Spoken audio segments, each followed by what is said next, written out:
but I am from a country, Damascus. Okay, and how's things in Syria at the moment? We haven't talked much about Syria. What's the media narrative like, especially after the bombing of the two airports? Is that uncommon? Is there worry there like there was in Lebanon yesterday? Like actually, the airport of Damascus and Aleppo are out of from control now. Nothing is working inside, and after this bomb, it's very confusing at the airport. The Assad army are around, and they are so ready for anything, and still now no news at all. There is some plan. It's came from Iran to Damascus airport, but it's come back because Damascus airport it's out of the surface, and still now there is no news. Just the army around the airport Damascus are very ready, and we see many armies are inside also the airport and around. Yeah, but just a question there, say it's relatively common for the US to bomb the airport in, not the US, sorry, for Israel to bomb the airport or certain locations within the airport. Is that a fair statement? Is it a common occurrence, unfortunately? Actually, US bombed Syria many times. It's not the first time they are bombed Syria about this. But when it's But came, the airports as well? Is it the airport? Is the airport common to be bombed? actually, yes. Before, yes. Okay, and when you say before, like in not talking during the war or last few years, like even this year and last few months, correct or no? Actually, in a few years, not now.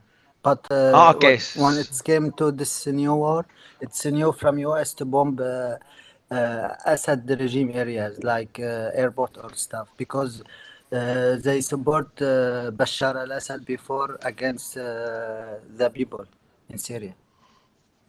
Who? Okay, If I no. can just jump in here, Yeah, go ahead. this is the 26th time this year that Israel has bombed Syria.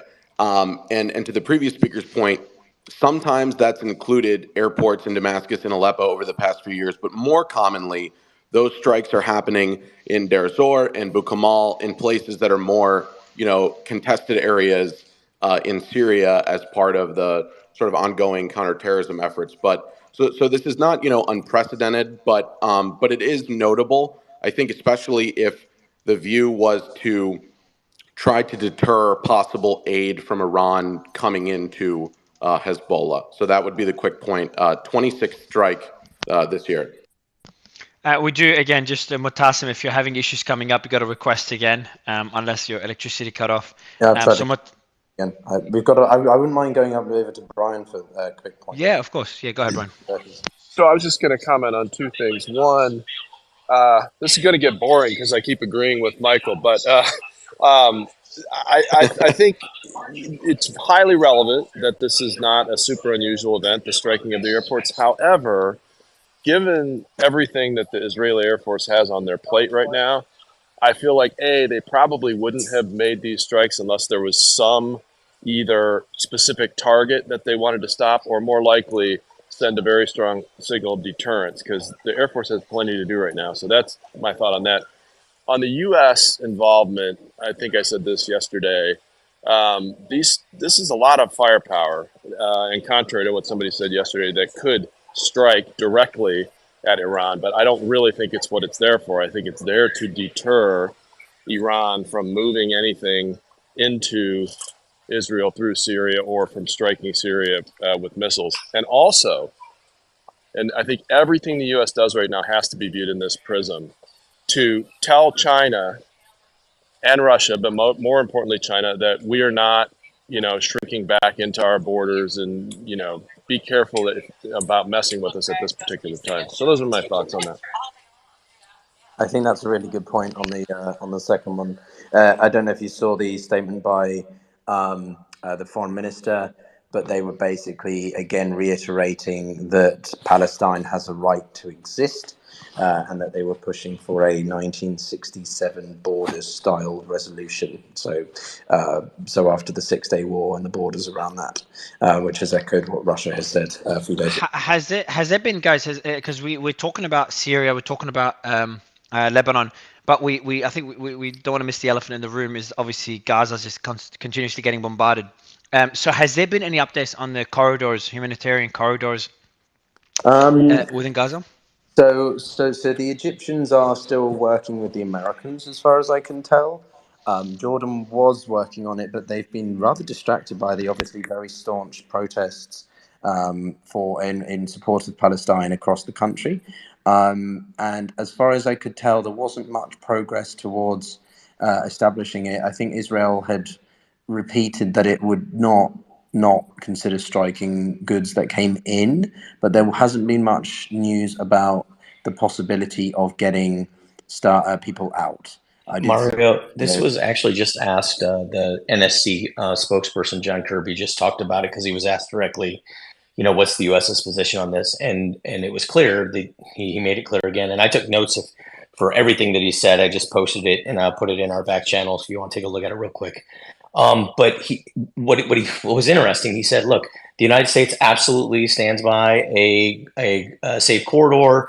The Palestinians are not the civilians are not at fault for this. This is all on Hamas. We are supportive. And the second question came back. So, well, okay, so are you pushing on Israel? Are you willing to withhold aid? What are you doing? He said, no, we're having talks with an ally. We are fully in support of Israel.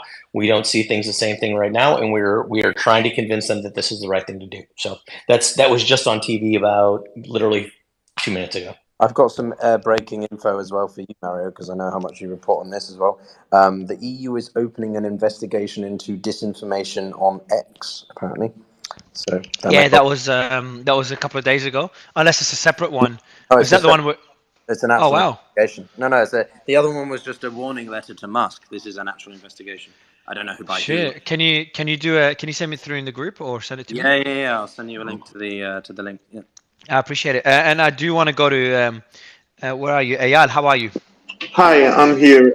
I don't have much to add. I just wanted to say that air attacks on the Damascus airport are not something new. The last one that I recall was in September this year.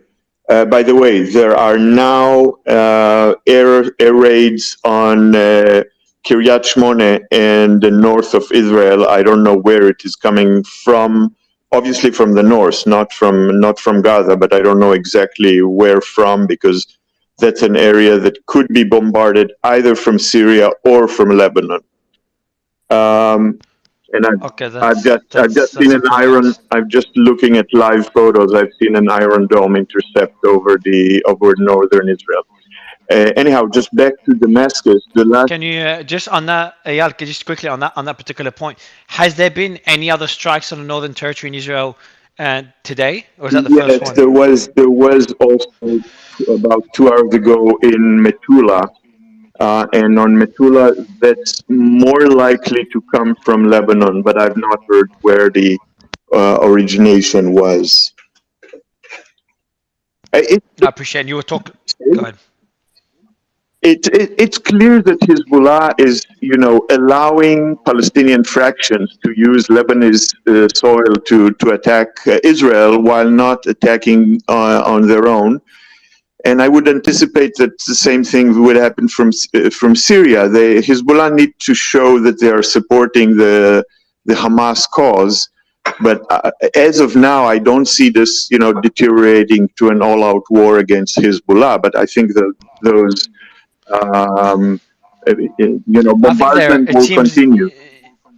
Yeah, and we'll get Xerxes' thoughts. But for me, it just seems that. Because Hezbollah is also treading a thin line, because they need to show they're supporting Hamas, and obviously allowing these Palestinian factions to attack Israel with a couple of rockets here and there. I'm just having a look here. 2 missiles exploded over them.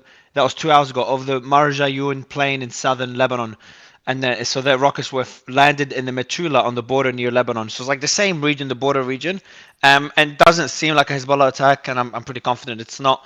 And so it does seem, and I'm guessing Israel hit back. Is that correct, Eyal?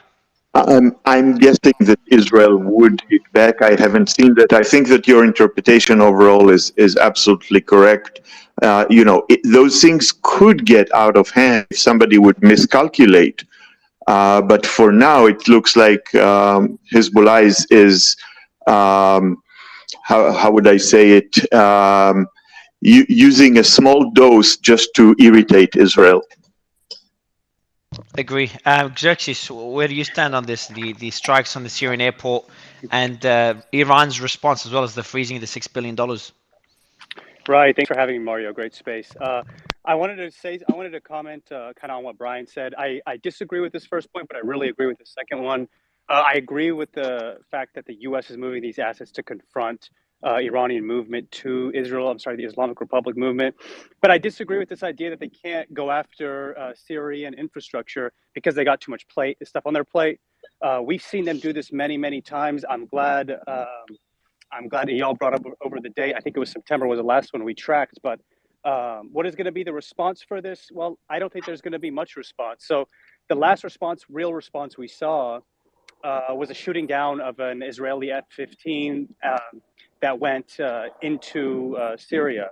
But the real question you got to ask yourselves is how they're going to respond. So Russia holds the keys when it comes to Syria's air defense. There was an incident where we saw Israeli planes, I believe, firing on Russian planes. So they took in the S-300 missile defense system into Syria. The only thing is the Russians control it. So that's kind of the agreement there. That's where the Russians come into play. As far as Iran goes, I'm going to post in the Jumbotron, if that's okay, Mario, a video I saw that was released yesterday. This was on state television. It's a video called Destroy Israel. It depicts the IRGC and basically all of its networks of militias attacking Israel with quotes, we've come to destroy you and drown you in the sea. So I just put it in the Jumbotron if you guys want to take a look at it. I think the refreezing of the $6 billion, it only made sense. I think it's a really political decision. Biden got a lot of PR for that, bad PR for that. And can you imagine you're handing over $6 billion? And the way I will describe it, everyone in the space has been saying, well, it's $6 billion in humanitarian aid. But if you have $6 billion in your savings account, you might be more likely to spend more in your checkings account. And I think that's the way we're looking at it right now. So I think this move makes sense. But anyways, I'll keep it short at that, and you guys can continue. Hey, just a quick correction if I misspoke. I didn't mean to say that Israel would not have the capability to walk and chew gum at the same time. What I meant to say was, I think part of what happened was they were signaling to Syria and others that they could conduct these strikes. And I'm just saying they must have thought it was a pretty important and non-routine thing to divert air assets from the main fight at that particular time. Yeah, I agree with this. I think there was some people, we keep talking about the Syria dynamic. I just don't see them as a major player in this because they never have been. We've seen it's like drinking water when it comes to striking the IRGC in Syria. And there's never been a real response from the Syrians. The real question you got to be asking yourself, I guess, how does Iran, the Islamic Republic respond? They're sending over an official that had to turn his plane around. So we've seen some statements. We're monitoring IRGC Telegram channels, stuff like this. We haven't seen much right now, but we'll see what happens. Amir? Do you guys have my voice? I'm kind of glitching. We can hear you, yes. Oh, yeah, great. So I just want to put out something very simple, which I think some can agree on, is that Iran and the US won't clash over Hamas. This is just a fact. Iran won't risk a war with the US for Hamas. Neither the US would risk a war with Iran over this issue. That is just one thing I want to point out, because Hamas isn't even Iran's biggest proxy. So this is very important to address, because there are many worried Americans, many worried Iranians, many worried people in the Middle East that think that maybe Iran and US are sleepwalking into a war. I don't think that will happen. We had 4 US presidents, which they were near to an escalation with Iran, and none of them got into a war with Iran. And I think this time that will happen again. And just on this, I think the heavy military presence by the US is not for war; it's just for peace. Yeah, actually, I think everyone agrees on that. So, Iran don't prevention. Prevention. I don't think Iran will.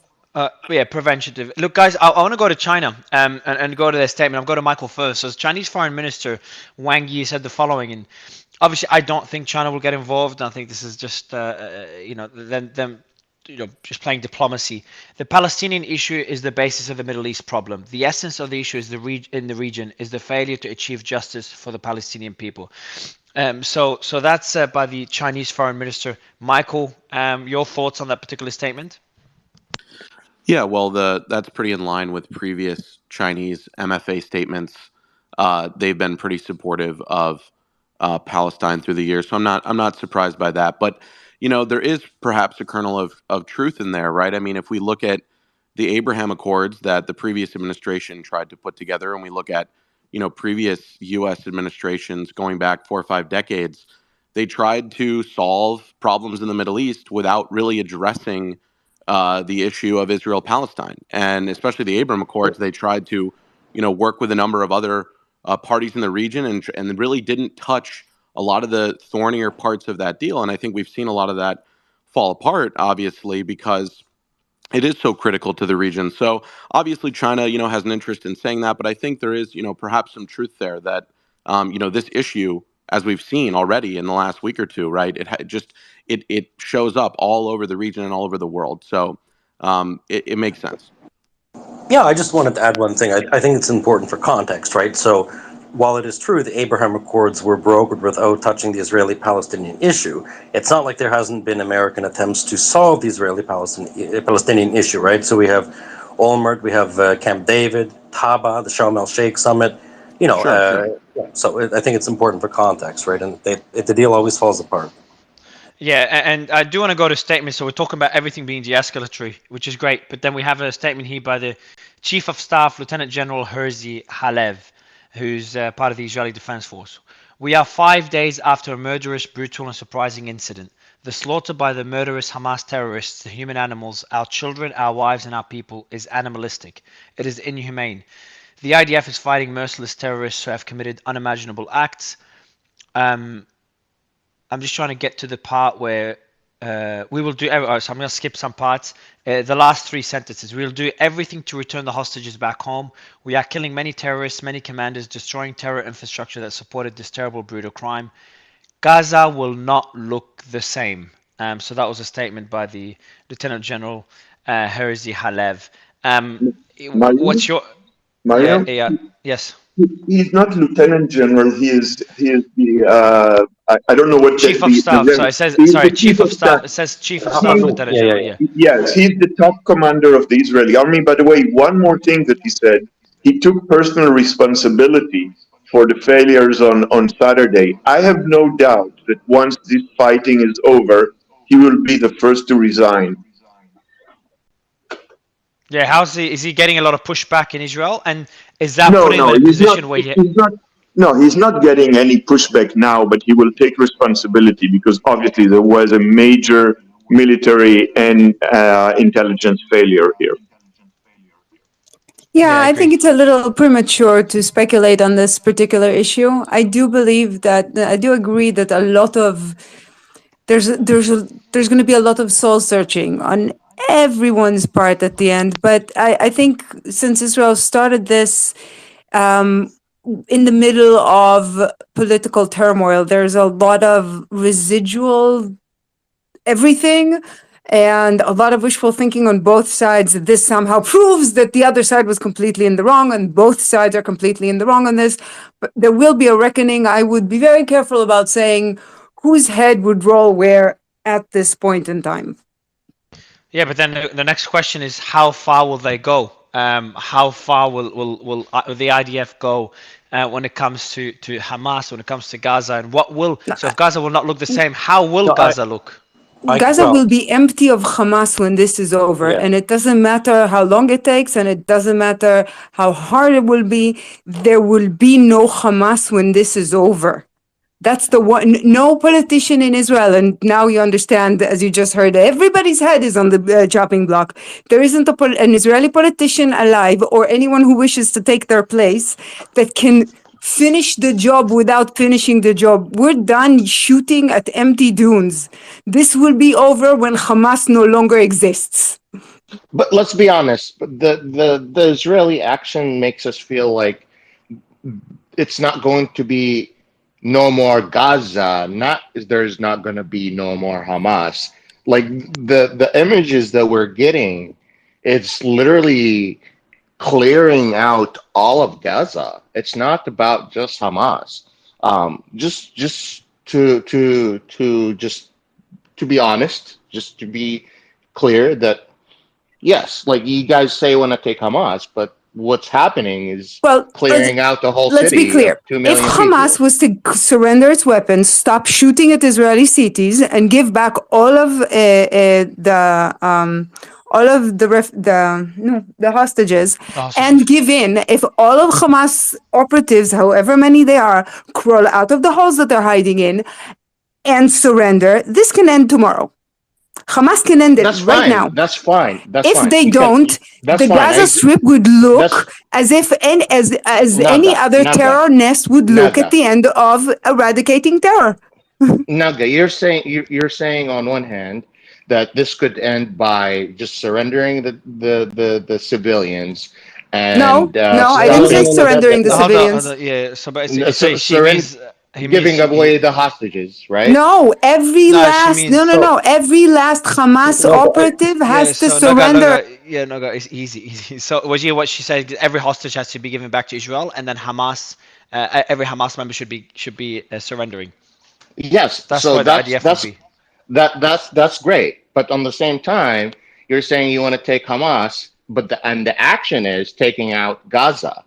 So like your claim of wanting your civilians back is good. Your claim of wanting Hamas to stop attacking Israel is good.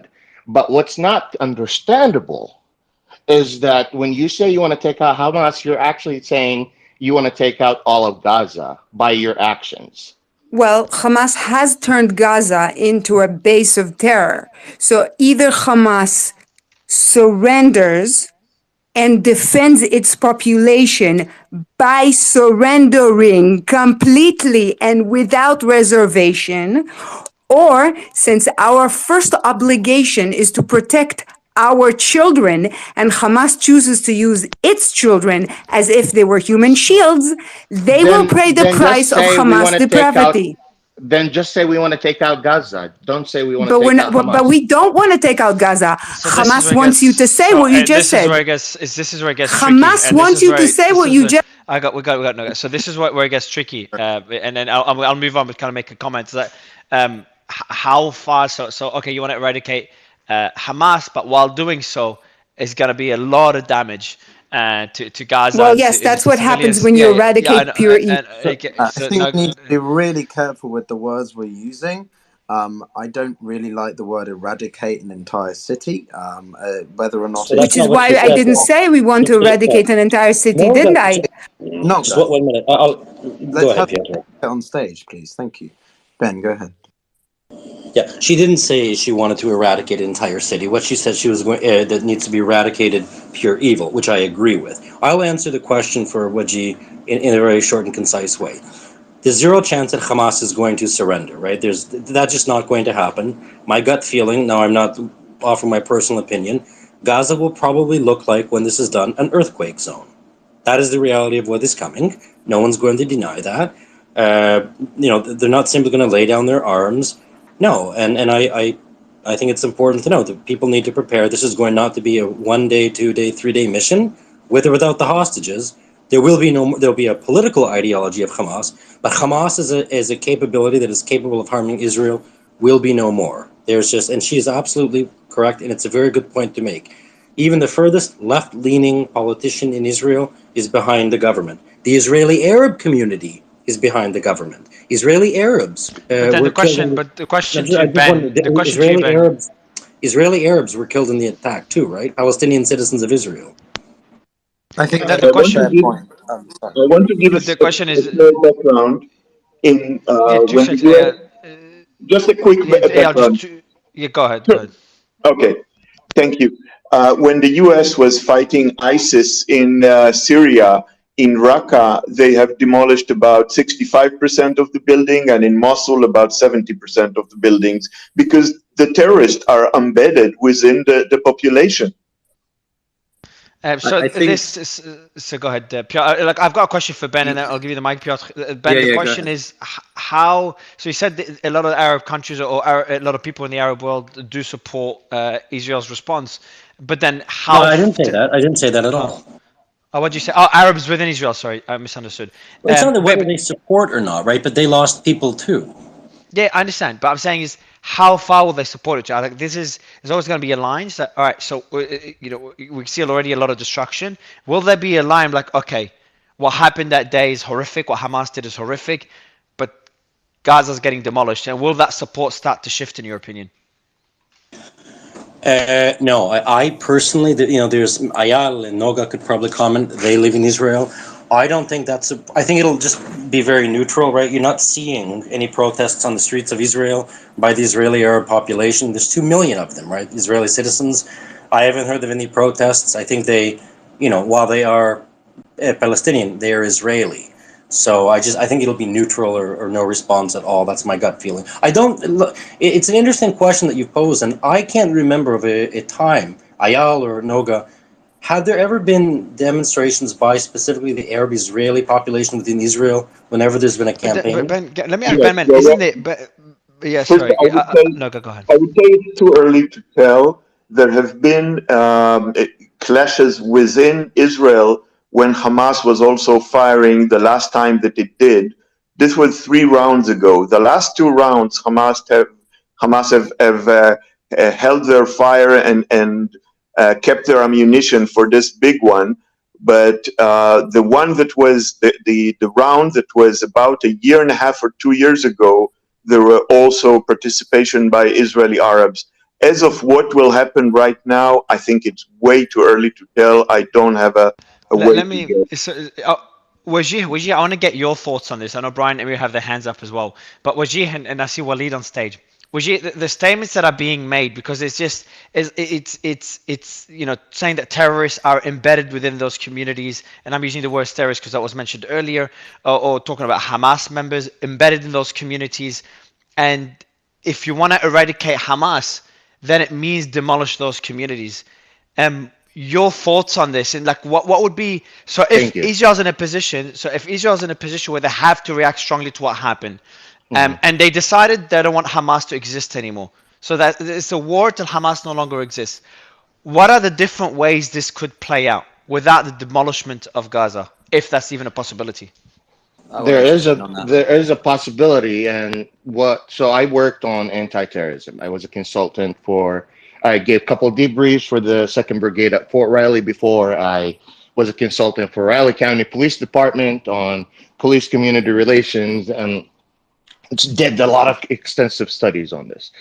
Any anti-terrorism work, whether you're in the Middle East, South America, or North America, or Europe, the reason people get into a terrorist attack is because the definition of a terrorist attack is that people go and do uh, events that terrorize the civilians in order to achieve a political end.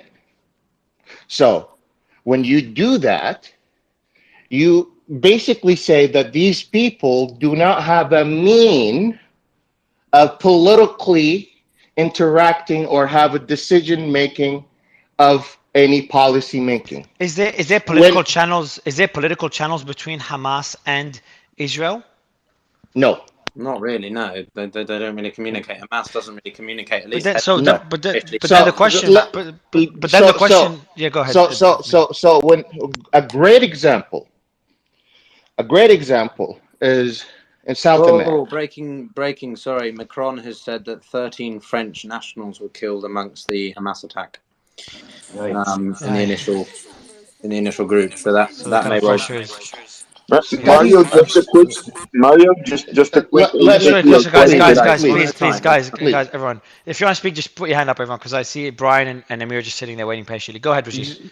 just let me Oh, sorry, just pressed the wrong button. Sorry. just let me finish this thought process. A great example in South America when we saw terrorist groups that have been fighting the countries when they got a chance to sit down and say that we will not prosecute you. We will give you a seat on the table for the decision policy making. You just need to stop your terrorist attacks and become civilized. And we saw that that worked. We saw in that how that worked in so many different places at will. So when we give an opportunity for the people So please, to Naga, when you mute, participate, hold on, can you please not unmute Naga? When you unmute, there's echo. Go ahead, Raji.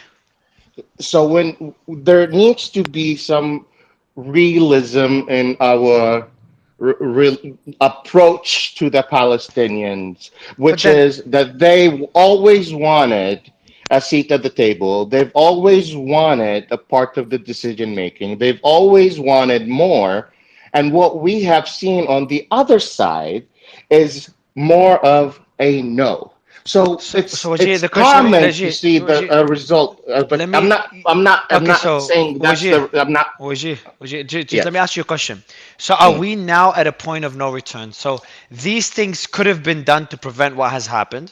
Going with your mm. analysis, if we offered Hamas the ability to having a seat on the table, maybe would have prevented what would have happened. But now, what's happened's happened. We are where we are. Mm-hmm. Where is that? Is it? I don't see any possibility now. If it hasn't happened before, I think that ship has sailed. Would you agree with that statement? Unfortunately, I just don't see. Being Is there? realistic, yes. Being realistic, yes. Yes, being realistic, the ship has sailed, but we just have to realize that and understand the basic principles of why terrorist attacks happen, whether you're in the US or in Israel. And knowing these principles, we should react accordingly. And what's sadly happening is we're ignoring these principles of how the scientific We're getting a principles bit that we have technical now. gotten I reached would to. just like to just offer one quick Yeah, I comment. kind of So want to bounce around a little bit more with you. I yeah, mean, but just appreciate the point. really That it's a bit hard to apply the principles in such universal absolutely. Just applications. one quick thing, Peter. So it is important to know, just for complete context, right? So Hamas conducting activities, including suicide bombings. This is not a new phenomenon, right? Israel has been dealing with this for many years. So they've never been allowed a seat at the table because there's no room at the table for people that engage in suicide bombing. That's just the reality of the situation. So that's number one. Number two is, yes, there is, Mario. I mean, I don't think anyone's going to disagree with it. There is, this is beyond the point of no return. In my mind, and Piotr, you can probably comment on this a lot better than I did. Not only was the two-state solution dead a long time ago, the two-state solution, the one-state solution, any type of binational state, any type of confederated state, confederation state, and any type of, to be perfectly blunt, I believe, self-autonomy, even within the West Bank now, is completely done. The answer is, I don't know what's going to happen, but nothing is going to change for 50 years. Piotr, I'd love to Yeah, hear your thoughts. I just want to add a couple of points on this because I think it's really important. Look, um, I understand the perspective Noga brings, which is the heart wrench feeling that so many Israelis have about what's happened in the past 6 days, right? How quickly that this has become 6 days. And for me personally, I understand that. I agree that every single Israeli government minister or official is going to be behind the government. That's why we've got this emergency unity government, the first in 50 plus years. And so that then it's what I keep coming back to, which is that it all comes down to what Israel plans to do in the Strip, and when you then get to the complications of humanitarianism, specifically supply of aid, but also evacuation of civilians, because Israel doesn't want to risk Hamas fighters, combatants being among the civilians. But equally, we don't want to see Palestinians who haven't been part of the Hamas incursions and events be caught up in further strikes by the Air Force and so on. So it's this very difficult situation now. But personally, for me, I get the sense that Israel has no intention of sort of holding this perimeter and just sort of waiting it out, or sort of that's it. They want to go in and do what they think they need to do, which is eradicate, cut the snake's head, and this sort of thing. So, but it's not 100% clear how that works. There was one article I was reading earlier and it was saying, this is no longer just a an airstrike. This is a counter-terrorist operation. It's not just a military campaign. It's a counter-terrorist operation, which has very different, ramifications and boundaries, or whatever you want, interpretations around it. I'm not taking a side. I'm just trying to provide clarity to sort of the different perspectives on it. But Mary, I don't know if I think this is. Yeah, let me, before we go to the panel, we just do have some more updates. We have 40 people just died in the bombing of the Shahab family home in the northern Gaza Strip. So we've got 40 members have died there. And the raids continue in Gaza. Macron calls on Israel to respond, quote, strongly and justly to the Hamas operation. Wall Street Journal on the Pentagon That's is a quoting. very interesting statement coming from Macron, to be honest. Yeah, usually he's more of a pacifist. It's actually interesting. Maybe he's just right after. And by the way, James, I see you in the audience. It would be good to have you on stage. And I think Noga's is glitching. Context. I'm not sure. I have context yeah. for the Macron statement. Oh, please, yeah. Context on that would be great. Please, Noga. France and Germany today prohibited the pro-Hamas demonstration in their streets. Now, they both have legislation that prohibits it, but they never before was used to stop demonstrations. And you have to remember that the last time Macron had a problem with its indigenous Muslim population, it ended up with Paris literally on fire. And it's not the first time. French riots are usually very violent, and Muslim French riots, if you judge from last summer, are the worst of them all.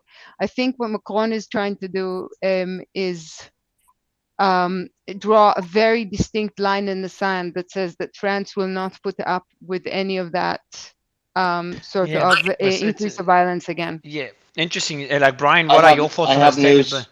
What's the news? Go ahead. What's the news? So from Dubai Reuters, Iran's Noor News channel said on Thursday that Tehran had full access to its funds transferred to Qatar Bank last month under a prisoner exchange agreement with the United States, despite some reports that Washington and Doha have agreed to stop Iran from benefiting from the $6 billion. Okay, that's good website. News. Oh, yeah. Yeah, that was going to say that's good news if true. But so the White House did not make an official statement that they've frozen these $6 billion. It was just reported. What was the source of the reports? No, they made a statement. They made a statement. Reuters. It was from Reuters.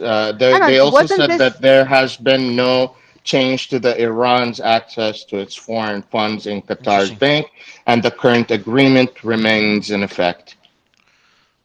Okay, well that's interesting, and well, it's actually good as well in my opinion. I want to go to James. Sorry, Brian. Brian, are you there? Yeah, thanks. So normally, guys, I try to make my points in about 2 sentences, but since I've been waiting so long, and I think this will save us a lot of time in the long run, I would like to try to drive a stake through the heart of this Hamas talking point that we keep hearing, that Israel is intending to level and kill all Palestinians in Gaza, and that they are violating the laws of war. First, on the legal side, it's been probably true for hundreds of years, but I know for sure it was true since the first Iraq War and probably Vietnam. If you choose to not wear a uniform, to hide in civilian buildings like churches and universities and schools, and to attack your enemy from those facilities, your enemy is entirely entitled under the laws of war to strike any of that infrastructure, whatever it is. And Israel and the United States have, over their history, been the most restrained militaries in the world in trying to protect against civilian casualties. There are going to be a lot of them, and it falls absolutely at the feet of Hamas unless the Israeli forces use disproportionate force and commit other war crimes. That's on the legal side. So let's stop talking about this like it's some kind of open legal issue. It's not. Two, on the practical side, just let me finish. On the practical side, the Israeli military, in my opinion, by the way, I'm not Israeli. I've been highly critical of Netanyahu over the years. I'm just speaking to this as a military and a CIA analyst. And as a practical matter, they don't have any other option unless they give Hamas an ultimatum and they say, you give up all your fighters to us and let us verify that all your equipment's destroyed, and then we won't have to take this military action. But make no mistake, there are other options for the Palestinians in Gaza. One would be their elected government, Hamas, could open up their dozens of secret tunnels to let the Palestinians who want to leave. And if I were Israel, But I they would make bombed that the offer. I would crossing. How say, could they leave? They bombed Yeah, the crossing. Munis, I'll I'm give not, you Yunus, I'll give you the I'm mic not, right after Yunus to respond. Yeah, go ahead, Brian. I'll let I'm you not finish off, and then Yunus, I'll let you respond to all the points. Go ahead, Brian. I'm not finished. I am also not talking about that crossing right now. I'm talking about the dozens or hundreds of tunnels that Hamas has that they use to infiltrate their fighters. Those could be used to exfiltrate people that want to leave. And if I were Israel, I would make an offer to Jordan and Egypt and Saudi. We will give people safe passage that come out of those tunnels to any country that will take them if Hamas is willing to do that. But of course they won't. How do we know this? Because Hamas has ordered their people to stay there and become martyrs. It's ridiculous we're still talking about this. Thank you. Eunice, I'd let you respond and Listen, uninterrupted as I well. want Go to ahead. love he, first. No, I'm he, a he Palestinian. responded to I'm one a of my comments. Palestinian. I'm a Palestinian. and I just, yeah, Eunice, go ahead, please. I beg you, let me just finish my words. You know, we and the Israelis, we're in conflict. We have a lot of things in disagree. I think they occupy us. We have Israeli friends. We're fighting with each other. So and that's maybe something, just something natural that's happening in the world. But we and Israelis has more in common than I don't want to say an American who claims to know things about the region, either Palestine or Israel or the whole region. They don't know a thing. First, he claimed that Israel never targeted Anabullah and Allah passage. Let me tell you what Israel did. I didn't Well, say that. excuse me. I'm speaking. We'll let you. I'm I'll let you speaking. correct him. Yeah, I'm I'll let you speaking. correct him You at the said end, Brian. what Yeah, go ahead, they Eunice. are not like Israel. No. Let me tell you what happened first. First, they said to Gazans that you have to flee from an area to another area, from an area to another area, and then they bombed the other area that they said that they should seek refuge to. Number two, they told Gazans flee out from Gaza. What they did is basically that they bombed the Rafah in Hebrew, if you want it, or Rafah crossing, and actually injured two Egyptian workers at the crossing, and the crossing was bombed, and also the passage and the buses was also bombed, and the Palestinian police crew who also spoke with. Some of them were injured, and the crossing will now shut down. I want to end with this because I don't want to speak a lot about this. Israeli military said they are gonna show Gazans hell. Not Hamas. You can show Hamas as well hell as you want. I don't care about that. You said the Israeli military said, we're going to show them hell. The Israeli energy minister said, no fuel, no energy, no water, no food supply, nothing. If you speak to people in Gaza now, they don't have energy. And then you had I don't know, the sense to just come up with claims and say that Israel doesn't target civilians. Let me tell you something. 70% of the Palestinians killed or injured in Shifa hospital in Gaza are children and women. I don't know if they. And you say, oh, but they hide behind Hamas. When they said the same in Jenin when Shireen Abu Akleh was murdered, or in Jericho. No. Wait, go back in Nabi Saleh 3 months ago when they killed a toddler, 2-year-old. You know this hypocrisy. We can disagree with Israelis. Let's about what happened in Kfar Be'eri and Kfar Aza. We speak about that. We and Israelis, we can have dialogue about that. But you Americans keep the shit out of our region because you are the one who created this problem from first point. And you don't know actually nothing about the region, nor Israel, nor Palestine. But because you're a CIA analyst, you have to come up with these claims and make yourself as a very well expert Guys, guy. let's not Moving get too away from personal. moving away from the personal attacks. But Brian, I have a question for you as you respond, Brian. Hang on, Mario. I also want to respond to that. Yeah, in a sec, Noga. So Brian, I've got a question for you.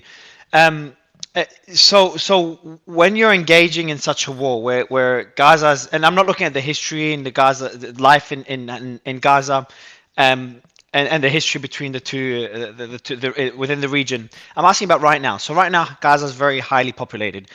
Someone said that the population of kids is very high. Someone says like half the population is teenagers or below the age of like 21 or something.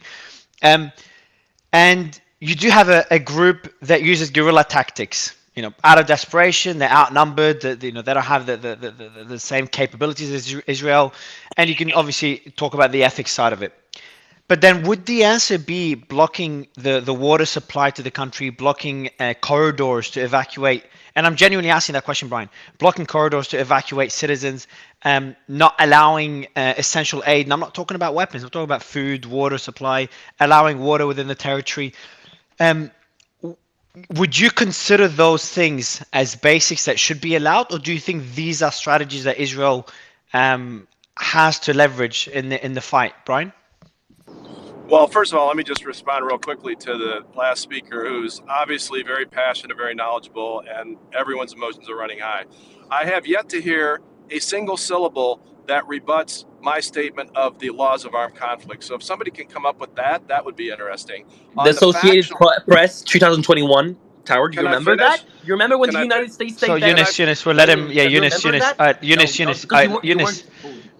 I let you respond. Didn't interrupt, and I told Brian not to interrupt. So if you could do the same, it will allow you both to go back and forth, Brian. The principle of law I stated is unassailable. Whether there have been instances in history of various militaries, including Israel's, going beyond what they're entitled to do under international law, I'm not talking about that right now. We can have a whole space about that if you want. My legal point is unassailable, and I wish we'd quit pretending like there's some other applicable legal theory, number one.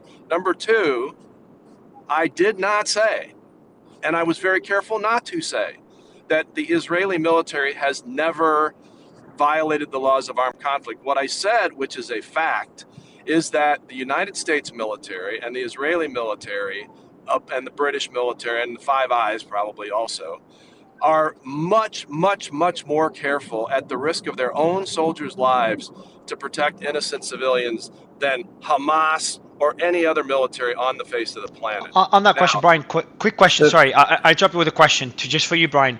But would you say because they're military might, so usually the military that has more weapons, that has the advantage, they can afford to be more careful? And this is a question. Whereas comparing Hamas's military capabilities to Israel is not even a discussion. And then you see them, and Hamas being one example, is obviously others in history. You see them resort to other strategies.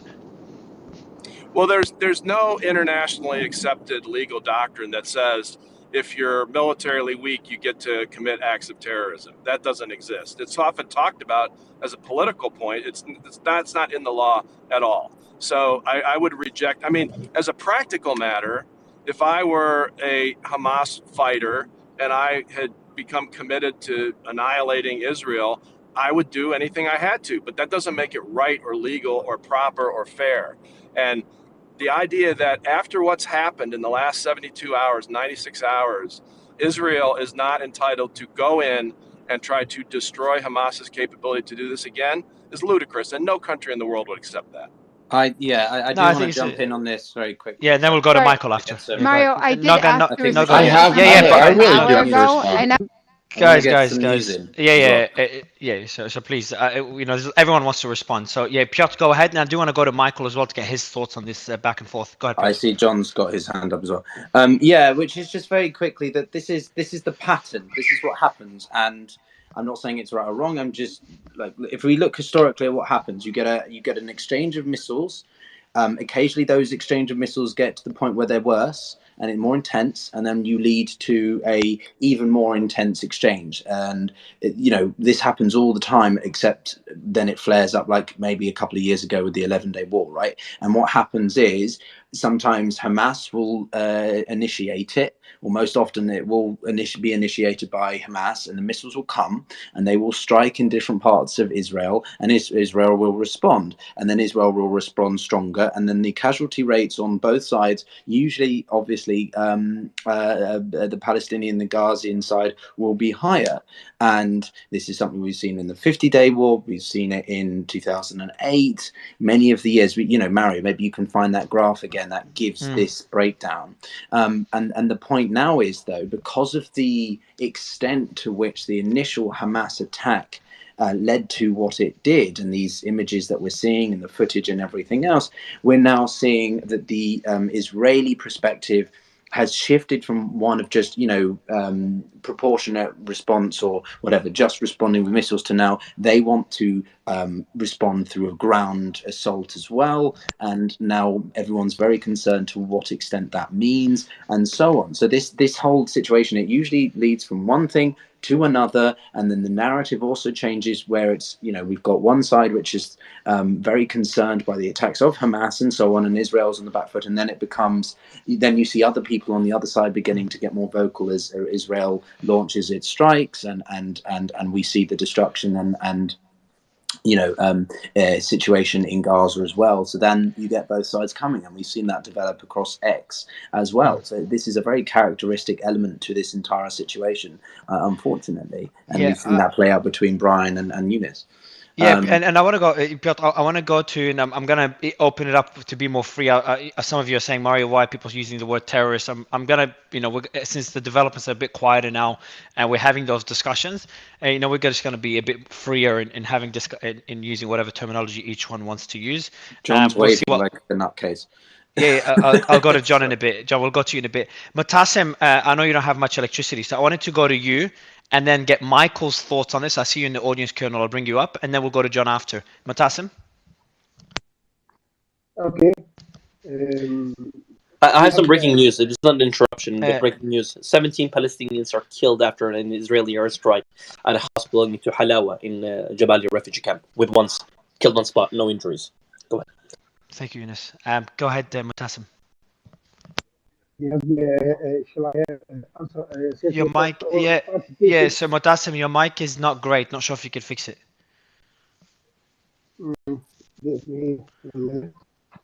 Yeah, I'll give you a minute to fix it, and then what we'll do in that minute, we'll go to Michael, just to kind of get his thoughts on the exchange back and forth, Michael, because it is a very, Michael, like, you've been very balanced in having those discussions throughout the space, Is it okay now? Yeah, sorry, Mutasem. Go ahead, Mutasem. Yeah, give it a shot. Some breaking news. It's better, Mutasem. Sorry, breaking news. The number of Palestinians who are now sheltering in UN provided shelter is 270,000, which makes it more than 10% of the population. And also mentioned that 13 UN staff was killed, and including 3 underwater teachers, a gynecologist, and 4 UN support staff members, and others. Thank you. Thanks. Go ahead, Mutasem. Okay. I'll give you a brief about about the situation in the Gaza Strip now, because I was telling you about what's happening around me. I think that you hear the sounds of bombardments which are happening now. Today, the number of Palestinians who has been killed across 1,500 people, including 248 women, 447 children. More than half of them are women and children, and the wounded 6,500 people. More than half of them are children and women. Now there is no electricity, no water, no drinking water, no clean water.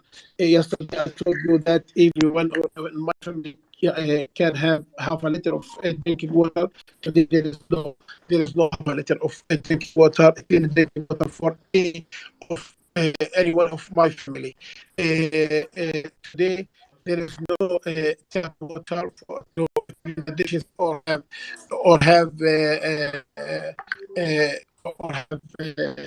shower. There is no internet. I only got the internet 2 hours ago. About 14 hours without internet. I even called my friends who are journalists, and they told me there is no internet in their offices. I went to an area, a place where most journalists gather and work under the umbrella of the journalism. In the Gaza Strip, the head office there told me there is no internet, and he told me we have stopped reporting on our website, which is balsawa.bs. There is about electricity. I don't want to speak about electricity because it is there is no electricity since yesterday.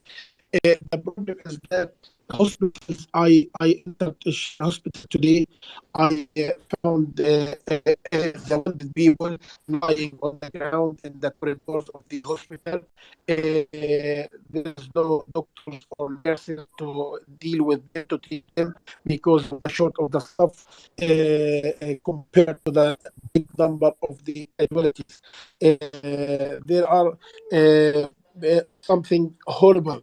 I couldn't be seeing it entirely. Even I told my friend who was coming me to take the camera, didn't take any footage because the scenes are disturbing, and the situation is very horrible and very difficult. So that I have.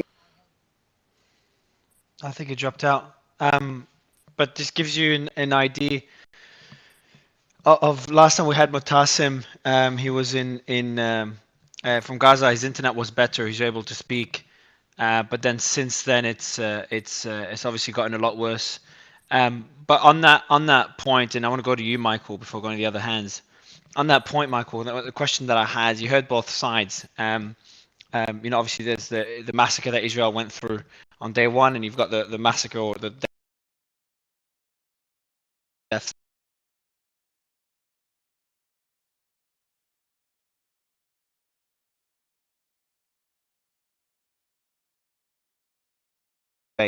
to what has happened to them and to all the casualties they faced. But then you've got a city that has Hamas members, which are the enemy, but also a lot of citizens caught in the crossfire. And should they have access to water? Should they have access to supplies? How far would Israel go, and what casualties could we expect? Yeah, Go ahead. Oh, sorry. Go ahead, Michael. Go ahead. Yeah, sorry. Michael, go ahead. Thanks. Yeah, look, I appreciated the back and forth there between Brian and Eunice, and obviously, there's a lot of emotion on all sides, and that's totally understandable. And I don't know what Brian's specific specialty is. I think he's got a lot of legal expertise and cybersecurity and stuff, and I think that's great. And I think he's right to highlight the legal aspects of the conflict. But as a counterterrorism officer that has spent time in the field and has worked these issues for years, I take a bit more nuanced view on some of these things. And I think, the comments that Secretary Blinken made this morning that were picked up by Politico were actually very good. He said, how Israel does this matters. And I think that's true. I think that's absolutely true. And I think anybody that closely watches the region knows that is true. And that doesn't mean that we need to spend a bunch of time casting aspersions on the Israelis or on the Palestinians or whatever. The point is, a terrible thing happened. Israel is very nobly responding to that terrible thing. That doesn't mean that that should not be, closely watched and closely held to account by its partners and allies to make sure that it's going about this in the best way it can. And for comparative analysis, I would just provide some numbers. So the Israeli Air Force noted that they've dropped 6,000 bombs in Gaza in 6 days. And I think when earlier we were talking about, well, what does this compare to? How can we put that into context?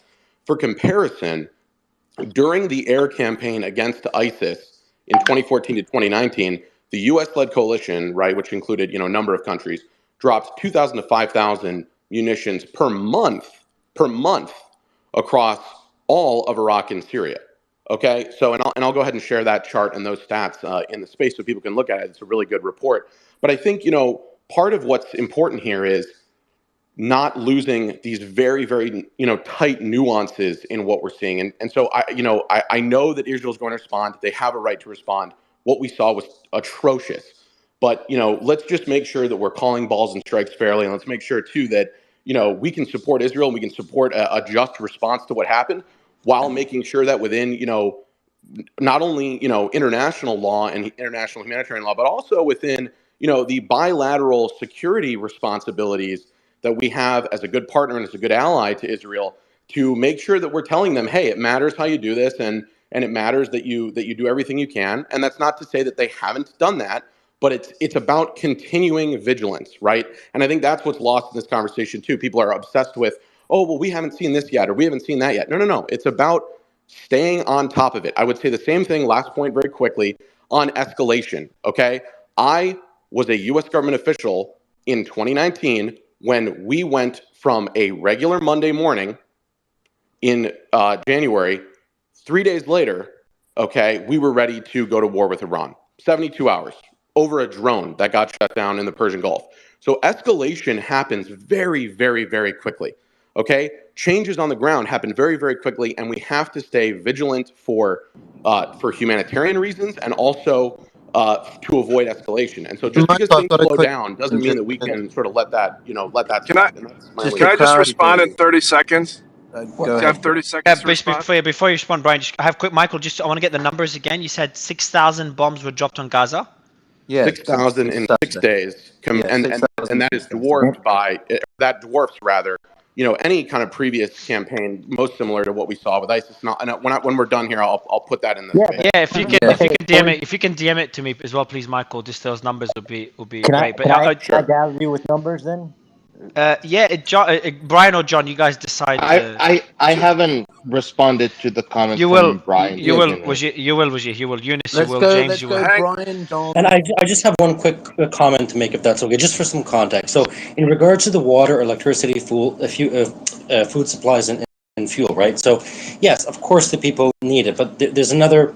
First of all, the statement from Israel says that none of those things will be provided until the hostages are released. There's one more thing that people might not be factoring into that equation. The government of Gaza is Hamas, right? So, the government of Hamas can't say, well, we're trying to negotiate with Hamas because they are Hamas, right? So that's an interesting calculation. If they indeed wanted fuel, water, food, and supplies, medical supplies, right? The government, which is Hamas, which is responsible for this, could release the hostages, right? So you're dealing with a terrorist group, a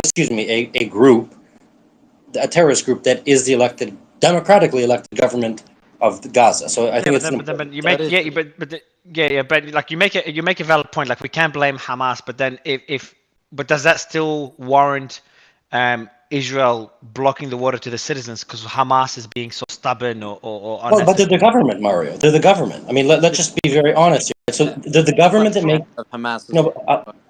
Right. So, yeah, but from a humanitarian perspective, like I think of it from a humanitarian perspective, Hamas made that decision, but then there is look, it is very tricky. It's just arguments that constantly be made to both sides. I let Brian and John respond. And I'll go to Wajir, who's been waiting patiently. I want to go. Just real quickly, since my background has been challenged twice now, I was a intelligence and military lawyer for 15 years. I advised operators both in the civilian and the military, and I made these legal opinions when I was directly working for the National Security Council. So I have some experience in this. Having said that, it's nice as an intelligence lawyer to be accused of being too aggressive, because usually we're accused of being, lace-wearing people who don't let the military and intelligence do what they want. To be clear, it is very important for political leaders and military commanders to get the best legal advice they can get. But just because your lawyer says something is legal doesn't mean it's necessarily a good idea. And I was very, very careful, sorry if this got lost, to say the IDF must act within the laws of armed conflict, and they must apply proportionality and all the other principles of that. So to Michael's point, I don't disagree with anything you said, and I certainly don't challenge you in terms of your knowledge of anti-terror tactics. I'm just saying I'm tired of hearing that if Israel goes into Gaza and is proportionate in what they do, it's illegal, because that is false. One last thing. I think there's a lot of misunderstanding of the concept of proportionality. Piotr didn't quite say this, but it was sort of implied that, if the Hamas fired whatever 5,000 missiles, then Israel should fire 4,999 or less. That's not how proportionality works. If you have a legitimate military objective, and Hamas has committed acts of war against Israel, and Israel has declared war on Hamas, so they are at war. If you have a legitimate military objective like destroying Hamas's capability to launch another attack, that doesn't mean you have to do the same thing they do. You can use any combatant tactics you want as long as you're taking account to protect civilian life and you're acting in a proportional way. Thanks. And Brian, yeah, John, before you go, I want to go to Ajit just for balance, because we always try to keep those discussions balanced, John. So with all respect, I'll go to Ajit and then we'll go to you right after, John, I promise. Ajit. Thank you. So from the legal perspective, I will not argue with you, Brian. But from a humanitarian perspective, it's a total different conversation. When we are talking about people that are doing, and I want to echo exactly what Michael said. What he was saying in anti-terrorism work, when you're on the field again, you have to consider the civilian lives. There was an equation by the Pentagon that was released when the U.S. involved in the Afghan war and in Pakistan, and when they were sending a whole bunch of bombs through their aircrafts. For every one civilian they kill, so many civilian convert into terrorism. There is a real equation for that, and the Pentagon has it, and it was released. And this is not new information. What we are discussing is a measured response that the Israeli government needs to have. I will give you this. I will even call Hamas a terrorist organization. But Gaza Strip is not Hamas. The people in Gaza were warned that they will be wiped out and that they need to get out. And in the same time, at the borders, they're not allowed to leave. So the reality is, these people have been trapped for a very long time. There are many things that have led to this situation. When we have a complex equation, giving a complex equation a complex solution is the only way to solve that equation. Every time, because of Western ideology and they believe that they know the differences, they always want to come to the simplest solution. And the simplest solution in the Middle East have always caused more complications. Why can't we recognize that everyone having a seat on the table is the only way for us to move forward? And every time we deny someone else a seat or the will or the ability to share their freedom of speech, their ability to contribute to policy making and decision making of the state. The definition of a citizen is someone that is able to be part of the decision making process. I just need to say one quick, just one quick thing. Guys. I just want to make one quick point, Mario. Yeah, I want to be. Please, go ahead, Mario. Yeah, I'll be very quick. I'll be very brief. Just to clarify what I was saying. So, the elected government of Gaza is Hamas. The elected government of Gaza, Hamas, is holding American and Israeli hostages.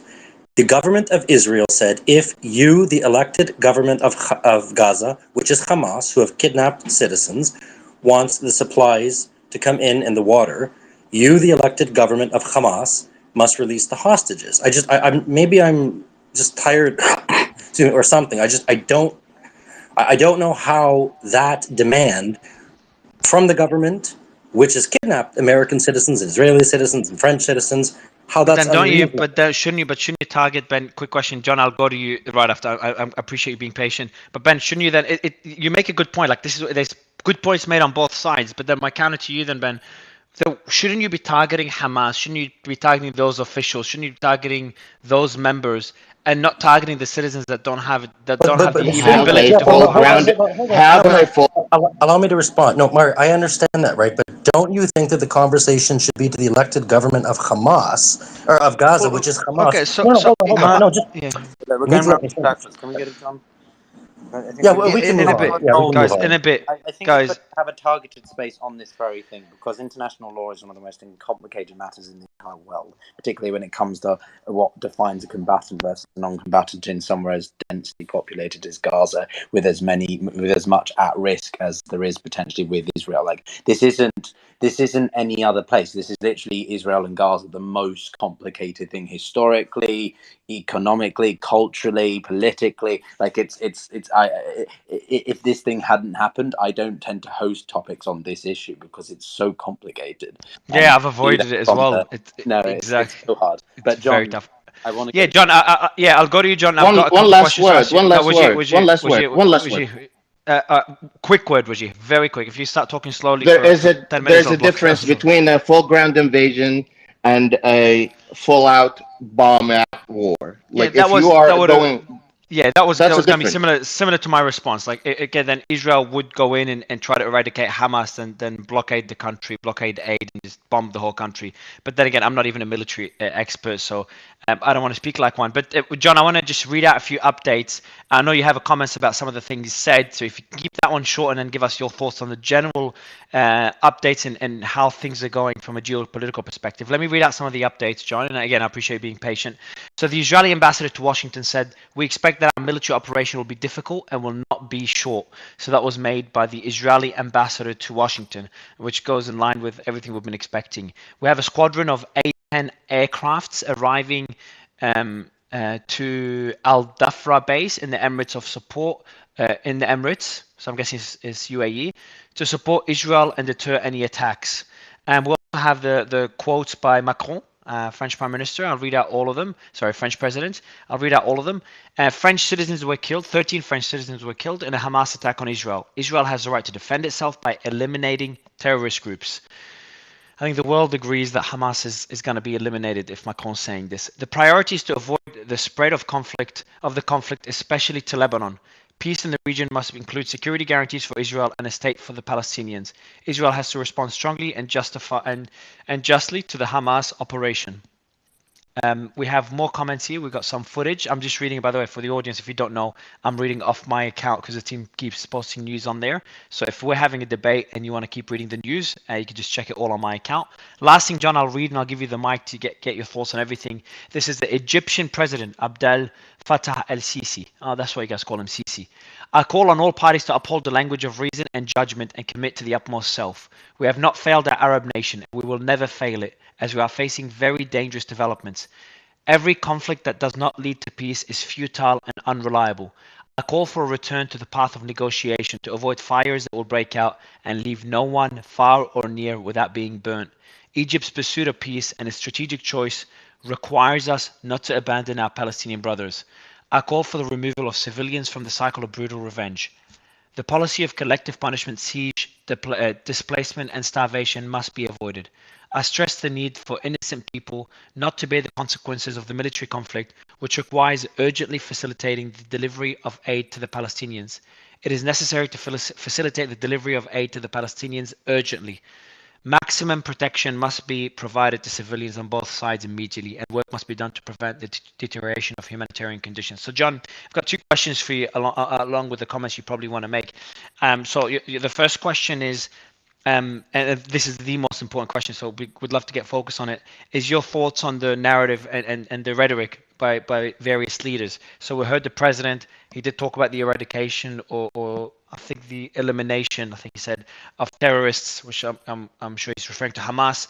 But he did say we shouldn't spread into a regional conflict. I think every country is talking about focusing on this, not spreading, but not and some Arab countries are focusing on de-escalating in Gaza. But most of Israel's allies, it seems in their mind that Hamas has to be gone, and this is the end of Hamas.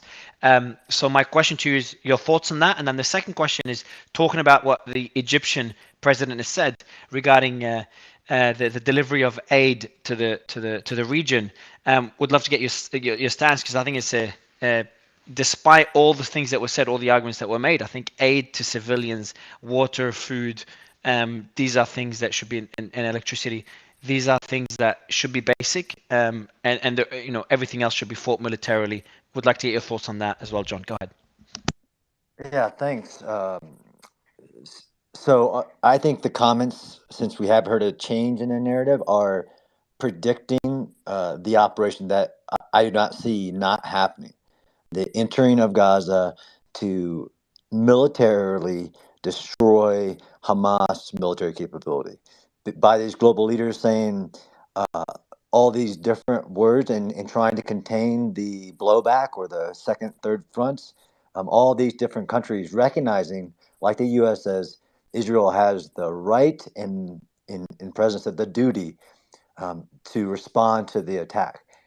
So the issue with him saying not to be short, 100%, with accomplishing the mission that only the IDF will know the exact political mission, military terminology that they will be given.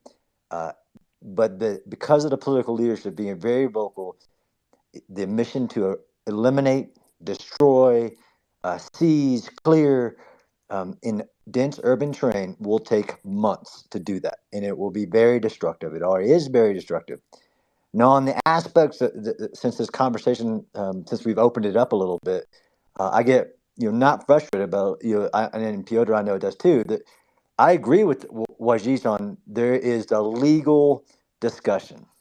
Since October 7th, this has been an armed international conflict governed by the laws of war. It should be evaluated in accordance with the law of war on both sides. And I think that's, again, by the global leaders, that's all saying, like, yes, Israel has the right to respond. Both sides have to follow international law. If not, it is war crimes, and they will be investigated in accordance with all the different that aspects. So when we make comparison, what I really didn't like, to be honest, and it's not a personal attack, about using startling statistics, right? I do that too to give a point.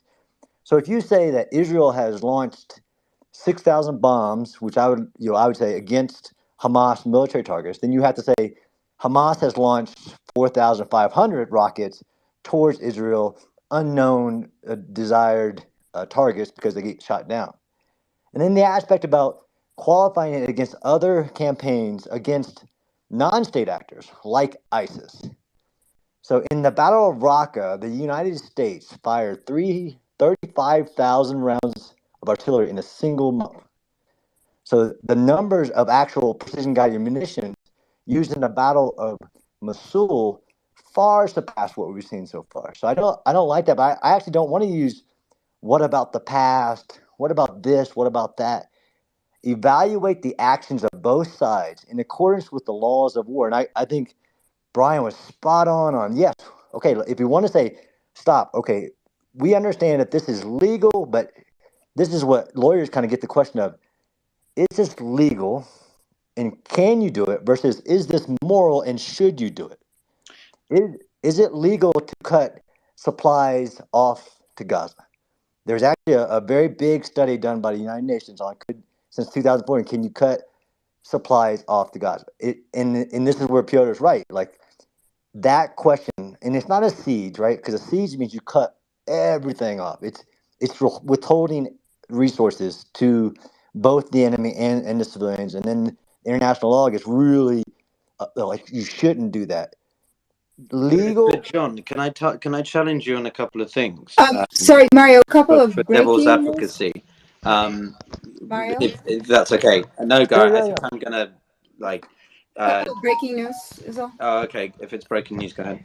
Okay, the Iranian foreign minister says the region will face, something's hiding this, the region will face repercussion if Israel doesn't end attacks on Hamas. And the president of Egypt is calling Hamas, they're hurting the principles of humanity, religion, and morals. So, interesting stances on both sides. Thank you, Noga. Go ahead, Piotr. Yeah, thank you. So, John, I mean, look, I'm going to play devil's advocate just for this, right? But how can we guarantee that Israel conforms to those expectations? they are incensed, right? They're understandably incensed with what has happened, and 6,000 bombs is a lot of bombs in 6 days, and it makes me think about the US actions in the Iraqi war. I believe it was Iraq. You know, when it came out, some of the abominable actions that some of the US soldiers had done against civilians, be it in Iraq or Afghanistan, right? So how can we ensure that this is generally what is happening, and that there is a absolute limitation, potential spillover effect, right? Because you know, I can't remember whether it is the case or it isn't, but you know, this knocking on the roof thing that we were debating on and off in other spaces, right? Early conversations in the space, you know, this has been discontinued. So now there is a concern about, you know, the ability for civilians who are genuinely civilians to not be able to get out of the way of Israeli airstrikes. So I don't know how you feel about that, but for me, it's this very, and I think for a lot of people, whilst Israel says that they're going to adhere to IHL, a lot of people feel that they won't, or they will bend the rules. And I'm just wondering what you feel about that. And before you respond, John, I don't want to be rude, but there's again more developments. Things are starting to move fast again. So we do have more statements here. First, there's reports according to Al Jazeera. Channel 12. In the surprise attack, Hamas employed Iranian-manufactured unidentified defense mechanisms. So yeah, that came in from I think defense. It shouldn't be mechanisms. I'm guessing defense equipment. Maybe I'll keep it as mechanisms. Must be translation issue. But there's reports that, you know, and that shouldn't be surprising. Like, Iran does supply Hamas, and I think that we all know that, but doesn't mean Hamas was directly involved in what has happened. There's 3 more updates that are worth mentioning here.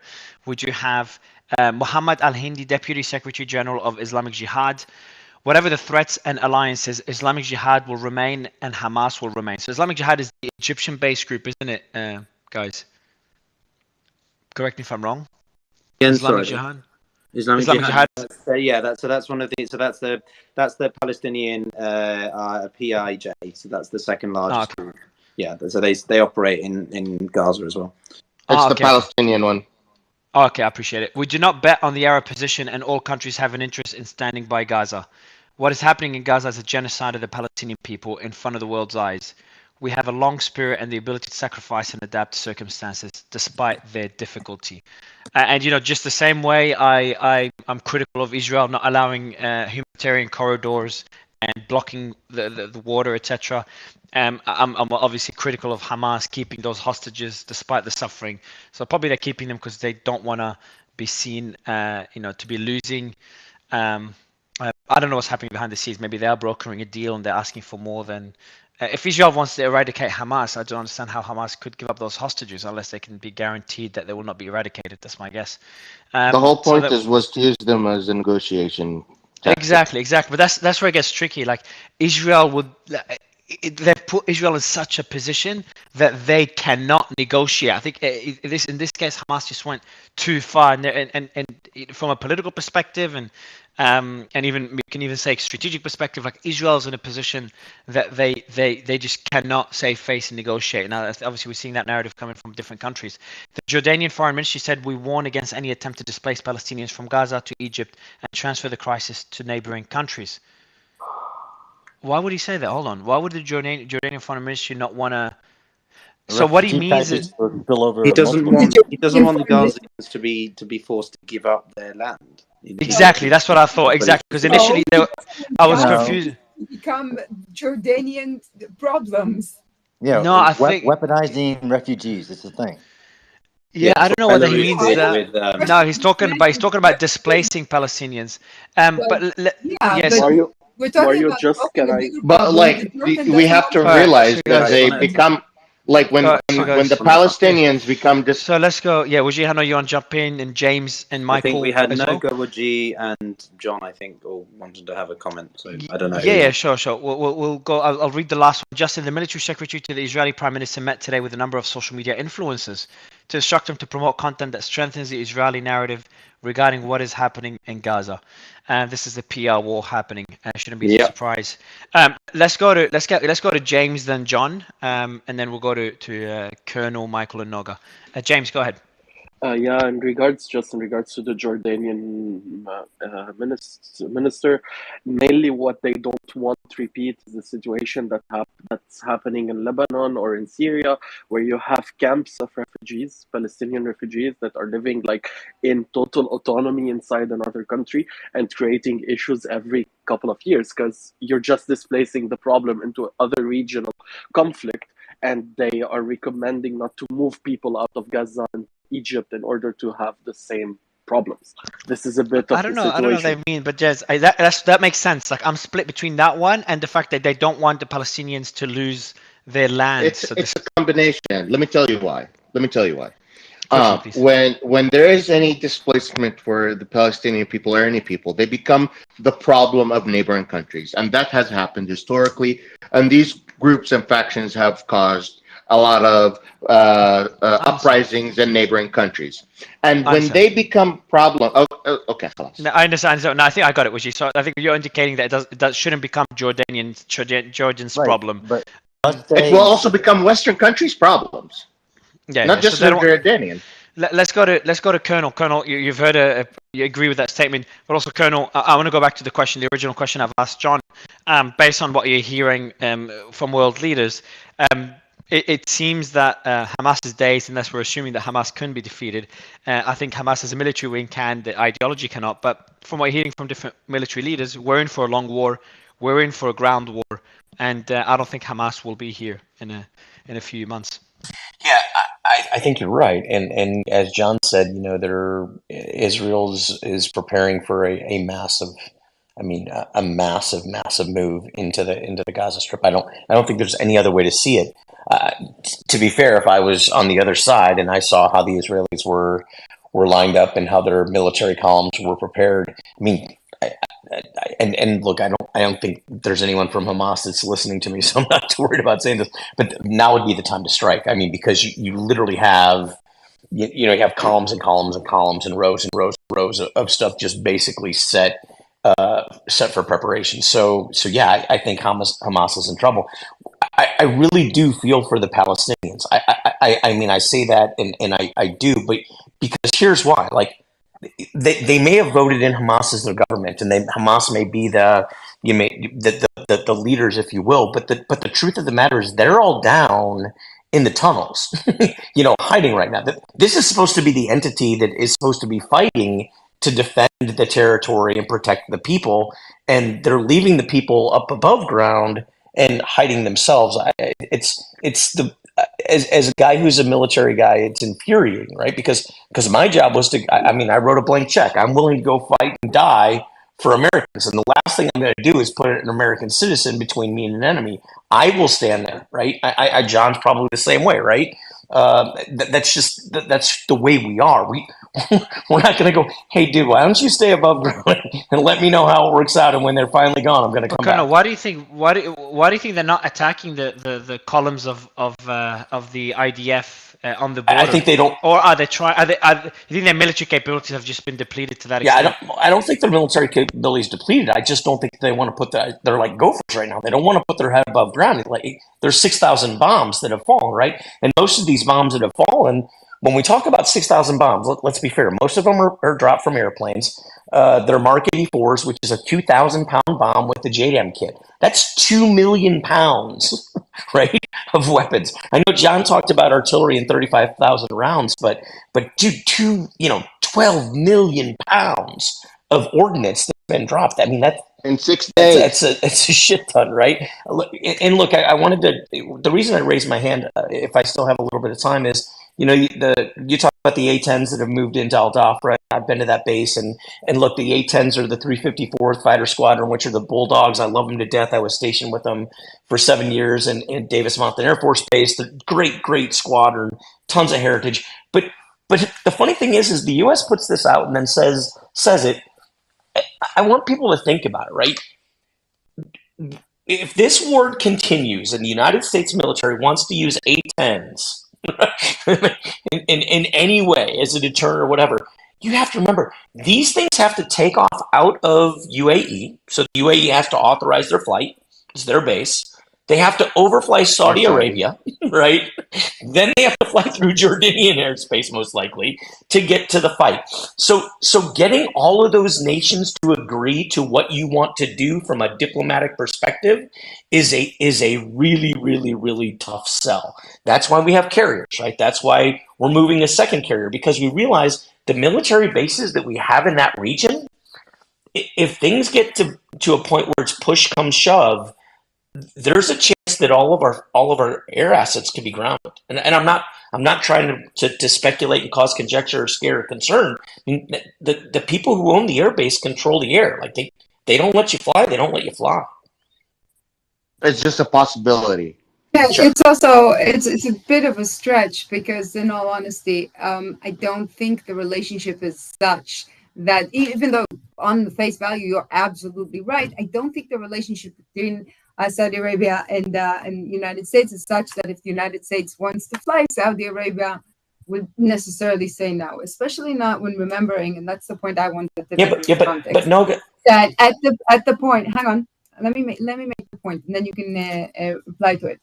This at the moment is a regional issue, and Israel has been functioning as a dampener to the problem, which is a regional issue for many years, and Israel is now done. And now everybody else has to do their share. So Jordan, which I understand doesn't want refugee camps like Lebanon, but honestly, as in 70% of Jordanians are actually Palestinians, and the original partition should have included Jordan as a solution to the Palestinian problem, which is exactly what Jordan doesn't want, but would be a much better solution than keeping them in refugee camps.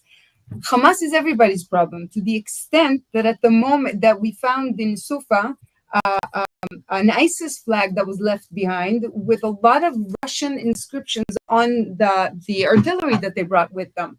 This is a regional, if not a world level conflict. Arguing that Israel is creating this problem, where at the very least Israel is trying to handle it, is a misrepresentation of the situation. ISIS is just as much a problem for Saudi Arabia and for the United States than it is to Israel. This level of terror is just as much a problem for the United States and Saudi Arabia, and neither of the three, Israel, Saudi Arabia, or the United States, wants Iran to get any stronger than it already is in the region. So this is a problem that needs, hang on, a couple more sentences.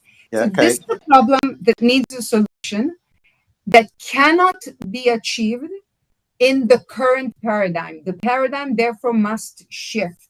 And that includes the message from the Egyptians, who are now berating Hamas. They're doing it because they know that if Hamas doesn't get its act together, as in now, they're going to get stuck with the refugee problem. They realize that the responsibility no longer lies just with Israel. Israel is done with holding this shit for everyone. And everyone has to get, in Israel, we call it getting under the stretcher.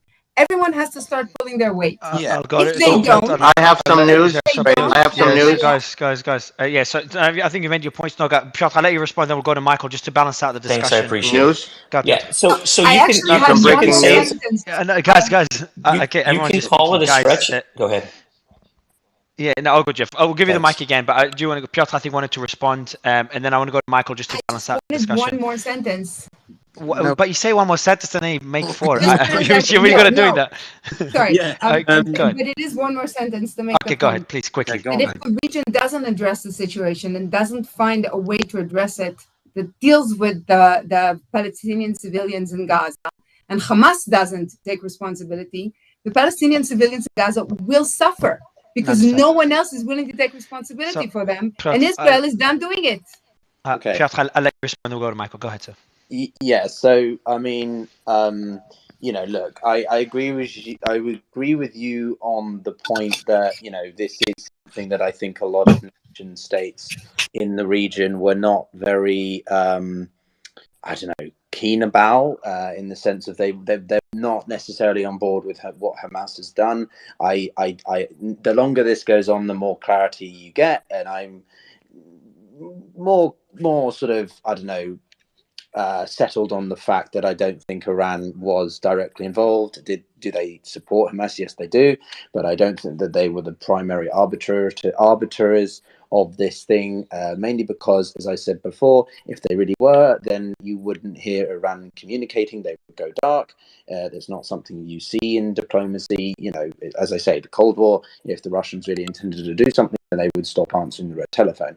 So I think that there are, and the fact that the Iranian foreign minister is doing like shuttle diplomacy, which is basically a fancy way of saying he's jumping from country to country to sort of talk about this situation. So I personally think that there is a genuine desire to minimize cross-border regional conflict and ensure that, you know, what Hamas did is not exacerbated. But I don't agree, or I do think that, though, from an Israeli perspective, and maybe you won't agree with this, Nolga, but, you know, some people could argue that the Israelis want simply for the Ghazian population to just go to the Sinai, and then they just absorb the Gaza Strip, and then it's not so much Egypt's problem as it is just Palestinians are in a bigger space of land, and therefore you've got this permanent solution to this problem, even if it isn't what was wanted, right? I'm sure a lot of Israelis do want Piotr, that. But by the way, can I answer? Can I respond to her comments on that? I'm not putting in. I'm not trying to put words in your mouth. I'm just offering one, perspective that could easily be possible. And then the other thing I just want to emphasize is that, like, when it comes to whether or not sort of Jordan has that relationship, yes, maybe it does, but the historical grounds that are the current borders doesn't mean that you can just do that, and I think it's a little bit difficult to just sort of say, well, now all the other countries need to step up and do X, Y, and Z, when there has been this complexity. You know, not every country has a linear approach to this, in the sense that every country is exactly the same with their relations with Israel versus, you know, half the countries don't even have relations with Israel, right? And that's a massive problem. Yeah. Not the ones I'll read out a relevant few ones. updates. No, I'm sorry, Piotr. Israel has Few relationships updates. with Egypt. It has relationship Few with updates. Jordan. Few updates. Yeah, I'll go. I want to go to Michael, then Colonel right after. Just two quick updates. And Colonel, I've sent you a message on WhatsApp, by the way.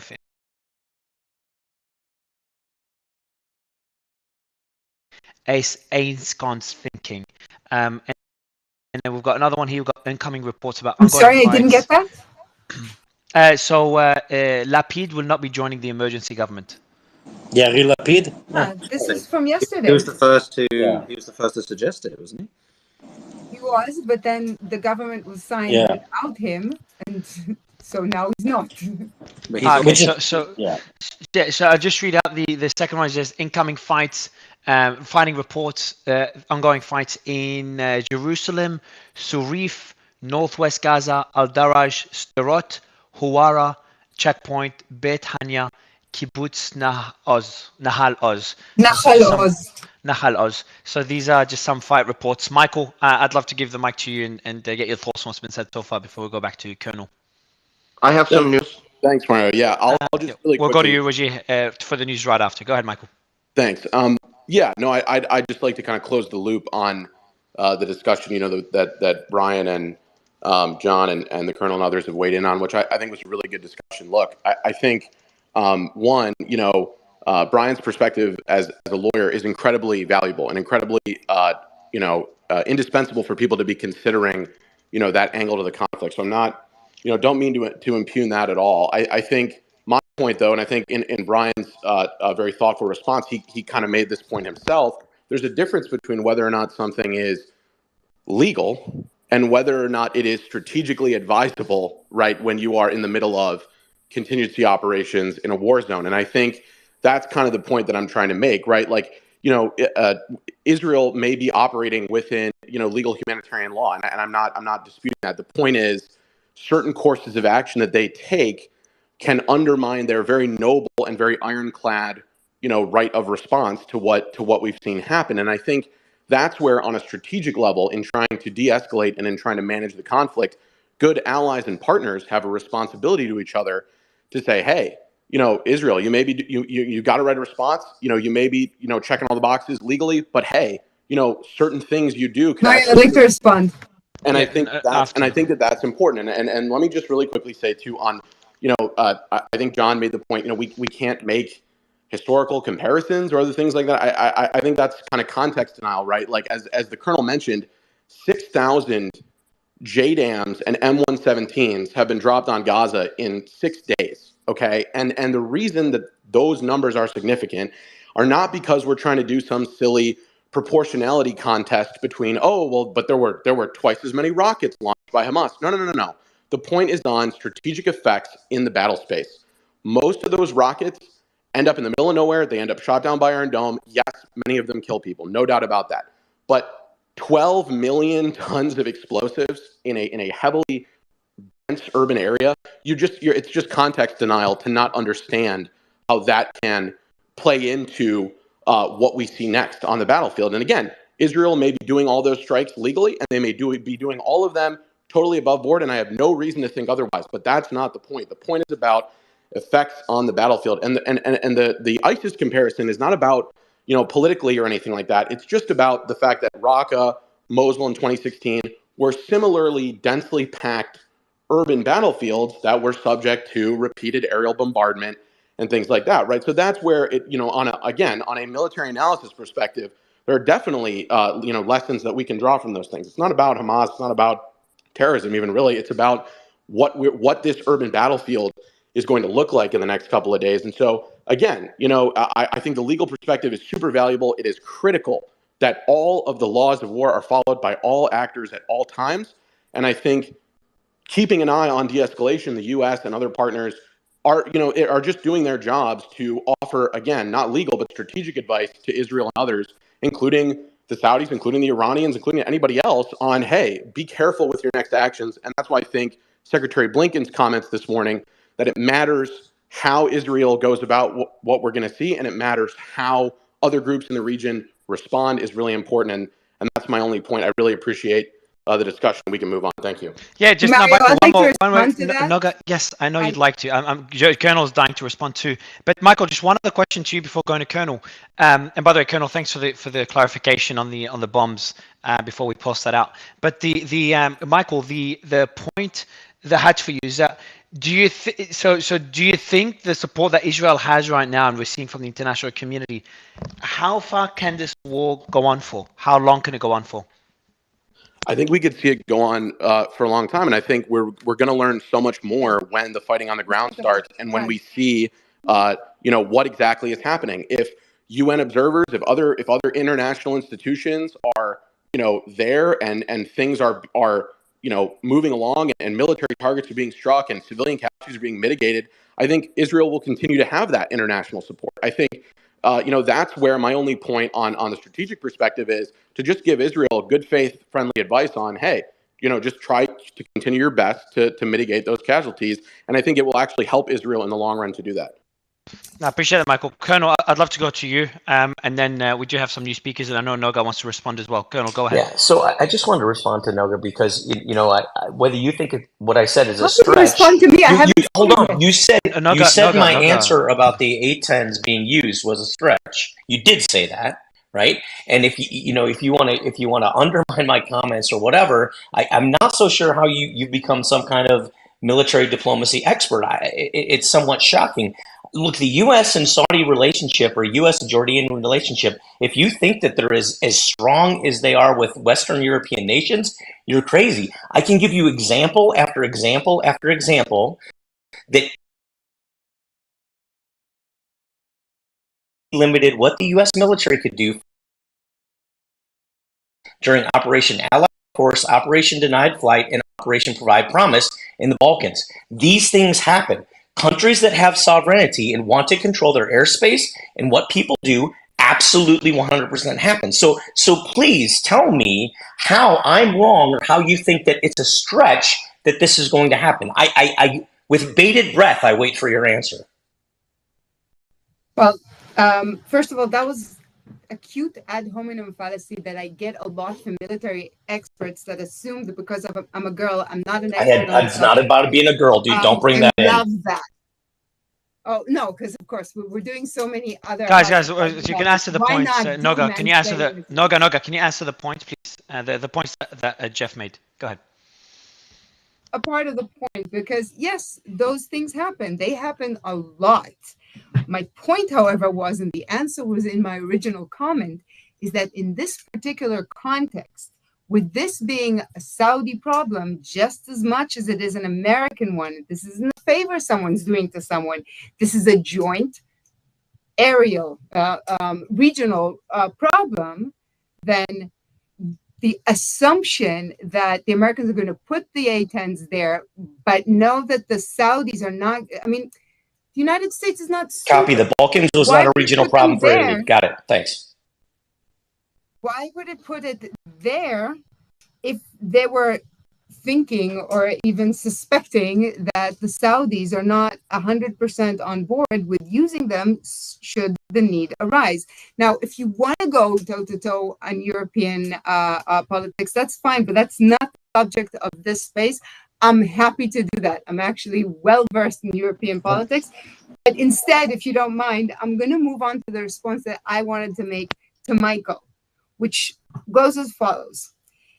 There's something very wrong with morally and logically with the argument you did everything legal, but it doesn't look good. There's an innate problem with this in of itself.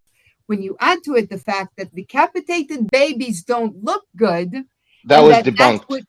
No, it wasn't. No, that's not been debunked. That has not been Guys, debunked. Guys, I don't want to talk. I don't want to talk about the decapitated babies because I think you can mention it, but I don't want to talk about whether Noga. I just made it clear. I don't want to go through that debate again. It's true. It's not debunked. I keep getting people just flooding me with articles making both claims. I just don't want to have that discussion. I'm so sick of it. But Noga, like, I want to ask you a question on the point you're making, and it's a genuine question. So what happened that day is horrendous, okay? The response is, I kind of exceeded any other response Israel has done in the past. And the destruction in Gaza is also horrendous. I think you'd agree to that. Now, where would you draw the line on how far Israel could respond? Or can you even draw the line? So does that mean if Hamas, it takes 6 months to destroy Hamas, and it takes 200,000 people to die to destroy Hamas? I'm just using extreme examples. If the goal is to destroy Hamas, and it actually takes that death toll, would that be okay in your opinion? Well, first of all, I welcome you all to visit the Twitter account of the Israeli Prime Minister. I don't. No, we saw that. I've shared it. No, I've shared it. It is there. Okay, and again, horrendous pictures. I don't recommend it. But to answer to Mario's point, there have been actually more attacks on the Gaza Strip than at the moment. The Gaza Strip has dead. So missiles that can level buildings killed less than one person per missile. Israel is doing its utmost to make sure. But on that point, on that point though, the death toll. Yeah, I know, Noga, but this could be... But see, Mario, I've been good all evening, and No. You see me, Noga. When I jump in, I do it with all the speakers. It's to ask you a question to kind of clarify a point you made. But wouldn't you say similar to what we saw in Israel? Like it takes a while for the death toll to come out. Like we could have right now, it says 1,300, whatever it says. If they stop the airstrikes altogether and not do any more strikes whatsoever, and they reach a peace deal today, that number could go up to 8,000. By the time they count all the bodies, is that a fair statement? I honestly have no idea, but it is a fair statement to note that Hamas is still shooting at Israel as we speak, and there are Israelis in bomb shelters as we speak, and my kids haven't gone to school in 5 days as we speak, and Hamas is still waging a bloody war against Israel as we speak. How would you compare? How would you compare? We're going back and forth. Noga, and we're going back and forth. Each other, then I'm going to go back interrupting. And I've been trying. Noga, I know you've been trying. We're going back and forth. I'm actually not giving the mic to anyone else. You've seen me do it with all the speakers. Noga, can I make it clear? You don't own the stage, and I think we need to let other speakers. So Noga, we're just going back and forth. So like you make a statement, I mention a comment, you respond. So that's why I'm interrupting, not to actually take the mic away from you. So you're talking about like children not going to school and Israel still being under attack. But then just now, the attacks by Hamas, you'd say are warranted because Gaza's under attack. I'm not talking about the first attack. Noga, I'm talking to Noga. I'm just talking about the... No, that wasn't you. Sorry, that was something else. I think something maybe happened. I'll answer the question, Mario. No, I'm good. Oh my God. So let's have a back and forth. Go ahead, Noga. Let's have a back and forth where I actually get to finish my, sentences. I know that they're long. No, there's no justification for what Hamas is doing. You can't make that equivalence. Hamas started the war. If it wanted to end it, it could have started with Hamas ending it. Okay, but it didn't. Sorry, there's a war right now. But what do you mean started with Hamas ending it? There's a war right now, so don't both parties shoot at each other, and you can't compare the destruction now to what's happening in Gaza. Fallacy. No, that's a moral fallacy. One side started the war. It ends when that side is gone. That's not how war ends. There's peace agreements reached. Wars don't always end with one guy. Ukraine or Russia's not going to be gone. The Nazi, and I keep coming back to that, but do you know the level of destruction that was caused to Berlin at the end of the Second World War? They have more buildings than we have in Jerusalem because of it. Are you kidding me? I'm not talking about the buildings. I'm talking about the people dying in the war. I don't care about the buildings. But Noga, but if you made a statement. But Noga, you made a statement. But Noga, you made a statement. There's a war and it only ends with one side gone. So does that mean the only way the Ukraine-Russia war will end if one side is gone? Well, are you seeing it? It's been 2 years now. Are you seeing it going anywhere? No, but there's war. So most Mario, wars end with an agreement. I'm not saying an agreement should be reached with Hamas, though. Either the Russians leave the Ukraine, or they're never going. Or no, this is the 21st century. Yeah, I think it's not as simple, but yes. Used to be that you could end a war, and these are actually stories that happened. You could end a war just by telling the general that they've already lost. This is a story that actually happened in one of the regions in India back in Pakistan, actually, back in 1948. You told the prince or the general or whatever that he'd already lost. He would declare his loss, and that would be the end of it. Wars in the 21st century are fought quite differently. That's why the Ukraine has been battling for 2 years with Russia with no end in sight. One of them eventually has to give in. Let's go. Hang on. The point was, if Hamas gives in, if Hamas yields, if Hamas gives back everything, all of the hostages, gives away all of the warriors, all of the weapons, shows us every last bit of danger there is in the Gaza Strip, this ends tomorrow. That is what Hamas can do. I don't think so. You think, hold on, you think, Noga, hold on, but you contradicted yourself. You just said that. So if Hamas gives up all the prisoners, all the hostages, if Hamas gives up all the hostages, all the warriors, all the weapons. No, you just. Can I interject? Yeah, go ahead, Ben. Go ahead. No, hold on. Okay, so I think what she meant was this.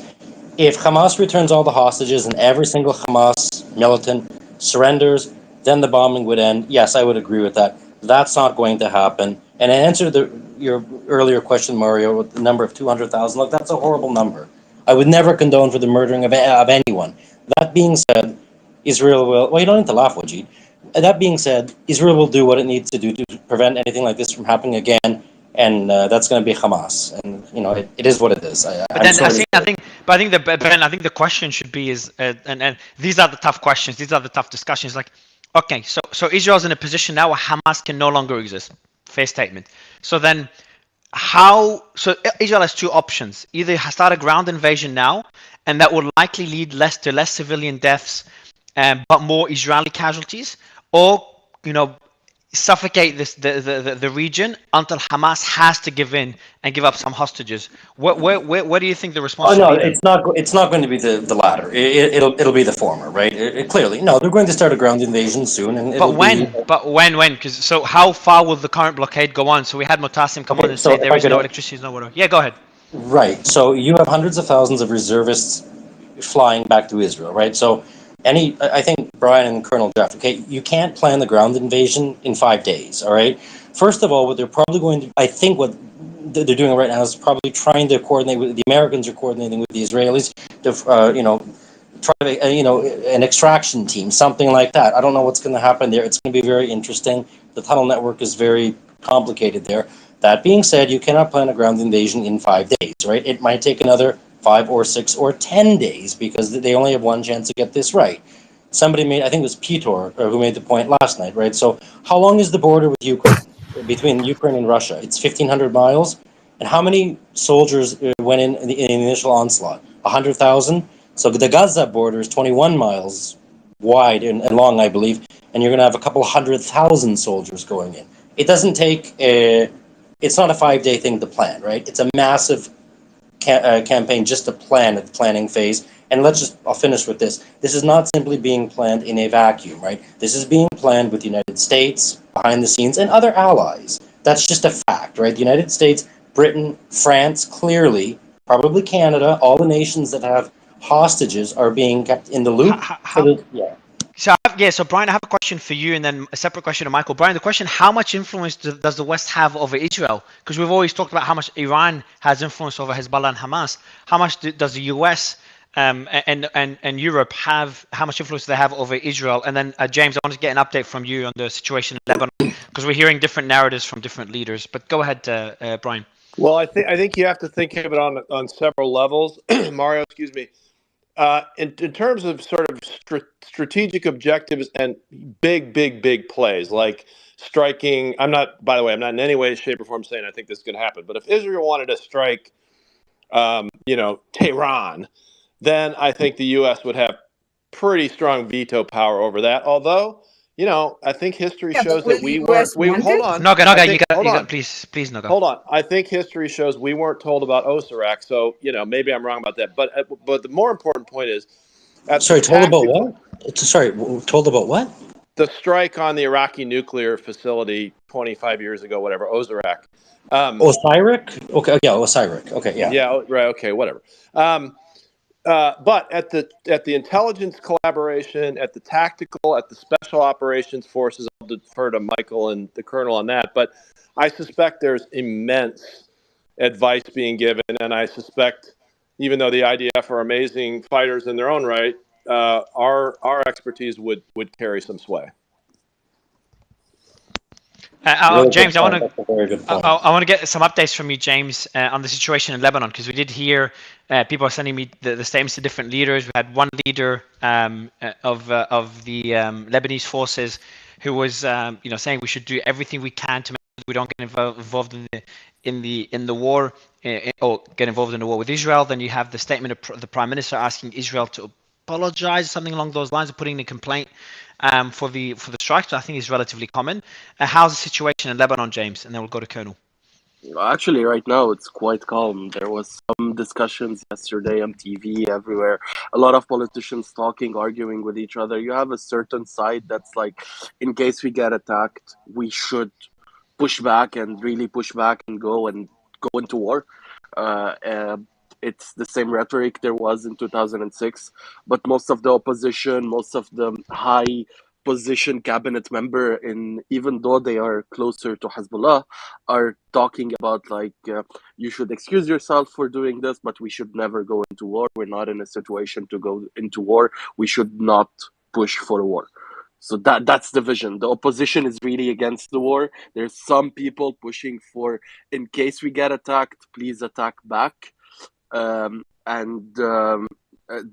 ministry, the government, everything is asking Israel to say sorry for the attack and let's de-escalate everything. And how's the influence? Yeah, 2 seconds.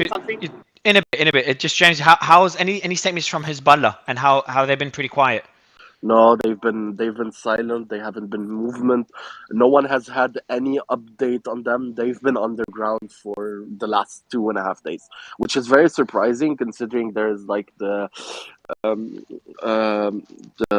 someone from the IRGC that's coming to Lebanon. There is Iranian officials who are moving. There's a lot of movement with Iran and Syria, but it's very calm. There is movement on the borders and on the airport.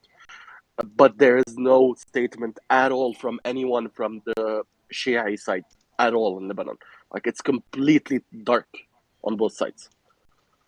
Interesting. What do you make of this? Is that so? You said it's surprising in a good way. Go up, they go completely dark. Even my contacts, friends of mine I was with in the university, we ran through political in Lebanon, all university have like politically affiliated parties, and then you run elections inside of them. I've been trying to contact some of those people that were supported by Hezbollah, that I supported through those elections on time, just for their presence in the university. I'm trying to get in contact with them. Everyone is going dark. Like, it's been 2 days. At the beginning, I was able to go back and forth with them. Lately, nothing. Last 48 hours, I haven't had a single contact internally. Interesting. It's And how's completely last question I have? How's the situation as a country? By the way, just in Israeli National Security Headquarters advises all Israelis living abroad to exercise caution. And so I'm just saying, exercise caution tomorrow and stay away from protests and demonstrations following Hamas's call to organize a day of revenge. So actually, it's a good question for the next speaker, Colonel. Colonel, tomorrow's event, the day of revenge.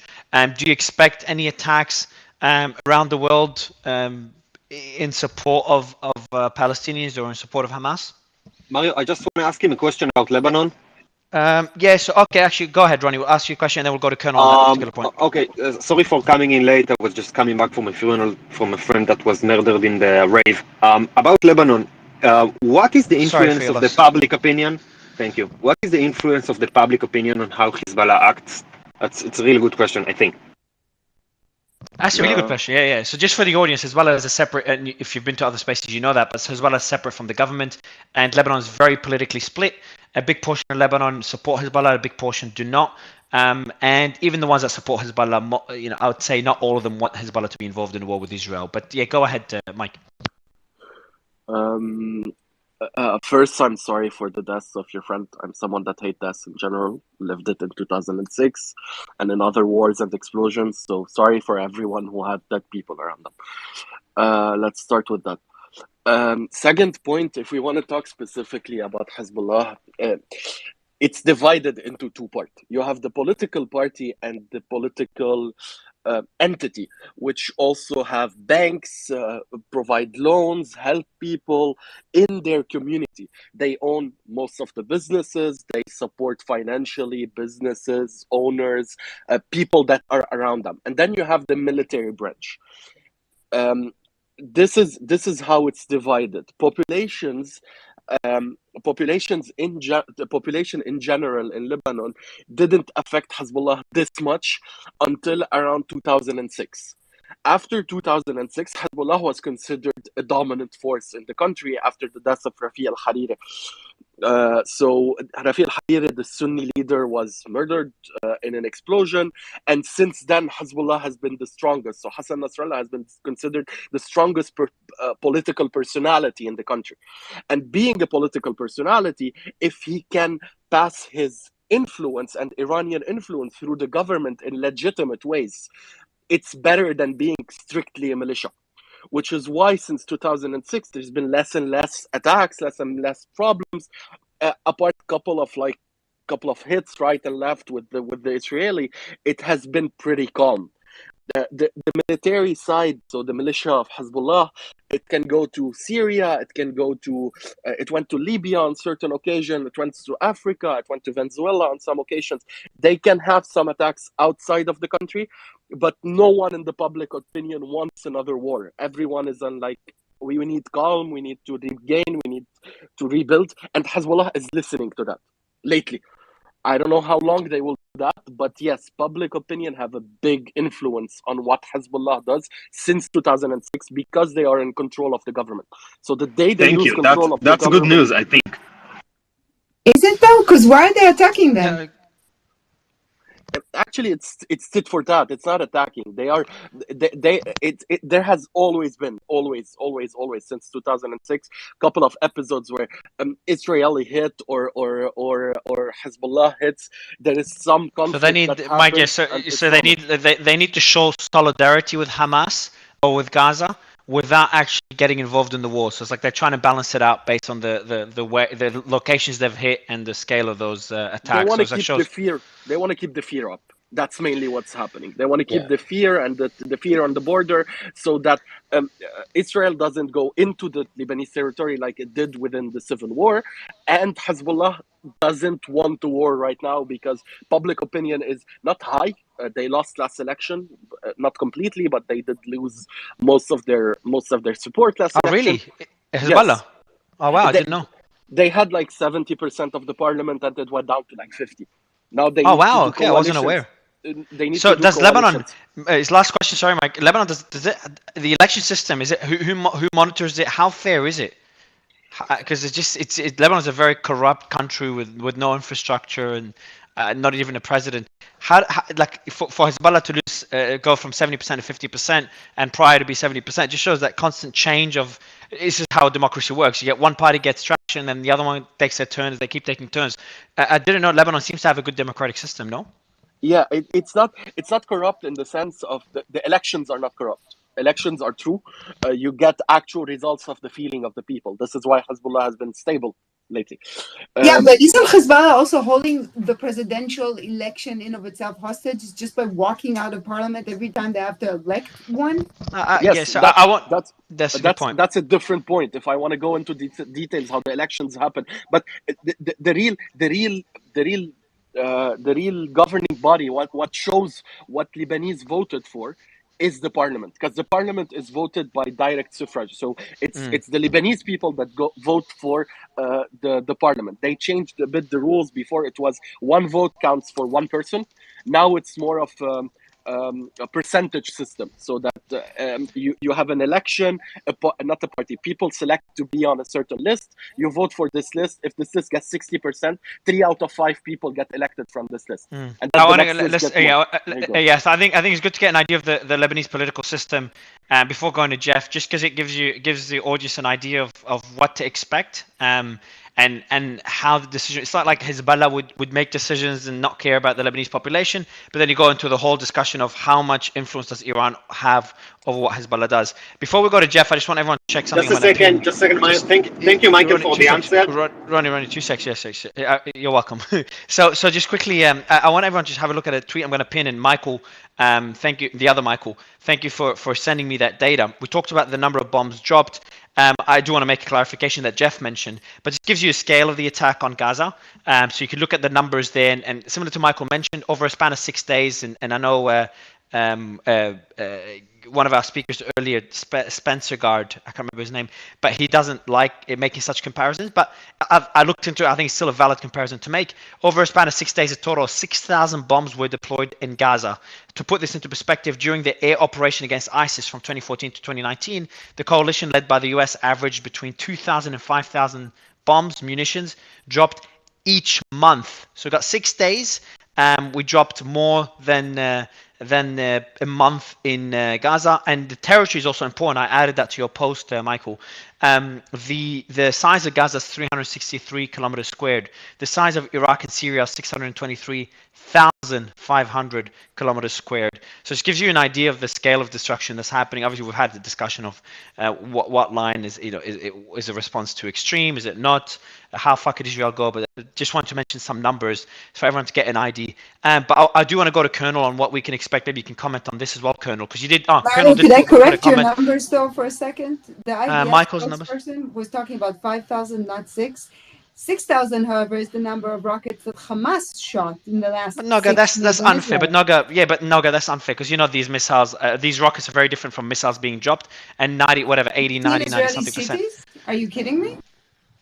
Yes, I've seen Israeli. Are you really comparing? Okay. Come on, like you got to be factually comparing the destruction from just I'm from not comparing the destruction. I'm comparing the amount. The amount, but this is different to munitions dropped from airstrike. Mario, okay, no, I'm not. All right, so look, I didn't want to get into a debate about it. Unless you have Colonel, maybe you can, you're an expert in this. You can make any additions because Colonel did make a fair addition during the ISIS fight. There was ground forces as well.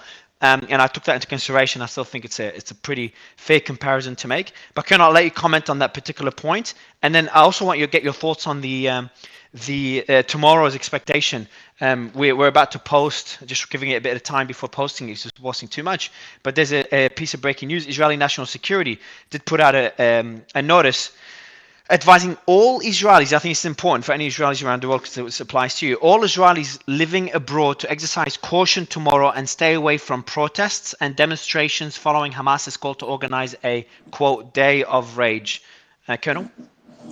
Yeah. So look, there's a huge difference between a 2,000-pound bomb and a 50-pound warhead on an unguided rocket, right? I think we all have to. Oh, Jesus, can you please stop? Kill her, Mike, man. Yes, accidentally. But look, that's just a fact. But I do want to talk about the other issue, right? I think, look, I don't know if there's going to be an attack. I think if there was actionable intelligence that this would be shared internationally, because nobody wants this to happen. But this is an example of Hamas and perhaps the larger Muslim community. And I realize all Muslims aren't the same, but the faction of Muslims that are in Hamas, this is them actually hurting, literally going out and hurting themselves and not helping themselves, right? What Hamas did on Saturday was horrific. There's no excuse. They all should be. I mean, I hope they do find and kill every Hamas. Look, I'm completely on Israel's side on that, right? But here's the crazy thing, right?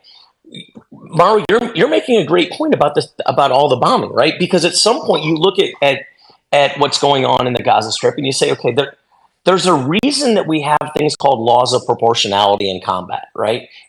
At some point, you made the radical like 250,000 people, civilians. Is that what's the rule of proportionality? Arguably, there is public opinion that is swinging a little bit away from Israel. I would say it almost gravitated immediately after September or after Saturday. But it's kind of gravitating to like, okay, wow, this is really getting like Gaza is being turned into a barren wasteland.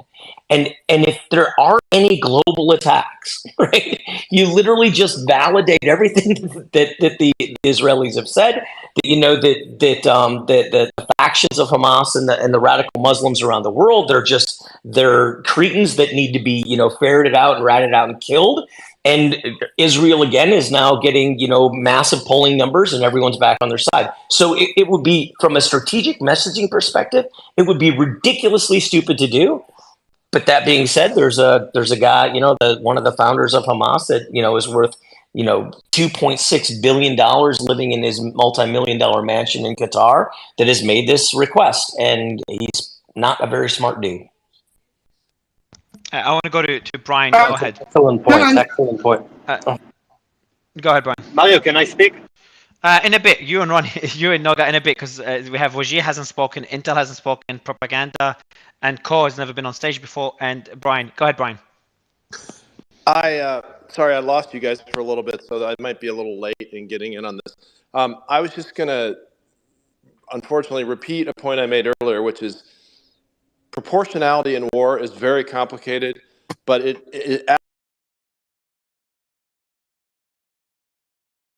it's about what you are allowed to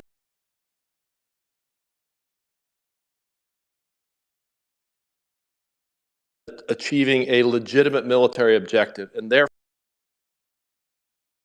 right, it's effects based. Had no legitimate military. Before going to Intel.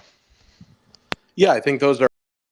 I think again that's underscoring what we were saying earlier, right? Like when we talk about proportionality, we have to be talking about effects, right? And that's not to say that, like, again, this is not about moral equivalency or going down some kind of debate like that. I think the Colonel and Brian and I are really trying to talk about from a military perspective, right? Strategic messaging, optics, all these other things, they matter. You may not like them to matter, but they matter. And Israel and the U.S., as Ben mentioned earlier, are closely collaborating on what any kind of ground operation would look like, not just because of hostages, but also because of those relationships, right? And I think, it's I would certainly hope that everybody would be on board with the U.S. and other partners and allies, just giving good counsel to Israel to say, hey, there are certain actions that may turn public opinion against you. There are certain actions that may help you.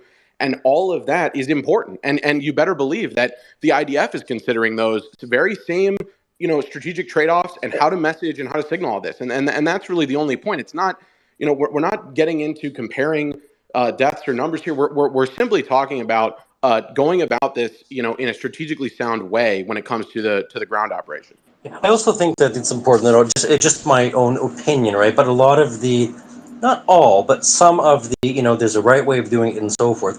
That is also keeping in mind that the U.S. has other allies in the Middle East, right? So they do have to, appease not only Israel, but, they have to appease the Saudis, the Emiratis, the Bahrainis, right? So I think it's important to note that, they probably through back, well, of course they did through back channels, said to Biden and to Blinken, look, we recognize and we realize what Israel is going to do, but please try to issue a statement that even might be a tiny bit in terms of showing, that you're making a public effort to potentially not restrain, but just restrain the Israelis. I think a lot of that is PR.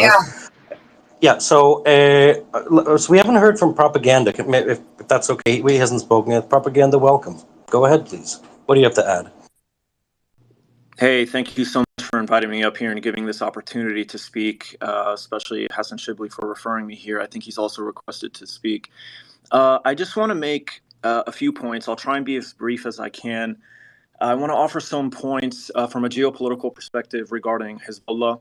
I also want to add some perspective to this concept of armed Palestinian resistance. And I do want to also address some of the claims that we're seeing online about the nature of the casualties and the casualty figures. I know for a fact that what I'm going to say is going to rustle some feathers. I just ask that you let me finish making my points and then go ahead and criticize me, pick apart what I'm saying, whatever you like. I want to start by making this point very clear before I begin, that obviously I condemn violence and I offer my condolences to the families of the innocent civilians that were killed in the state of Israel. And I'm sure that there are people in here who support the state of Israel that would offer, I hope, their condolences to the family members of innocent civilians that were killed in Gaza. So I'll start by, adding some perspective to this concept of armed Palestinian resistance. I know people in here obviously consider Hamas a terrorist group. I just want to point out that Palestinians, from their perspective, are an occupied people living under an apartheid regime in the West Bank. In the West Bank, the people, the Palestinian Authority, they gave up their arms and they recognized the state of Israel in 1993 after the Oslo Accords. Yet the settlements expanded. The amount of settlers living in the West Bank has expanded. The occupation has become more sophisticated. Their lives have not improved. So in Gaza, from their perspective, recognizing the state of Israel and giving up your guns does not lead to a better condition of life. So they've decided to resist. And because Hamas is nowhere near as powerful as the state of Israel, who also has the right to defend themselves, Hamas has to engage in armed resistance in an asymmetric manner, meaning they have to attack differently than what your average nation-state army can do. So that's the first thing I just want to add in terms of perspective for how the Palestinians choose to resist. And I won't condemn Hamas as a terrorist group, not because I condone what they do, but because I won't condemn how Palestinians themselves choose to resist the occupation and apartheid they live under. So I just wanted to add that perspective. Now, I want to also now address the claims being made about the casualty figures. There have been over, supposedly, I don't know the exact figures, they keep changing, but at least 1,500 killed in the state of Israel. Some of those people are civilians, and we condemn that. That's wrong. But from what I have seen, the majority of those figures are Israeli soldiers. And So Israeli that's not soldiers, true. No, only 200 of them. No. So under 300, this is confirmed. Under 300 are Israeli soldiers. The rest are civilians. But continue. That's not in dispute. But please continue. You gotta unmute bottom left corner, Propaganda, you gotta unmute bottom left corner. Sure, I wasn't trying to cut off anyone. I'm sorry. No, you're doing great, man. Thank you. Yeah, I do want to dispute that point respectfully. Confirmed by whom? Confirmed by the United States, confirmed by the state of Israel, and I will point this out, there are over 1,000 private non-military funerals going on throughout the state of Israel. The people who are from Israel in this room, Noga, Ronnie, my own family, right? We each know people who were killed, and they were not active duty soldiers. Maybe they were, everyone's a veteran, most people in Israel, right? So it's not that most that were killed were soldiers, right? the least number of people that were killed were soldiers, right? These are civil. Just 1 second. So when they went into the kibbutzim, right? They're not active duty soldiers sitting there, right? These are innocent people, right? These are not occupying soldiers. So you can dispute it all you want, and if you have a source, I'm not trying to be combative here. Sorry, I'll rephrase that. No, If you have a I'm source, not. I'm not if you have a source, offended I'd love by to it see in it. We any do way. have, yeah. So propaganda. I'll give you the mic back. Just breaking news. Just came out now from Channel 14. Okay, so they're about to post it. This is pretty big. So the Israeli military is ready and awaiting political approval for ground incursion into Gaza. If the approval is given, the forces are prepared to stay for months.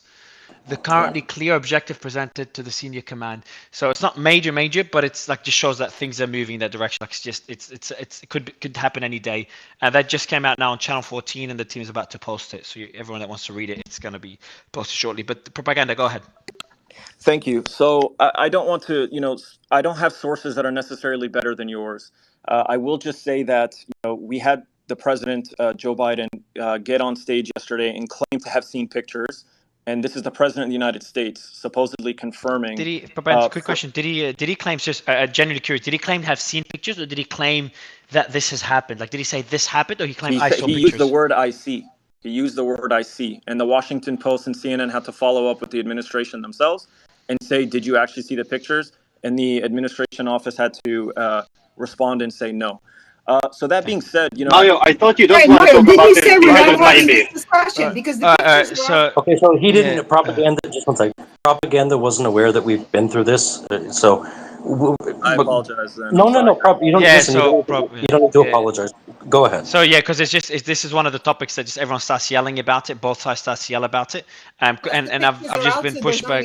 I've just been pushed back. I keep getting sent different information from different people, claiming different things. So we've kind of put it to bed, and hopefully over time we'll all agree on something. But yeah, Can go I ahead, just make Fernando. a last point now? Yeah, Because go ahead, man. You mentioned this last update, and it ties into the last point I wanted to make from a geopolitical perspective. So the state of Israel obviously is now responding to the attack by Hamas, and they have moved massive sorties, right? Large military troop movements, formations, almost to the size of brigades have been moved to the north and to the east of Gaza.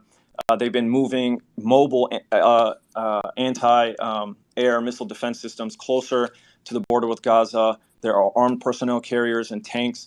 So there is obviously a legitimate threat and a legitimate capability to invade Gaza. I personally believe Israel will invade Gaza. I don't think they'll invade to the dense urban areas because I think that puts Hamas in a stronger position to hurt Israeli troops. So But I then think how would they Breaking news, eradicate by the them? way, Mario. Yeah, what's the breaking news? Go ahead. The Israeli Defense Force commander has released a press statement saying ground forces are prepared and ready and in place for an invasion into the Gaza Strip. They're awaiting political decision. Yep. Can you send me through the link? I just heard it on I add Fox it all to News. my phone. I can't send you the link, dude. Sorry. Yeah. They are mixing up IDF spokesperson and Minister of Defense. Which one that said it? I think it was the IDF spokesperson. IDF spokesperson said that the commander has notified the leadership, the political leadership, that the forces are in place. They're waiting on. They're waiting on a that's political exactly decision. what I mentioned. Yeah, that's. I have news connected to the colonel. Go ahead, Raji, and we'll go back to propaganda. Go ahead, Raji. We talked about the airspace. So the Pentagon issued a statement. A squad of A-10 aircraft arrives at the. That's old, Raji. You're old with the news, man. Just check when it was, like 3 Dude, hours. you already know this? Yeah, we posted it and talked about it 4 hours ago. So just go back to that point. So yeah, that's what we mentioned as well, Colonel, just now, that the approvals given our forces, and he also adds, if approvals given, our forces are prepared to stay for months. But then the question I had for propaganda, he said that they wouldn't enter dense urban areas, which makes sense. But then the question is, how can they defeat Hamas without doing that, without entering those dense urban areas? So I don't really have an answer for you. I don't know how they'll eliminate Hamas, but I know that they're about to give them hell. And what they're going to do is likely shrink the borders of Gaza. And the way to do that is to take the farmland. They may go into some lightly populated areas, but the closer you get to Gaza City, right, these are the most densely populated areas on Earth. So there will be civilian casualties. And because of the concrete structures, even if they bomb it with artillery and fighter jets, at some point, human troops have to go in and take those buildings, right? Just like you saw in Bakhmut with Russia and Ukraine. So Hamas soldiers, fighters will be in position to inflict serious damage on Israeli soldiers. So Israel wants to respond, but there is a limit, I think, to what the Israeli public will accept. If you start seeing 15, 20, 25,000 dead IDF soldiers, the public might say, let's slow down a bit. Based on my I opinion. just want to add to that, if that's okay. In that, again, I think it depends a large array on the type of mission that the Israelis want to do. You can just go for a full-fledged offensive. You can do counter-terrorism. You can do just hostage acquisition and then flatten. It's the Israelis, if they really wanted to, they could just resort to getting hostages out and then a full-scale airstrike, which is not going to happen. But these are all the kinds of military decisions that you see military personnel considering. I think what is more complicated. It's important to remember that half of Gaza is children. We have 2 million citizens, and 1 million of them are children. 60% of the people that were injured. I'm just talking from. I didn't pick any fight. We're just talking numbers at the moment. Yeah. No, I'm not dehumanizing the situation. I'm just. Let Piotr finish. Yeah, I've not spoken for a while, so I'm going to sort of take the opportunity to do so.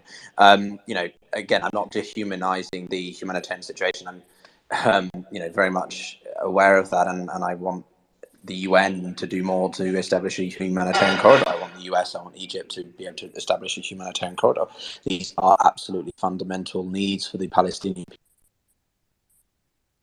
people. Piotr, I think you're cutting out. Standpoint. Yeah, he is. I do have news that Jeff mentioned to me. Jeff, do you want to mention the news since you sent it to me? Thanks for putting it in a group as well.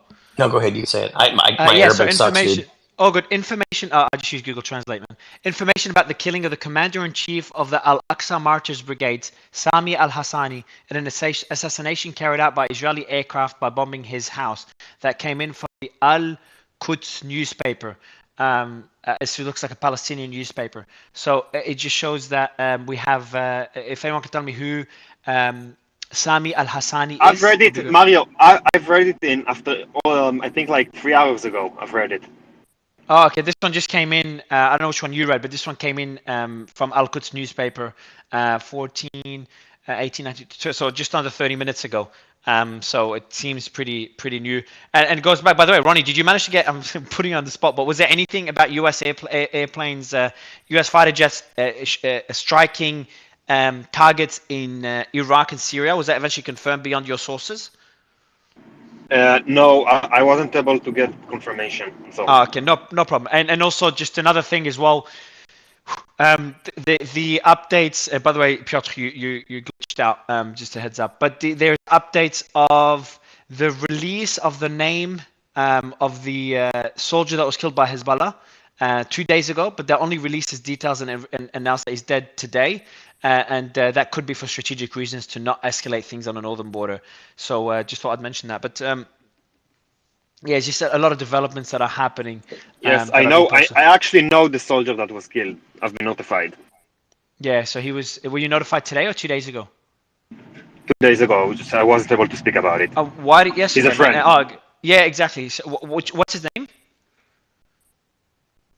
I don't think I should say if it has not been released yet. It has been released. I was just testing you. What's his name? I'm just putting you on the spot. There was one guy named Samuel. Let me check the name. It did come out. Hold on. Let me read out the name that I have. So maybe it's another guy. Hold on. Let me see. I hope it's not another guy. But if that's another guy, I just make a big mistake because I'm not. No, there's only one person, and his name is. The one person that you were told about. Yeah, well, they announced one person. I'm just trying to find his name. I just looked at the news is coming in so fast that I'm losing track. I'll have to ask my team to find it. It's like every minute there's some new piece of information that comes in. So I'll get that and I'll share it now shortly. And give me a couple of minutes, everyone. But I think Piotr, you were speaking. Yeah, thank you. Yeah, I was just trying to say that again, it depends on what the strategical objectives of the IDF is. Piotr, you're really glitching, Piotr. Yeah, I've just brought you down again. So Piotr, you're glitching a lot. But yeah, I'll go to Intel, and then we'll yeah, Piotr is just really bad on your end. But I'll go to Intel. I see Hadi's coming in as well. Be good to get an update in from Lebanon. But let's go to Intel. Intel, anything on your end? Intel? All right, so we're having glitches. Yes. Oh, he's good. Yeah, how are you, man? Yeah, go ahead. I think you had updates on your end. Yes, Mara, thank you for inviting me back again. I really hope. So your mic is really bad as well. So I brought you down. Let's go to Hadi. I've just brought up Hadi. It seems everyone's glitching. But Hadi, how are you? Hey, I'm good. How are you? Good. And by the way, if anyone find the news is I saw in our group the soldier that was killed on the northern border. I'd really want to talk about that because it's interesting that they released it 2 days later. It shows de-escalation. But how are things in Lebanon? I mean, today we had like some false alarms. First, the rocket that was fired from Israel for some open lands in Lebanon. Then, from the Israeli side, they said that it was based on false information. And then we had the sirens on the Golan and near Shabaa farms. That was also based on false information. I think that's pretty much everything we had. And we had the claim from the Israeli military that one of their soldiers was killed in a Hezbollah attack yesterday, although some from the Israeli side, they were claiming it was Hamas, and they're trying to put this on Hamas, but turns out it is Hezbollah, although they claim responsibility, though. Who claimed responsibility, Hamas No, or Hezbollah? Hezbollah. Oh, wow, okay. But I like how they're trying to... I found the name, someone else, Matania, the name was published. Yes, Matania Elster, yes. So just want to get some update on the news of the... if anyone knows the political landscape in the different commanders in Hamas, in the Al-Aqsa Martyrs Brigade, Sami Al-Hassani, can anyone tell us how important that person is? Let me unmute.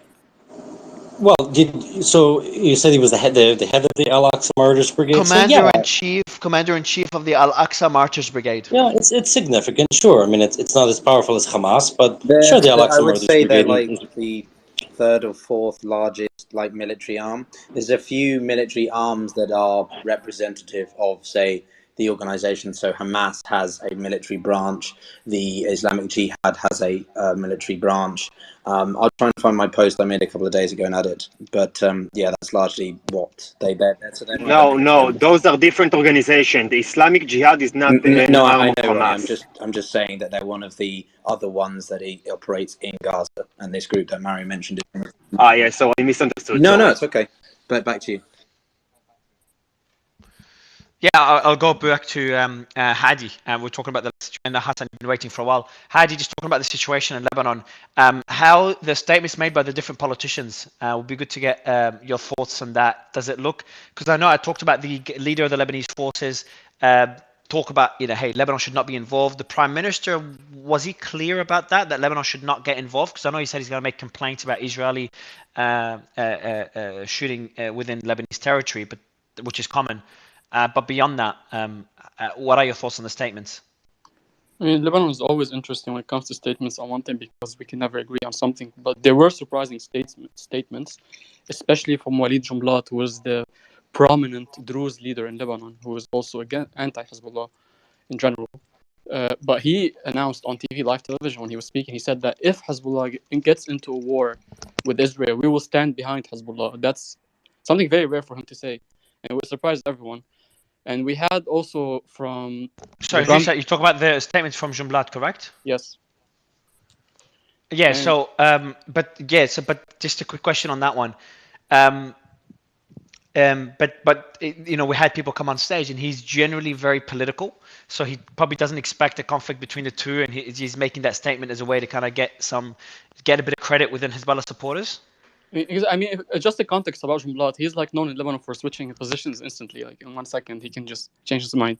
But the fact he said that they will, usually he says that we will not, okay, he will condemn Israel, he will stand with the Palestinians, but he would never say we will stand behind Hezbollah if there's a war. He never said that before, so that was the first time he said that. But still, I wouldn't take his words for it. He's not that. I have something to contribute about that, an anecdote. Go ahead. So just to give you an idea how much Lebanon is divided, we have a neighbor of ours called Danny. He's from Lebanon. We have Lebanese families living in Israel that was pro-Israel in the 2006 war. So you have Lebanese families, have their families in Lebanon. And I'm sure that those people don't want to get into war in Israel. So you see that in 2006, there was actually people in Lebanon who was rooting for Israel in the war. That's not. Yeah, I don't think. Yeah, I don't think they were rooting for Israel. They were just not. Yeah, no. They South, didn't want. South Lebanon. They helped Israel. South Lebanon army.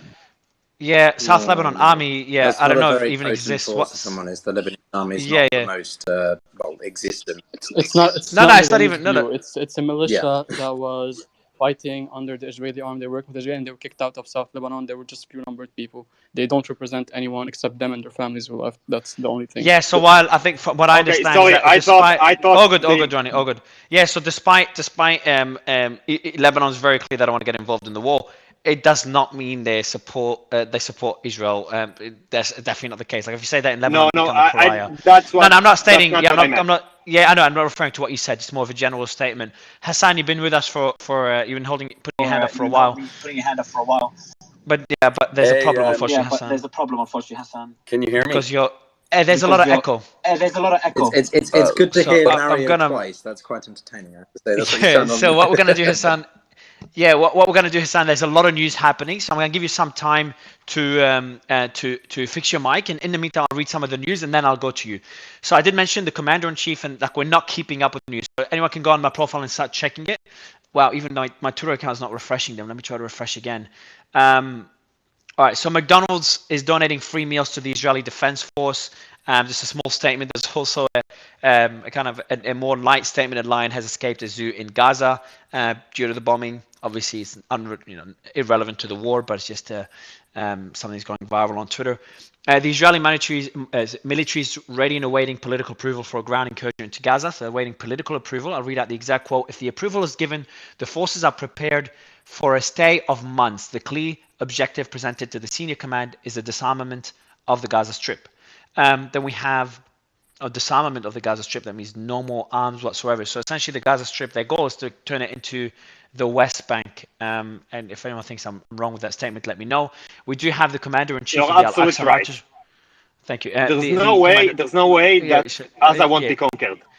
All right, so Commander-in-Chief of the Al-Aqsa Martyrs Brigade, Sami al-Hassani, has been killed by an Israeli airstrike on his home. There's a few more pieces of news that haven't been posted. One thing, so that's not Gaza, right? I mean, the Al-Aqsa Martyrs Brigade is a West Bank group. I'm not even sure that they have operational capabilities in Gaza.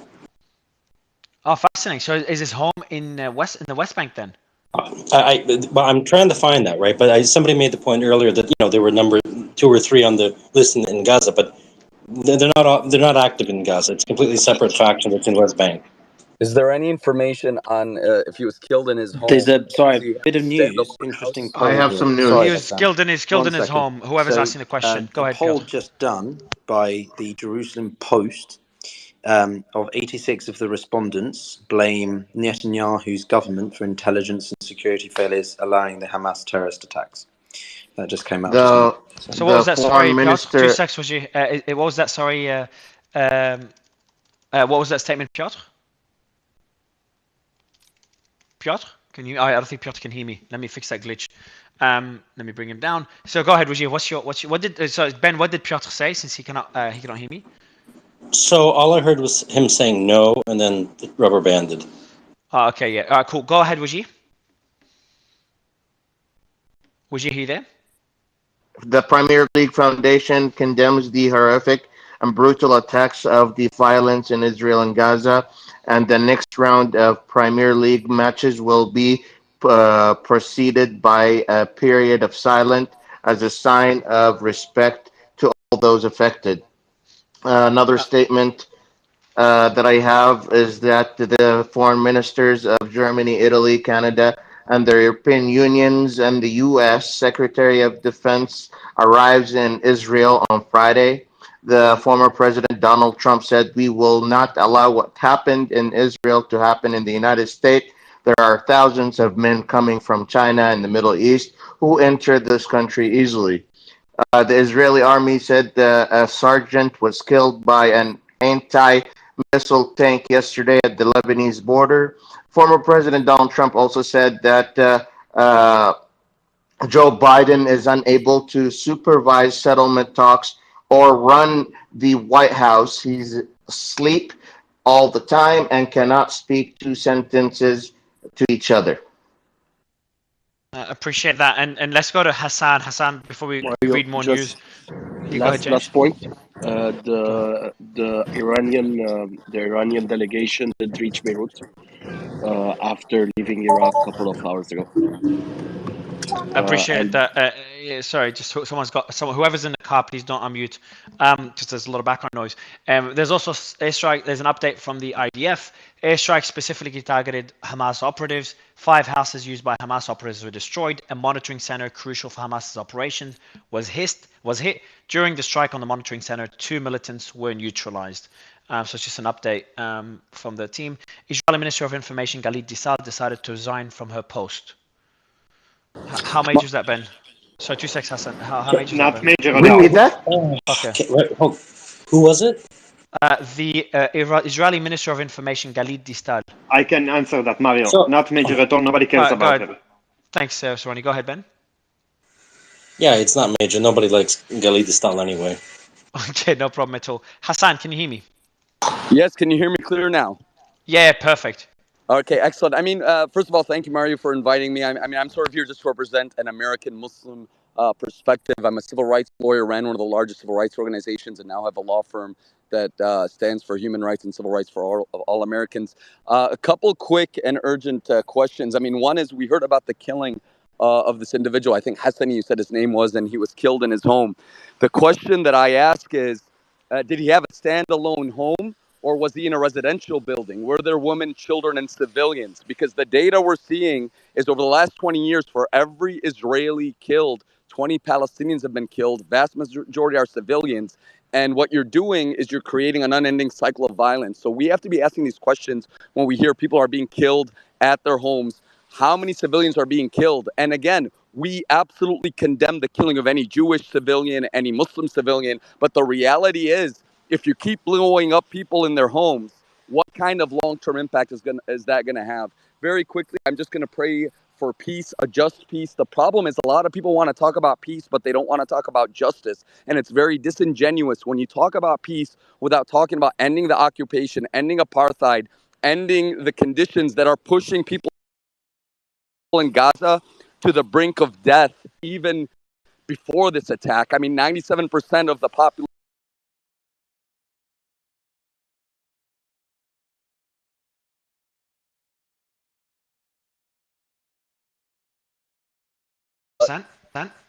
Sorry, 97% black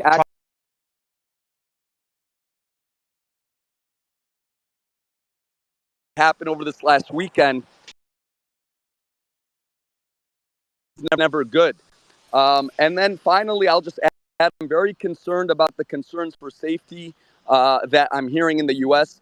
A lot of hate profiteers have been promoting fear and hatred of the community, and they're spreading rumors that Muslims are going to rebel or revolt on Friday. That is not accurate. That is not fair. We are loyal. We love this country. Stop trying to paint us as some fifth column. And finally, my last comment for now, and then I'll listen in and happy to answer questions, is I'm shattered by the lack of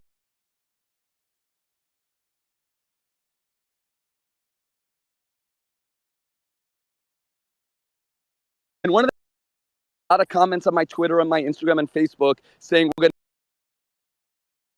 to eliminate. And some of these are legitimate accounts. They're not anonymous accounts.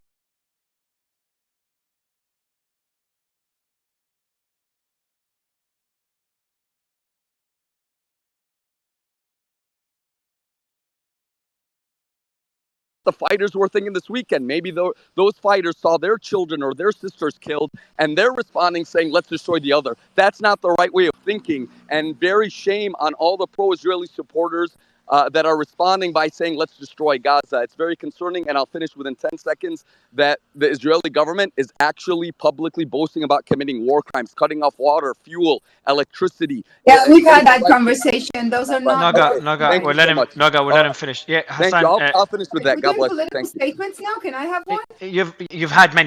So Hassan, I'll let you. Can I respond? No, guys, you put your hand up if you want to respond, not just unmute and say, can I respond?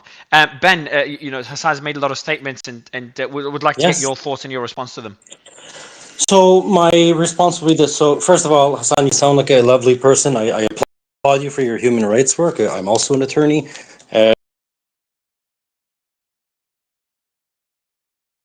I want to first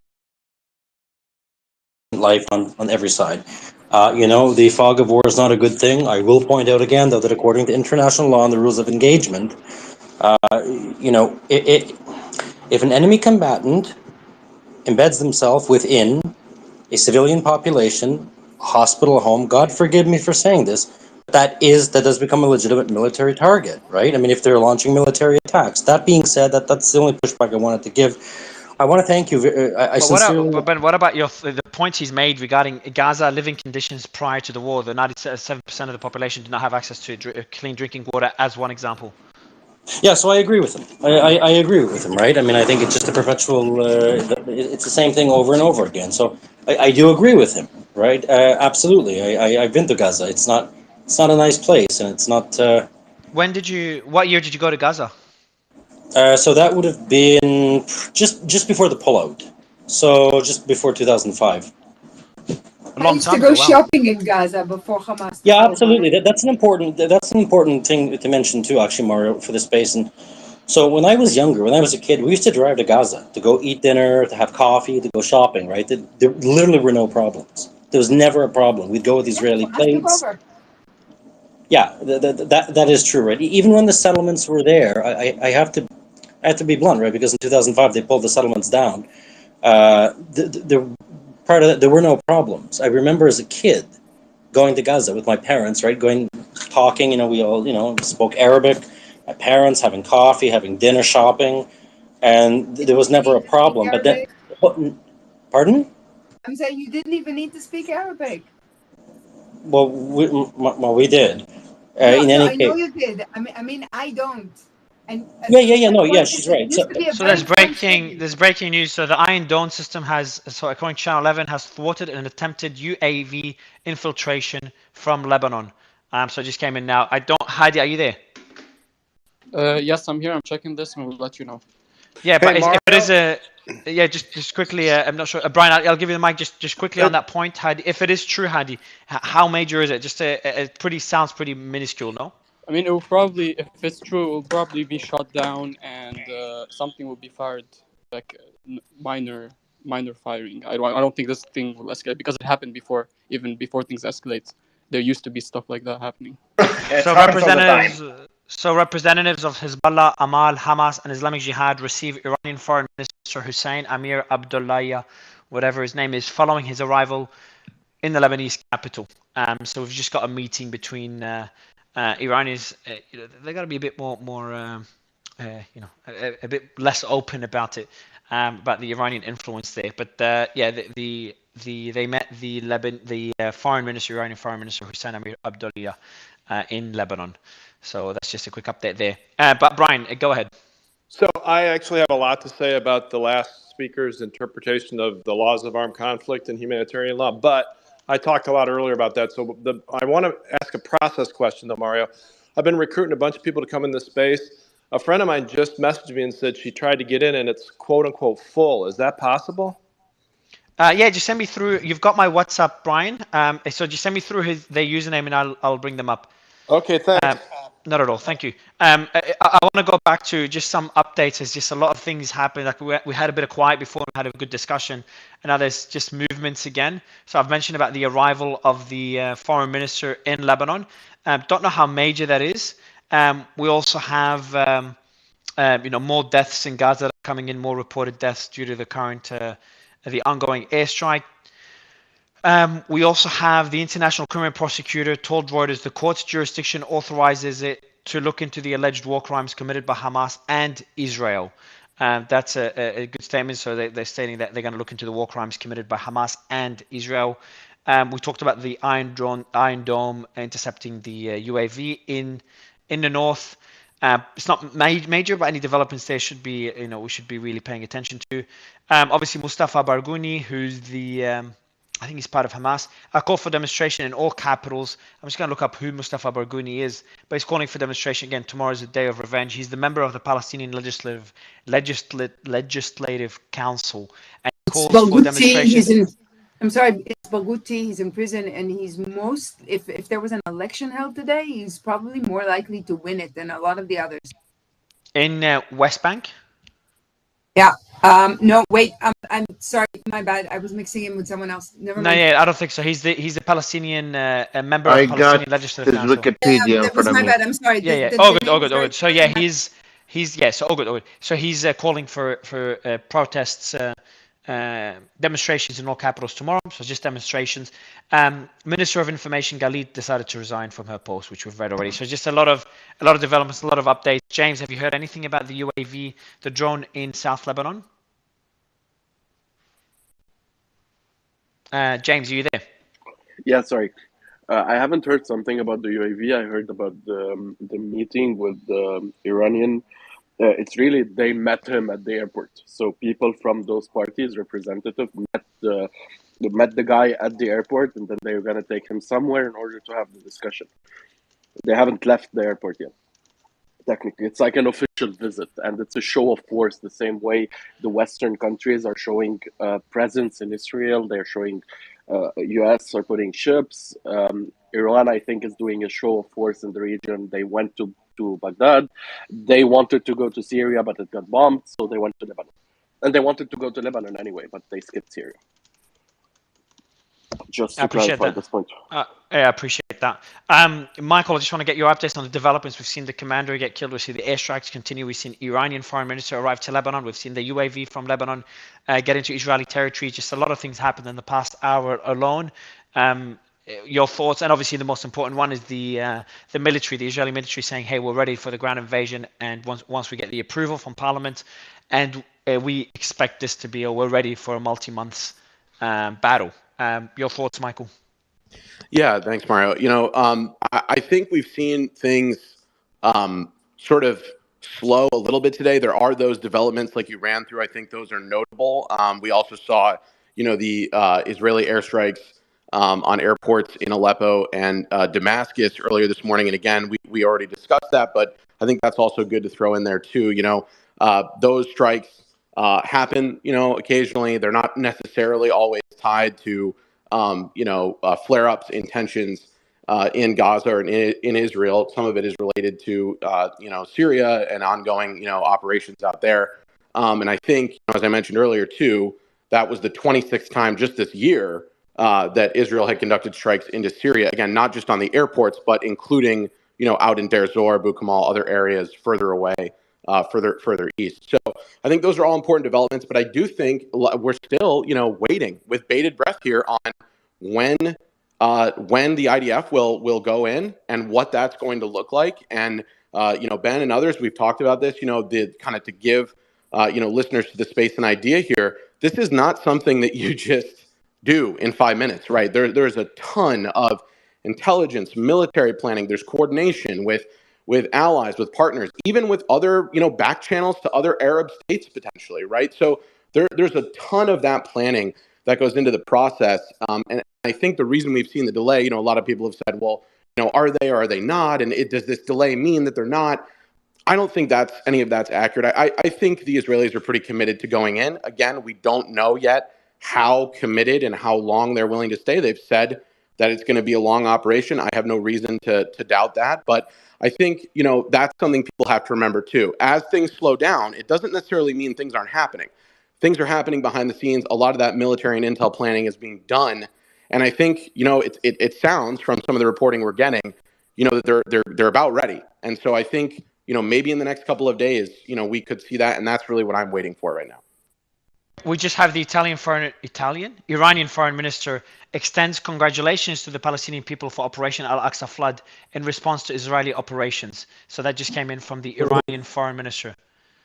Okay, I thought you said the Italian foreign minister. No, I thought it was. I read Italian, then I corrected the Iranian. That would be, imagine Italian saying that. Then I would not. Then I'll just throw all my geopolitical knowledge down the drain if that came in. So this came in from the Iranian foreign minister. Isn't this from yesterday? He might have mentioned it yesterday. He might have. Yeah, so a lot of things, a lot of statements have been made before, so they're being made. That one just came in now, a couple of minutes ago. I think he's making those statements from Lebanon. We are here to confirm. Yeah, exactly. Here we are here to confirm the Islamic peoples and government's rejection of the continuation of war crimes against the Palestinians. The bombing of Gaza, displacement, and cutting off of water are considered a war crime committed by the Zionist entity. That comes in from the foreign minister. I will hold talks with Lebanese officials regarding the situation in Gaza. So he's meeting other officials, I assume, but we only know of the three: Amal, Hezbollah, and one more Islamic group. That third one, actually, on my Twitter, let me check my Twitter. That third one, the Islamic group, the Amal and Hezbollah are two Shiite groups, and the Islamic group I don't know enough about. Islamic Jihad. Islamic Jihad. Yeah, I thought it was Jihad, but I was going to confirm before. It's pretty. Who's the Islamic Jihad, James? They're the Palestinian. They're the PIJ. It's the one I keep saying. They're one of the. But they have. Groups in the, I keep forgetting. They are the people that control the camps in Lebanon. They are the people that control the camps in Lebanon. Yeah, they are. They do not. They are mainly the military. They have just some influence in some parts of the camps, especially in the one in Sur. But other than that, they don't have any influence in other camps. But they're the ones who were actually on the front on the war between Gaza and Israel. Last year or the year before, it wasn't Hamas, it was Islamic Jihad, and they're the closest to Iran in Gaza, by the way, closer than Hamas. Oh, wow. That's interesting. But a question for you, Hadi. The response from the Palestinians in Lebanon. So we've talked about Hezbollah's response. How armed are they? And is there any way? So we know that if Hezbollah does something, the army would not stop it, or cannot. But if the Palestinian factions within Lebanon, they decide to attack Israel, would Hezbollah and or the Lebanese army stop them? I think they can stop them if they want to, of course, when it comes to attacks right at the borders. So in direct conflict, direct confrontation, clashes via, I don't know, bullets and all that. But aren't they not even allowed outside the camps? I mean, that's why I said if they want to allow, if they want to stop them, because in the refugee camps in South Lebanon, especially in Sur area, there's a lot of asphalt behind.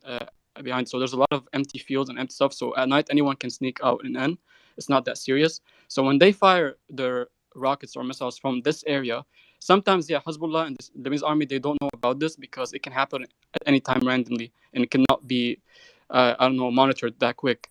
But if it's going to be right at the borders, I'm pretty sure they can find out as soon as someone, anything that passes there, they can tell there's the UN forces, there's Hezbollah, there's the Lebanese army.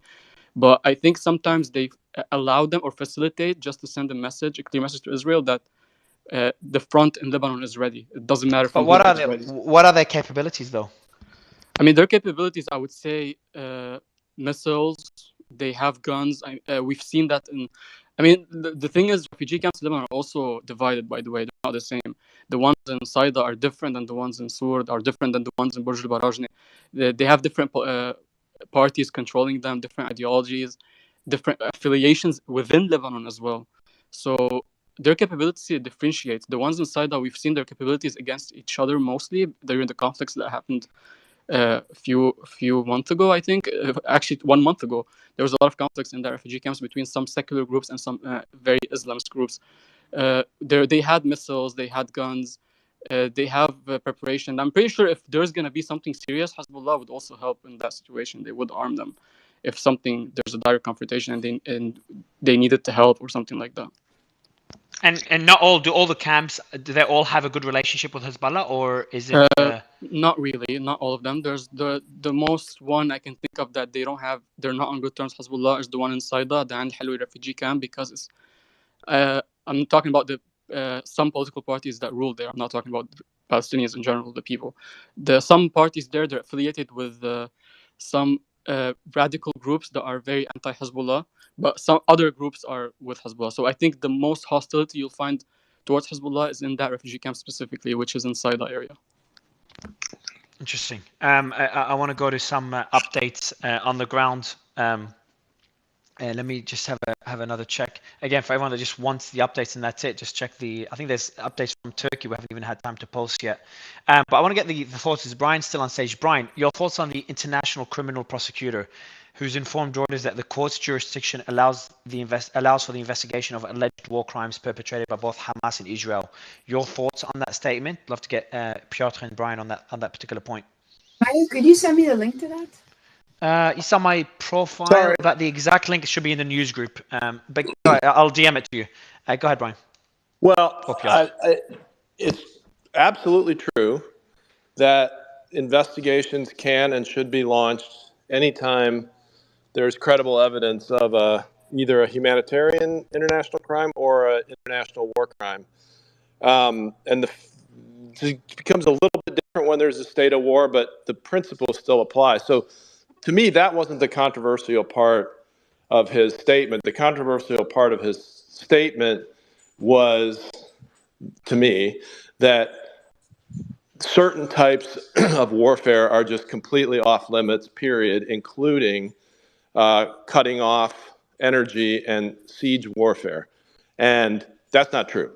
I don't particularly think those are good approaches, and I think they certainly can lead to humanitarian disaster. But again, it's all a question of proportionality. If you have massive amounts of enemies in a closed space or an almost closed space, and you credibly believe that they are going to use the fuel and the other critical infrastructure to fight you, then you have a right to take that away from them. But you still have to be proportional, and you still have to do all you can to protect civilians.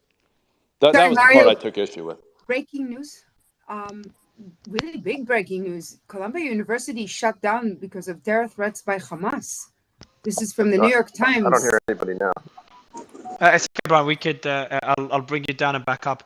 Can you hear me at least, Brian? Oh, I got you. Cool. Yeah, I can hear you. Cool. Yeah, I think you can't hear Noga. But Noga, so you're saying Columbia University? Columbia University closes its campus to the public on Thursday ahead of planned protests against Israel. I'm going to send you the link, but the headline reads: Columbia University closes campus ahead of the Israel-Hamas war protests. And the caption is that there's I'm going to send it to you. You can please do. It seems, I'm sorry, Brian, continue. No, I think he's made his point. Mario, I have something on the Lebanese front. Go ahead, Layla. Just 2 seconds. So Noga, if you can send me through the one about Columbia University. Piotr, before you go that, Layla, I see Piotr wanted to jump in on the earlier point. Sorry, and we'll go to you right after. Piotr. Yeah, thanks, Mario. Sorry for the glitches, everyone. But yeah, now that I'm not co-hosting, I can be a little bit more forthright with my opinion. So to Brian's point, as someone who's worked in international law a little bit in the UN, for investigations to be opened, it needs to be thorough. It needs to be conducted by a comprehensive unit or commission. It's not going to be quick. We can look at the Ukrainian-Russian situation for an example of this. It will not be something that the Israelis welcome. Absolutely not, because they will object. They will, frame it as that they're putting in the same sort of classification as the Hamas groups, and therefore, that is a sort of an insult. So, but this is the thing. It's also the truth, but never mind. Yeah, Nolga, I was expecting you to chime in, which is why I paused. So anyway, you're getting used to me. I am getting used to you. So what I would say to that in response is that, not to you, but I mean to the situation, I think that Hamas, the UN is going to experienced difficulty in really finding details on this, mainly because Gaza is not somewhere that they can get to like on the ground.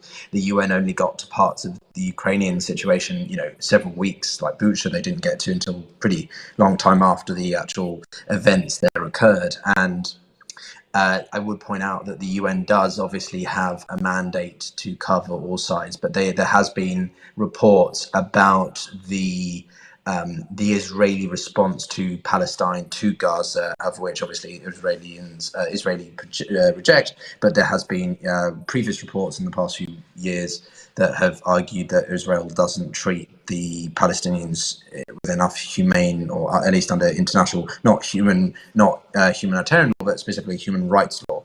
So this would be quite an important investigation, but it wouldn't resolve or have any massive impact on the immediate developments that we're seeing now, and whether or not Israel conducted a ground offensive or something like that. It's still important, but it shows you the limitations of the UN as a body, because it's nothing more than a vehicle for member states to express their perspectives and interests. I appreciate that, Piotr. I do want to just mention a few things. So we are here to more statements coming in from the Iranian foreign minister, so we'll be posting that shortly. Let me just get them all together. In the meantime, I do want to bring up Faraz. Faraz, how are you? Faraz, you there? Mario, let me tell you what Sam is. Oh yeah, go ahead. Yeah, I knew there was someone that wanted to jump in. It was you, Layla. Okay, go ahead. Faraz, before that. So Layla, give us an update on Lebanon. Faraz, give us an update on Gaza right after, and the West Bank. Go ahead, Layla. So Sami Jmail is a member of the Lebanese parliament, and he's the leader of the Kataib party, stated about 45 minutes ago that we warn against dragging Lebanon into the conflict and consider this a high treason because a party is implicating all the Lebanese in what they did not decide. We have the right to determine our fate. We will avoid anyone putting us in front of all bad options, as happened in the 2006 war. We refuse to bear responsibility for Hezbollah's decisions and choices and for dragging the Lebanese people into killing and massacres. And we form a dead burial association to bury our people and youth in Lebanon. Thank you. If you can send me through that statement, that would be great, please, Layla. Yeah, it's coming your way. Thank you so much. And I want to go to is there any other updates on the Lebanese front, Layla, before we go to Faraz? Yeah. So yes, there were interviews on Al Jadid TV with people from the Palestinian Hamas or Shia groups, and a couple of them stated that the Lebanese Sami Jmail's statements do not change anything, and they're not taken into consideration. Whatever is going to be decided is going to be decided, and Jmail ما بيقدم ما بيأخر, like doesn't change anything. I'll send you all of these statements on it's Abbas al-Dahir, and which group? It's a let me just tell you. Pro Hezbollah, I guess. Yeah, pro Hezbollah. He is Abbas al-Dahir is مدير مركز الإشراف الإقليمي للمعلومات, which means director of the Regional Foresight Information Center. And what's the name of Maher Hamoud? Maher Hamoud is the رئيس الاتحاد العالمي لعلماء المقاومة. So we'll send it to we'll put it into a post. I think it's sure. a bit Let me just complicated translate that to English real quick, though. Thank you, sir. Thank you, Layla. Just a second. President of the International Union of Resistance Scholars, which is the Muqawame. I'll send you the stuff and you can put it up. Thank you. I appreciate it, Layla. Thank you. I do want to go to Faraz. Faraz, any updates on your end? Because we are seeing a lot of clashes in various regions. We're posting some of them. How are things looking on the West Bank? Is it getting quieter than yesterday? And of course, an update on Gaza would always be good. We did have the journalist, the Gaza-based journalist earlier, and his connection was really bad. Yeah, I saw when Mu'tasim was here giving the update, and basically the last update for Gaza is the Palestinian Ministry of Health announced 1,537 Palestinians are killed, 6,612 injuries. And on the West Bank, the amount of Palestinians that are killed are now 33, and there's over 600 injuries in the West Bank. There's been a huge, unprecedented increase in settler attacks. they're entering areas that typically we don't used to see them, which are even, much larger. Even the city in Ramallah, they're coming in from the DCO and Tire and Sirda. These are places that you don't typically see Israeli settlers coming from. The settlements nearby entering, because these are relatively large cities, and there are multiple cases in smaller towns where they're even worse, because there aren't that many people who are there. Um, there was today, just literally about 30 minutes ago, a 17-year-old boy was shot in Jayus, which is an area called Tul Karim, and that's it. Can you send us the links to that? Yeah, I can send you the links to that. And so yeah, that takes it up to 33, and then there's also right now, about like 5 minutes ago, there were two very dangerous injuries, so serious injuries in the neck and in the stomach, that reached the Qalqilia hospital, the government hospital in Qalqilia, where two Palestinians were injured. They were shot by the Israeli military, and they're reported to be from Bani Ilyas village, which is near Qalqilia. So the West Bank front is definitely heating up, and it doesn't look like it's going to calm down anytime soon. It's completely much more dangerous. People are trying to limit their movement to stay within the cities or within the towns, because it's much more difficult, or it's much more dangerous to leave any city or any community right now, because you can bump into any settlers or any Israeli military, and they're armed, and yeah, the situation's getting much worse. We do have, sorry guys, so there is, I just posted it now, and my team is telling me, Mario, this is really major, and everyone's talking about it as a possibility for a green light for Hezbollah. So let me see who's on stage. Perfect. We do have the panel to be able to discuss it. So I'll read out what the Green statement light is. from whom? And sorry? So a green light for Hezbollah. Can we let We were talking about earlier having landed in Lebanon. He says the following. The bombardment of Gaza, displacement, and cutting off of water supplies are considered war crimes committed by the Zionist entity. He warns that with the continuation of these crimes, all possibilities are on the table for the region's future. So some people, and I disagree with that statement, but some people are considering this as a green light for Hezbollah. Would love to get the thoughts of the panel on the wording and the rhetoric in that statement, whether it can be considered as a possible green light. James, Hadi, maybe you can go first. Anyone else that can offer context for this, please do put your hand up. James? honestly, for me, it's too much talking to be something serious. It's too out there. They don't usually do it this way. They threaten. The more they threaten, the less chance there is that there is something. But you couldn't you have said the same thing about Hamas before the attack at Israel? Haven't they been threatening an attack? Even Iran. Some people were saying Iran was making these threatening statements prior to the attack, and then obviously what we saw afterwards. Yes, but here we are in the middle of a context where we are in a sense we're in the conflict. We're in the middle of the conflict. Usually, if they want to attack, you want the element of surprise, the same way that Hamas had the element of surprise. So, if you do too much statements, if you're present on the field in the area and pushing for it, for me, it's more a way. It's the same thing as the U.S. putting a carrier in the region. It's a way to say, pay attention. If you keep doing what you're doing, we have also our own forces that can go in and pay attention. I think that's my vision of it. That's how I take it. The more they try to escalate verbally, the less I see a chance for them to go in. Hadi? This is why. That's my opinion. Yeah, it seems Michael agrees. Hadi? Mark, can you please repeat the statement exactly what they said? Yeah, of course. I'll read out to you now. The bombardment of Gaza, displacement, and cutting off of water supplies are considered war crimes committed by the Zionist entity. Let me get the full statement. Actually, if By someone who? has the By full, who was it? that's by the Iranian foreign minister in Beirut. Abdullahian. I have a Abdullahian. couple more from Abdullahian. Please, can you read out all the key points, including the one I just read, the full statement, Yes, including where he please. says, because he warns Sure. that the It's not the full continuation of thing. these. It's not. It's Yeah. actually on Al Manar, and it's the TV station for Hezbollah. And I'm reading of what he's saying. He's saying, urgent. Abdullahian says, we are here at Beirut.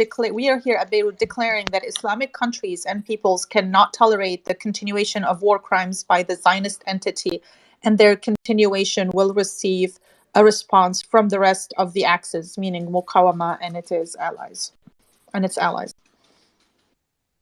What do you think, Hadi? All right, so I wouldn't say that's the green light from anyone, because if the situation was about to escalate, no one needs a green light. They're gonna sit on this table together, all of them, and they're just gonna decide on what to do next. If there's a green light for an attack, they wouldn't say it. They wouldn't say on the news something like that. And I think if Hezbollah wants to respond heavily to what's going on right now in Gaza, they would do it without any previous warning for it, to be honest. But I think it's just a statement to tell them that we are watching closely and we might respond if things escalate further than that. But now threatening and giving a green light to conduct an attack, a big scale war, just because of what's going on right now, I don't think that's going to happen. I have a quick question to the people from Lebanon. I know there's some people from Lebanon and Gaza. In terms of the public support, I asked this last night. It's new people. I'd like to ask this again. Look, the conflict is awful, right? War is terrible. But in terms of the general feeling of, what people would consider the majority of the population, like a consensus, what is the overall feeling in your respective countries as to the current conflict and the overall situation? Like, if anyone could comment on that, are they still holding out hopes for a two-state solution? Are they looking at a one-state solution? Are they looking at no Israel, no Palestine? Just if anyone wanted to touch on that, I'd be very curious to hear it. Ben, I remember you asking the question the other day, and you asked, I think it was Syrian girl, and I wanted her to answer from her point of view for Syria. I can tell you something about Lebanon. Lebanon is very different groups believe different things. Lebanon is suffering, for everyone who's listening here, suffering from multiple crises at the same time. We have a crisis of corruption. It's been going on for a while. They also had a very long occupation from the Syrian occupied Lebanon for 30 years. They also had the Israelis occupy Lebanon. Majority of people agree that, the crisis with Israel and Palestine started the civil war in Lebanon. You have many factions, and most of them are armed. And you have a domination by the Shiite groups, Hezbollah and Hezbollah. So you have so many different things happening at the same time. I know that recently, because of the economic crisis and the devaluation of the lira and the economy collapsing entirely and the port of Beirut explosion, all of these things coming together, there's a sense of we can't tolerate anymore. We just do not need any more of this stuff. And you can see it that we have refugees. For each Lebanese, you have a refugee. In Baalbek, it's actually more. For every 2 refugees, you have 1 Lebanese. So it's just all over the place. If you ask the Maronites, like Sami Jmail, who's the head of Kataib and their faction, they are opposing any interference. They want peace. And it doesn't mean peace with Israel. They don't want necessarily let's just go visit Israel. It's just they do not want any more of Hezbollah military or Hezbollah having arms. If you ask the Shia in the south, they are pro Hezbollah and they're pro fighting Israel. So it depends who you ask. It's an interesting perspective, right? Because I've been, excuse me, still got COVID, getting over my cold. I've been spoiled. So since 2017, I've lived in Canada, and I have neighbors that are Lebanese. They're from Beirut. They left many years ago. Very traditional family, get along great. And I had that conversation with them, and their answer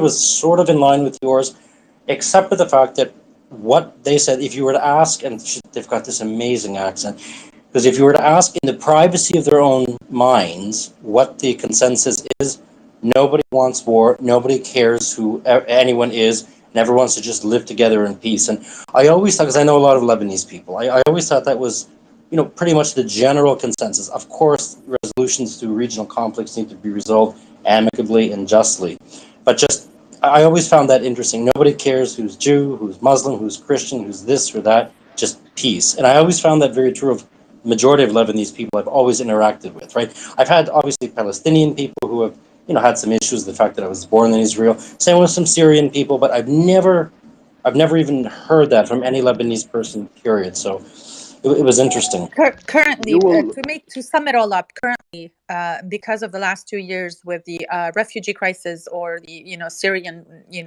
they're with all of this, you can tell that, like, for example, you'll hear more of the Druze and more of the Sunni Guys, I want to get joining back the. I do want to get back to just current developments because there's just a lot of things happening. Before just diverting, suspicion of terrorist infiltration. I'm just reading out the statement as it is. Infiltrating the Zikim, sorry. So it's just a suspicion. We don't know for sure. And we also have just the news keeps coming in. Obviously, the foreign minister being in Lebanon, just getting a lot of attention at the moment. So we have Batia Ofer resigned from Harvard's Public Policy Executive Committee due to Harvard's perceived weak response to Hamas attacks. Interesting. We know that there was a lot of drama in that front. I didn't read into it. So let me read out all the statements, and Hadi, that goes to you. Let me read out all the statements by the foreign minister, Iranian foreign minister. I extend my congratulations to the Palestinian people on Operation Al-Aqsa Flood in response to the war crimes committed by Netanyahu. We are here to confirm the Islamic people's and government's rejection of the continuation of war crimes against the Palestinians. The bombing of Gaza, displacement and cutting off of waters are considered a war crime committed by the Zionist entity. I will hold talks with Lebanese officials regarding the situation in Gaza. With the continuation of war crimes against the Palestinians, all possibilities are possible in the region. So I think it's pretty vague. I don't think he's saying like, hey, we will be involved or we may need to get more involved. If anything, it's a bit, it could have been a lot worse. And it's better than even I would have expected.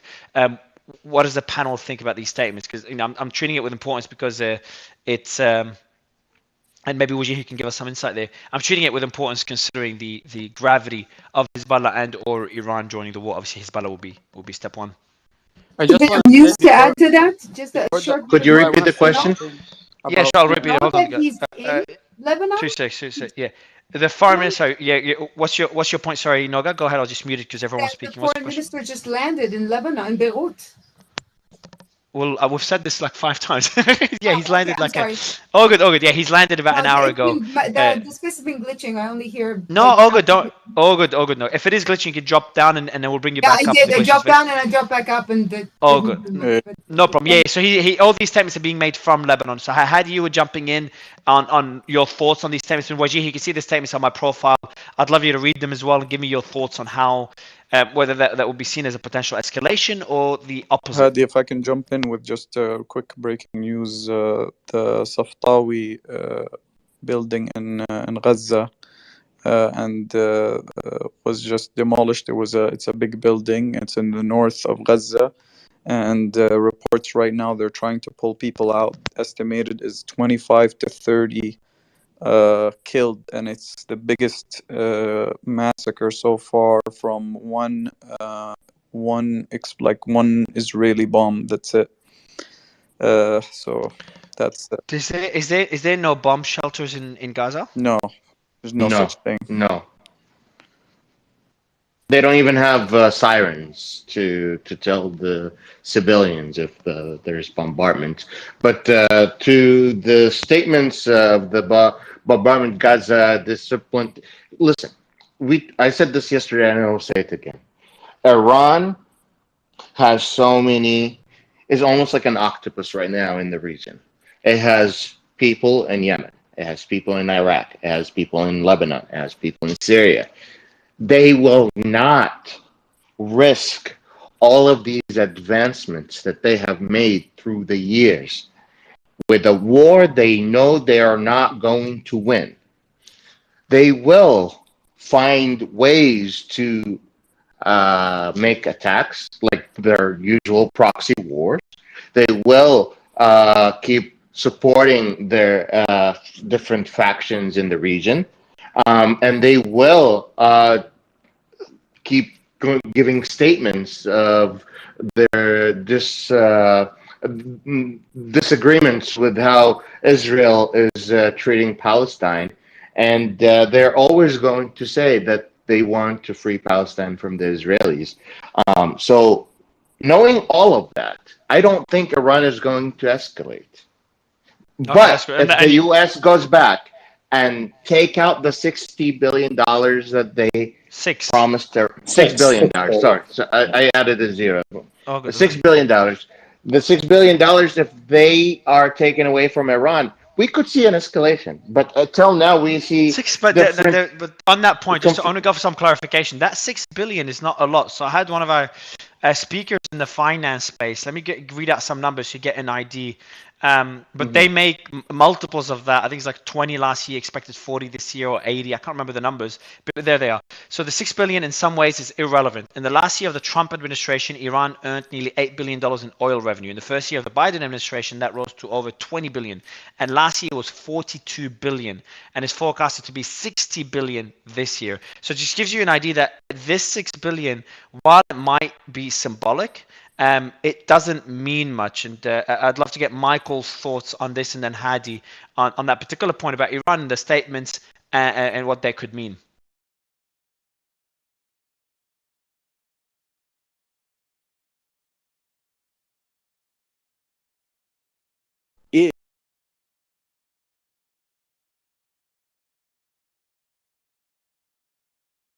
If things happen right when we talk about the escalation ladder and we talk about miscalculation in these kinds of really tense scenarios, that's always possible too, right? I think we've had some of that discussion over the past few days as well, right? You have maybe certain other factions, Palestinian groups, whatever, near the Lebanese border initiate attacks on Israel. IDF responds and hits Hezbollah. That in turn invites a response, and then potential pressure for the U.S. or for other people to get involved. So I think it's a reasonable concern, but I do think the points about, look, Iran is going to be very, very careful about how they choose to use Hezbollah if they do at all.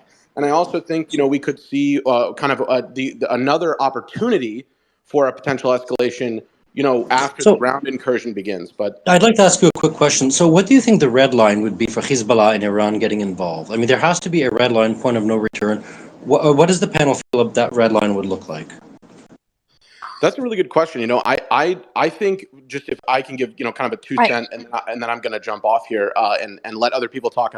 I've been on here all morning and it's been awesome, but I don't want to hog the space. But really quick on that, I think that's a great point actually for y'all to debate. But I think the one point I'd make there is I am not convinced yet that Iran wants to escalate, and I think that keeps the red lines, no matter what we kind of think they are on a tactical level. I think that keeps it very high, and that's all I'll say. Thanks, guys. I actually agree with Michael. I don't think they want to escalate things. The fact that they talked to the Saudis and they both stated that it was a de-escalation conversation. I also believe that, for me, that's just speculative on my end, that if they are going to interfere, it's when Israel initiates it. I don't think they want to interfere. I will read you something from Al Jadid News with Maher Hamoud, the head of the Mukawama, the Axis, and he goes that the resistance is preparing many times more than it was in 2006, and Hezbollah does not want to enter this battle in order to preserve the glow of the Palestinian resistance. Like this is bubbles, in my opinion. This is just all talks. They're just talking because everyone is expecting something from them, because they only have the weapons in Lebanon, because they kept this idea that they are there for the Palestinian resistance, as a Palestinian resistance. So they are just issuing statements. This is just my speculation, my reading of things. I don't see them interfering unless Israel initiates it. That's how I am reading things. And when you say initiate it, you mean Israel does cross-border, like a cross-border aggression? Is that what you targets? mean? Yeah, targets. Yeah. That's how I feel it. They will be dragged to the war. I feel they are spread out too thinly. There are internal fightings in Syria and in Lebanon. They know that the country isn't backing them up. The country isn't backing them up. So you heard Sami Jmail, and there are many Lebanese who have the sentiment. Druze have joined the Maronite side in recent years with the economic crisis and the refugee crisis. More Sunnis are on the Maronite side. Can you explain we'll go to Syria in a second, but in terms of the Druze and the Maronite, can you explain where the allegiances would lie? Like, why would they be supporting? Okay, It's sure. again speculative. I feel that right Sure. now, because what's uniting the Lebanese is the economic crisis and the refugee crisis. There are as many Syrian refugees as there are Lebanese citizens, or as many refugees in general, Palestinians, That's Syrian. fascinating. That's fascinating. It's insane. It's economically the Lebanon doesn't have the infrastructure or the organizations to assist to that many people in Lebanon, and with the inflation and the devaluation of the lira, the country is struggling. So the Lebanese are uniting against the crisis, and I feel that internally this is not a environment or a community that would back Hezbollah to bring Yeah. in more terror to the country. Okay, That's great. just my Syrian. speculation. No, absolutely, much appreciated. Syrian girl, did you want to chime in from a Syrian perspective? Yes, look, what I've heard from every single person on this panel is nothing but wishful thinking, in my opinion. So essentially, you understand that the resistance axis are the ones that began this battle.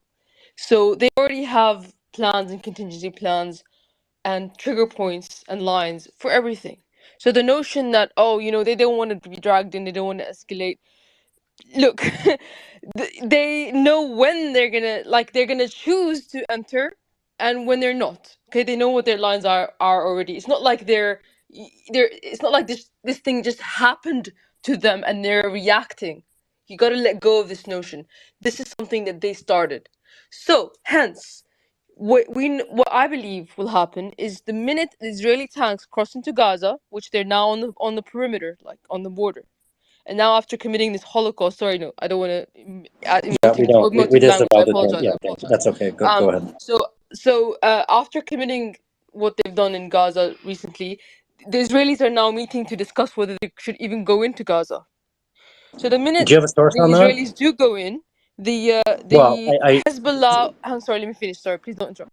The minute the Israelis do go in, that will mean they committed themselves into the incursion. They're committed themselves and their tanks and their military into the incursion, and so it's obvious that Hezbollah is going to attack from the north because they'll be weak.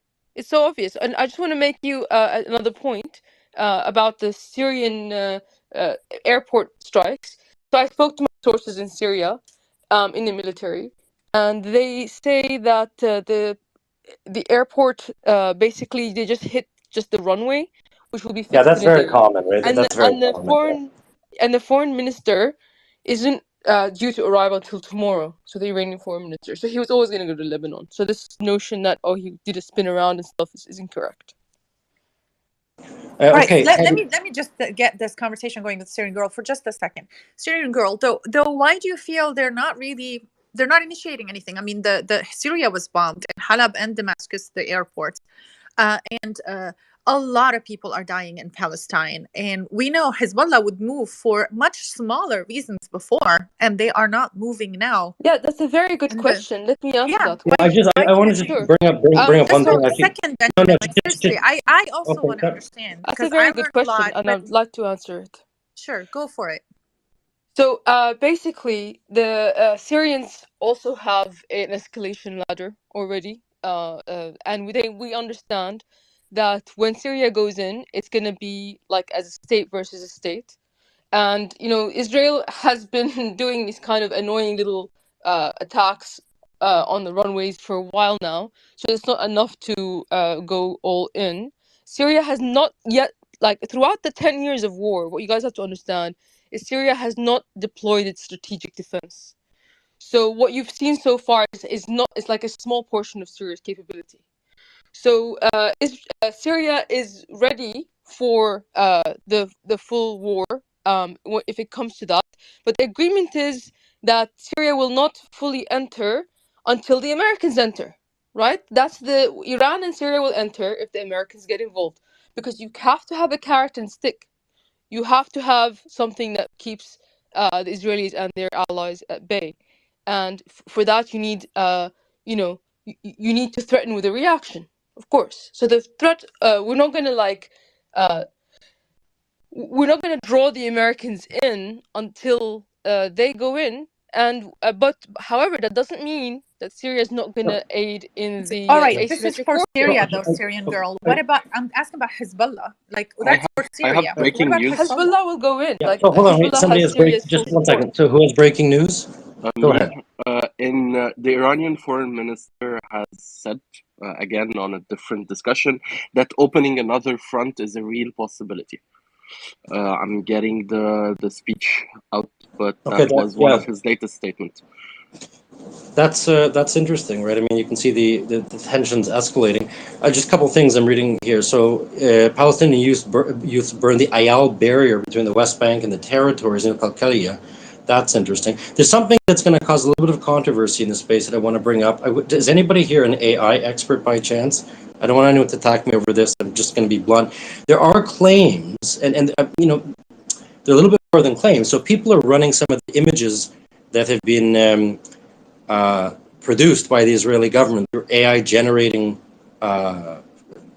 algorithms, I guess, and they're getting mixed results. Some of the images are allegedly coming back up as AI generated. Is anyone in here by chance an AI expert? Yeah, I can comment a little bit on AI. I have my friend next to me is an expert on AI. Could you ask I can also comment, Mario. Well, okay, propaganda. Go ahead. I think you wanted to chime in first. Yeah, could you ask a specific question again about AI? Yes, absolutely. So they're just claims at this point, right? And I want to make that very clear because this is going to be an ultra touchy topic. Noga, maybe you could chime in too, but there are people that are running the images produced of some of the dead bodies produced by the Israeli government on the Prime Minister's office put out that they're saying that if you run it through an AI filtered checkpoint, some of them are coming across indicating that they're AI generated. I haven't checked myself. I'm just wondering how hard is it to create AI? Like I don't know. I'm not a technology person. Which type of images? You just said his bodies, images of like dead bodies. Yeah. Laila, I will send you the tweet that went viral about that. Right, please send me the tweet. Yeah, so that's interesting. Hadi, I saw you had your. Hadi, I saw that you had your hand up. Did you want to offer a perspective? Yeah, hi. Can you hear me? Yes. Hey, sorry. Yeah, this is a friend of Propaganda and Co. I'm more of a tech guy, so I've got some information about how AI works in general. If you guys want to get an idea, he just showed me the image that was apparently generated by AI.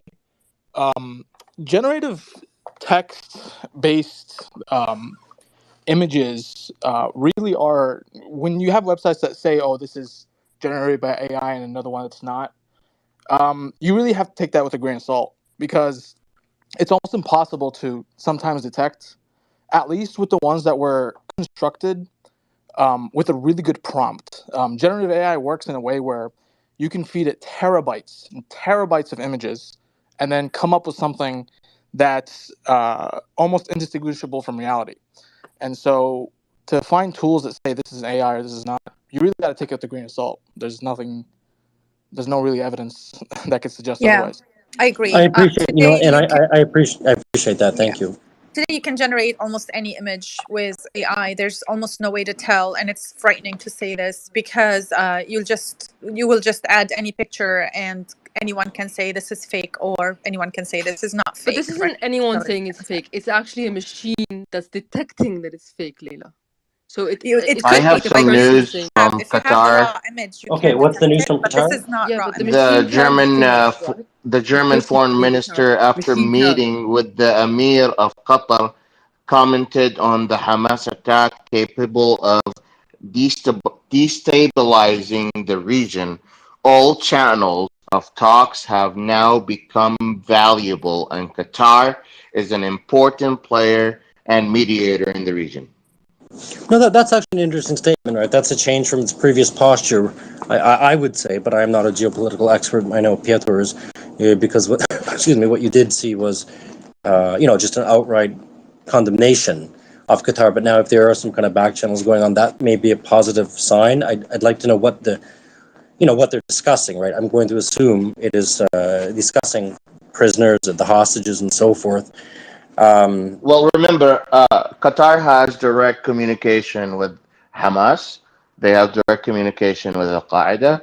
They have direct communication with Hezbollah, and they have been the negotiating channel for a lot of the Western countries when it comes to these religious extreme terrorist groups. So, just having said that, Qatar has played that role for a very long time, and it seems like today, now is the most important time this role is being played It out.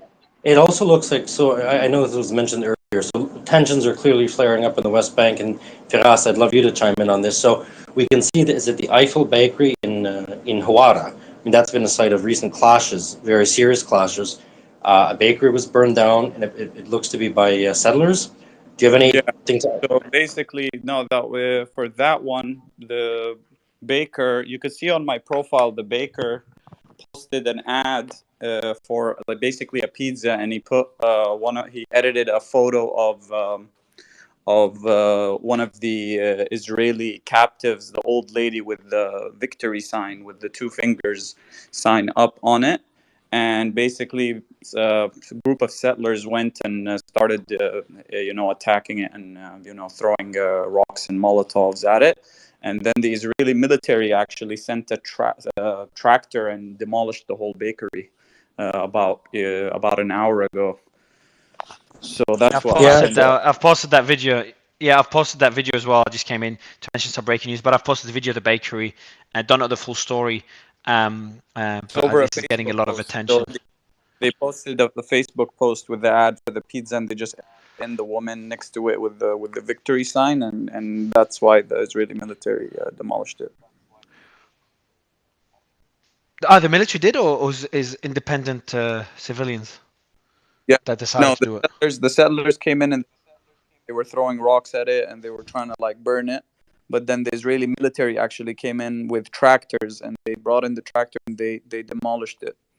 And what did they post? What was the Facebook post? Sorry, I just jumped in again. I'll send it to you. It's just basically like a pizza next to the Israeli. It's one of the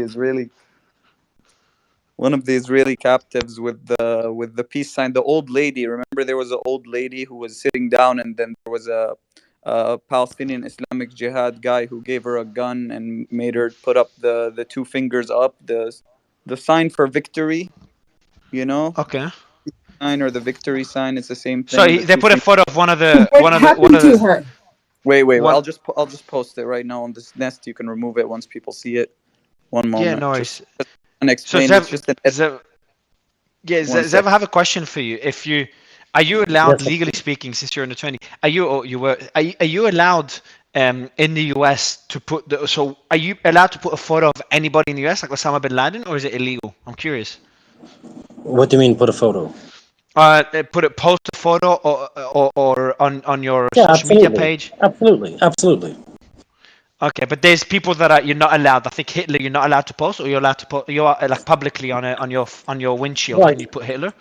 So that's an interesting question. I don't think that there are any restrictions about displaying public images, right? So long as they're within, and don't quote me on this, but I think that so long as they're not, they're not suggestive of a call to violence or something, I absolutely do think that's permissible, but I could be wrong. I've never been asked that question. Also, yeah, the U.S. is much more liberal because they deal a lot with freedom of speech and religious freedom. Which you can criticize the U.S. as much as you like, but the freedom of speech aspect of the U.S. is one of the most beautiful things of the country. Obviously, comes with its own downside. The Israeli Minister of Public Diplomacy. Did you talk about that? Gilad Distal Atbarian. Yeah, we spoke a little bit earlier about Galit Distal. Nobody liked her anyways. I'd be very curious. But this is a second one, no? Second resignation. Well, it's the same person, isn't it? No, it's the same person, but apparently now they're saying this is the second confirmed resignation from Israeli government officials today. I don't know who the first person is, but does anyone know who the first person? The second is the Minister of Public Diplomacy, Galit Distal Atbarian, and the first one, but the first one, let me see. I think I saw it earlier. Let me go back up to it. It's just so much news. It's hard to keep up. but I know there was a photo of it. Oh, what's her Galit name? Distal Gali. Oh, the that's the first same day person. Yeah. posted. Uh, Galit Distal posted on her Twitter the first day that she requested to nuke Gaza. That was the first after the first day on Saturday. are you I being also have a serious? bit of So yeah. is it just me or is it very hard to hear? It's still Um, up. yeah, It's still up Firaz, on her. yeah, I don't know how that's allowed Can you on hear me? Twitter. Yeah, I don't know how that's allowed on Twitter, but yeah, you can link it at the top as well. I'd be curious to see it. But let's Yeah. go. I do want to get some more voices. I just did bring up Ziad just now. Ziad, just get an update from you. I know you're a senior political advisor, and you're based in West Bank, or you were born in the West Bank. Maybe I got my facts wrong. I'm based in East Jerusalem and I am Palestinian. And as you said, I'm a senior political advisor for Palestinian leadership in the government and formerly a spokesperson for the Fatah movement for international media. In shortly, I would like to say something going back to the issue raised about the visit of the Iranian minister to Beirut. I think when speaking again about rules of engagement and the recent steps taken in the area, first of all, I'm not sure the U.S. moved its warships towards the Mediterranean Sea near Haifa for the reason of getting involved in what's going on with Gaza. This was a tactic move addressing other actors in the region, and I do think that the Iranian minister visit to Beirut is just another reaction to show that if you're moving into this direction, we're coming in from this direction. For the last 3 days, there was some hesitation in the Israeli scene about whether to go and begin a battle on the ground, boots on the ground in Gaza or not.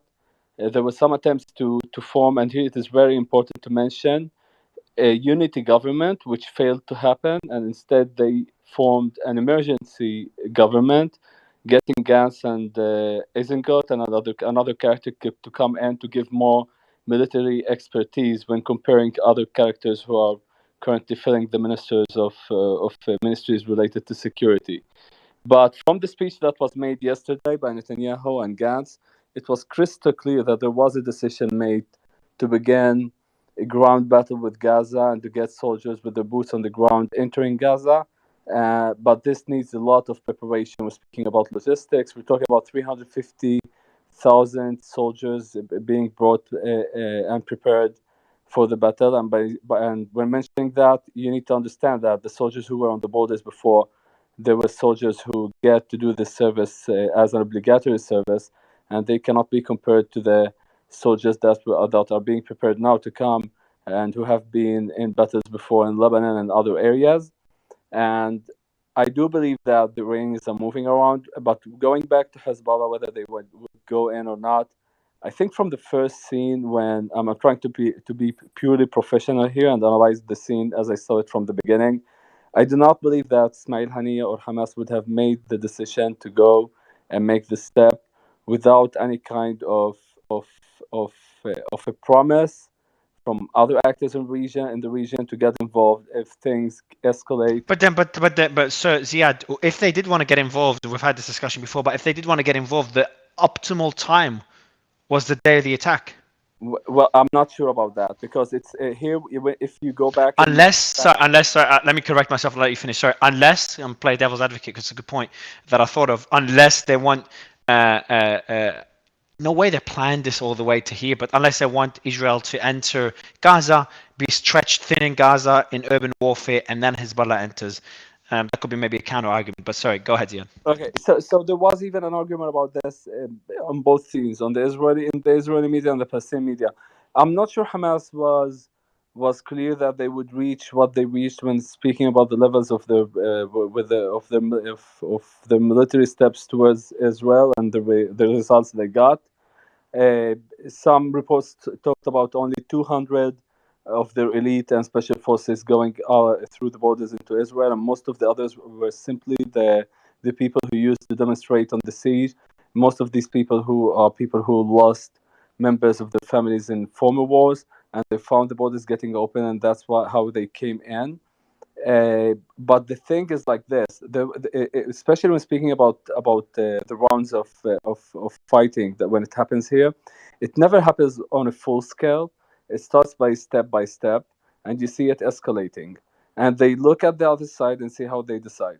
I do believe that President Biden's speech gave a green light for Israel to launch a full-scale attack on Gaza, and this relates, and this does not stay in the frame of military movement, but directly connects to the political scene, the lack of any political process for the last 16 years, unfortunately, because Bibi Netanyahu chose to manage the conflict rather than going towards a political solution, in my eyes.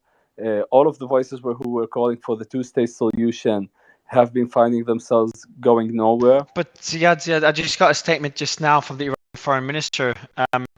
He said the continuation of Israeli attacks against the Palestinians will be met with a response from the rest of the Axis. That's right. But you know something? Think about it this way. See? I heard other actors speaking about how maybe certain internal situations within Lebanon and Syria would mind them from moving forward. But actually, when analyzing it, look at the current situation within Gaza with 70%. The recent statistic reports showing 70% of depression status of the people, lack of income, going back to Lebanon with a very bad economy. In Israel, Bibi was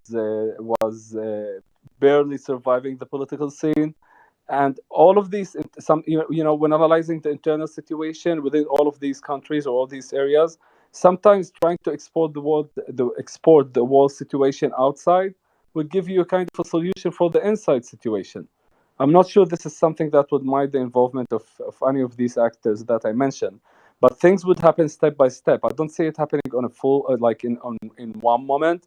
I do believe that the moment that Israel begins entering its soldiers on the ground, which needs a lot of logistical preparations, but they are moving fast now when comparing it to the first 3 days. Because according to the spokesperson of the IDF, he said that at the beginning, on the second or third day, we're still in the defensive mode, but soon we'll move to the offensive mode. May I? Yesterday, Galen stated that now we are beginning our offensive mode. Now we're beginning what we want to do. There were certain words mentioned for the first time in the political speech, even by Netanyahu himself, such as "we will take revenge."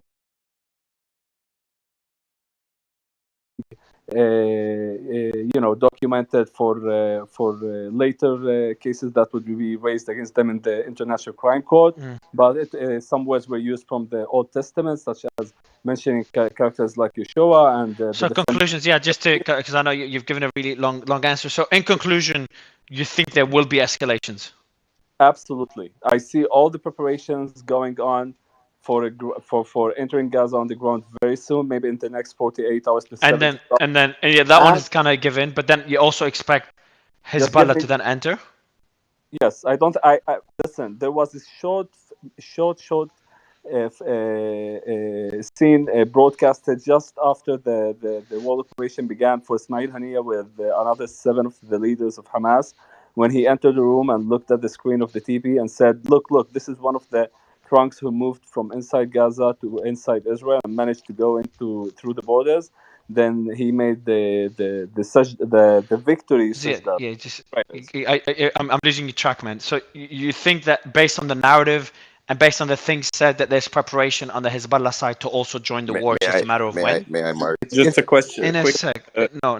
Just a quick piece of information. The PA's liaison office just announced they received a clear threat from the Israeli government that no Palestinians are allowed to use the main streets of 449, and there are curfews on villages such as Yabud, Al-Mughayr, Tormos Aya, Deir Jarir, Kafr Malik, and Ramoun. So now there are I do want to go to information. The Human Rights Watch has just confirmed from video and eyewitness testimony to the use of white phosphorus in Gaza. No, appreciate Can you repeat that, sorry? That's been debunked and Sorry? denied. No, it has not. There's been And footage and Sven, footage and footage of it. because guys, so there's obviously there's another claim that constantly being rebuked. We have reports of both sides, some footage and reports that it is white phosphorus, others saying it's not. But on the going But back it to the is. Hezbollah joining the war, on the back from the Hezbollah joining the war, I want to go to who did I want to go to Hadi? Sorry, Hadi, are you there? Yes, I'm here. What do you think of those statements, like Hezbollah, but especially the statement I've just mentioned from the foreign minister, where he said the continuation of Israeli attacks against the Palestinians will be met with a response from the rest of the Axis? I personally believe these are normal statements, and we expected them to come from Iran anyways. But there's something we need to differentiate. He is the fault. Really, like sorry, just on you think this is normal? They've said response from the rest of the Yeah, Axis. That's happened because before. But if you listen, the Arabic, the translation is kind of different. The Arabic part said that if things escalate, uh, the battles on other fronts are open possibility. He didn't say that we will respond like the translation said. Mario, He said it's there's just open bolstering. possibility. And the one thing, he is the foreign minister of Iran. He's not the IRGC official visiting Iran, which happened before. If it was the IRGC in Lebanon saying that, okay, that would be completely different. He's the foreign minister. He's in Lebanon to meet also Amal movement. Amal is not like other factions. They don't engage in war. Their leader is the parliament speaker of Lebanon. So he's meeting officially Lebanese politicians. He's not just meeting Hezbollah and other factions. the meeting, yeah, but I think the meeting alone, Hadi, the meeting alone.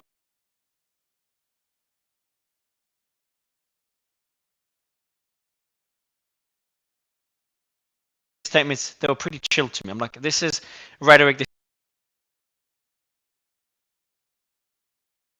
Or continuing to bomb Gaza, or continue the massive airstrikes, or deterring Israel from entering to, or maybe even entering in the first place, or entering too deep into the territory. So it's just trying to de-escalate the same way the US is sending warships to the border. What do you think of that? Listen, I can tell you one thing. No one speaks on behalf of Hezbollah. If you want to know what Hezbollah is thinking, we have to wait until they announce a speech for Hezbollah leader You Nasrallah. think, hold on, no one, even Iran? No one speaks on behalf of Hezbollah. If you want to know what Hezbollah is thinking, what they're planning, and what they have future, you have to listen to Nasrallah leader of Hezbollah, Sayyid Hassan Nasrallah. He's the only one who can specify exactly what. Never. So you've cut out Hadi. I'm It's sorry, interesting. unless it was announced first by Hezbollah. There was nothing that was announced by Iran and Hezbollah later. They did nothing in history. You can search whatever you want in the archives. That never happened. And like I said, he's the foreign minister of Iran. He's not the IRGC, and his statements are kind of normal when coming from Iran, that there will be response if there's escalation and things go on. I exactly. agree with Hadi. I agree with Hadi. The IRGC is still a part of the Iranian government. It's not the same as the separation between Lebanese government and Hezbollah.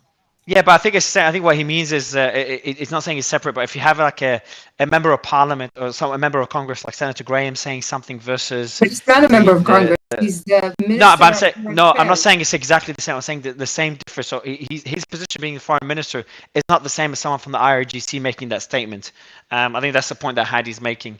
Yeah, no, and I'm asking why, because he's a senior member of government. It isn't like a member of Congress is saying it. It's like a member of it's like the security chief of the security advisor of the White House says it. The analogy. Hadi, do you want to respond to that, Hadi? Now, again, it's very likely that I'm misunderstanding the way that it's constructed. I would like it explained. I'm not saying that I know. Yeah, go ahead. Yeah, definitely. Go ahead. Do you want to respond to that point? So Mario,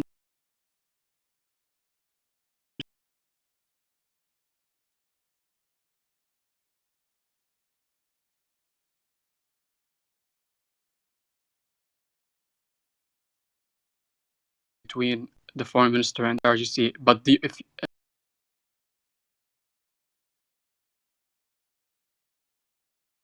IRGC announcement that came from the government, that's what I'm trying to say. I'm not saying they're completely different entities. I appreciate that. And let me get some Mo's, get your take on that particular point that Hadi made, the difference between the IRGC making that statement versus the foreign minister, because that's the only statement that kind of concerned me. Yeah, well, if I'm not, and I'm not an expert for Iran Revolutionary Guard, and how its command structure works. But if I'm not mistaken, it's there to protect um, the Khomeini, and the structure, I do not believe, takes instructions from the defense ministry. But I do not. I wish somebody to confirm that statement. I can't confirm it. On Hezbollah, they're building up reservists as we speak. It's bolstering though, Mario. That's what I need you to understand. So no government here or party has gone into, like, let's call it code red, just so people understand. Israel has effectively gone into an emergency government, a war government. So they're in code red mode. So they'll have very clear communication on how they move forward.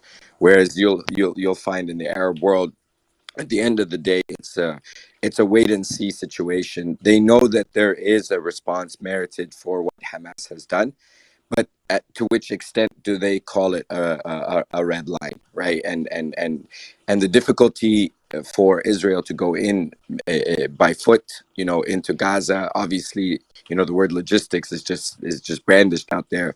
Is it leveling things? They need some kind of structures to help them out while they, if we're talking days and days, if anyone knows war and has seen it, even if you have let's say a flattened place, you still yourself as soldiers will want shelters.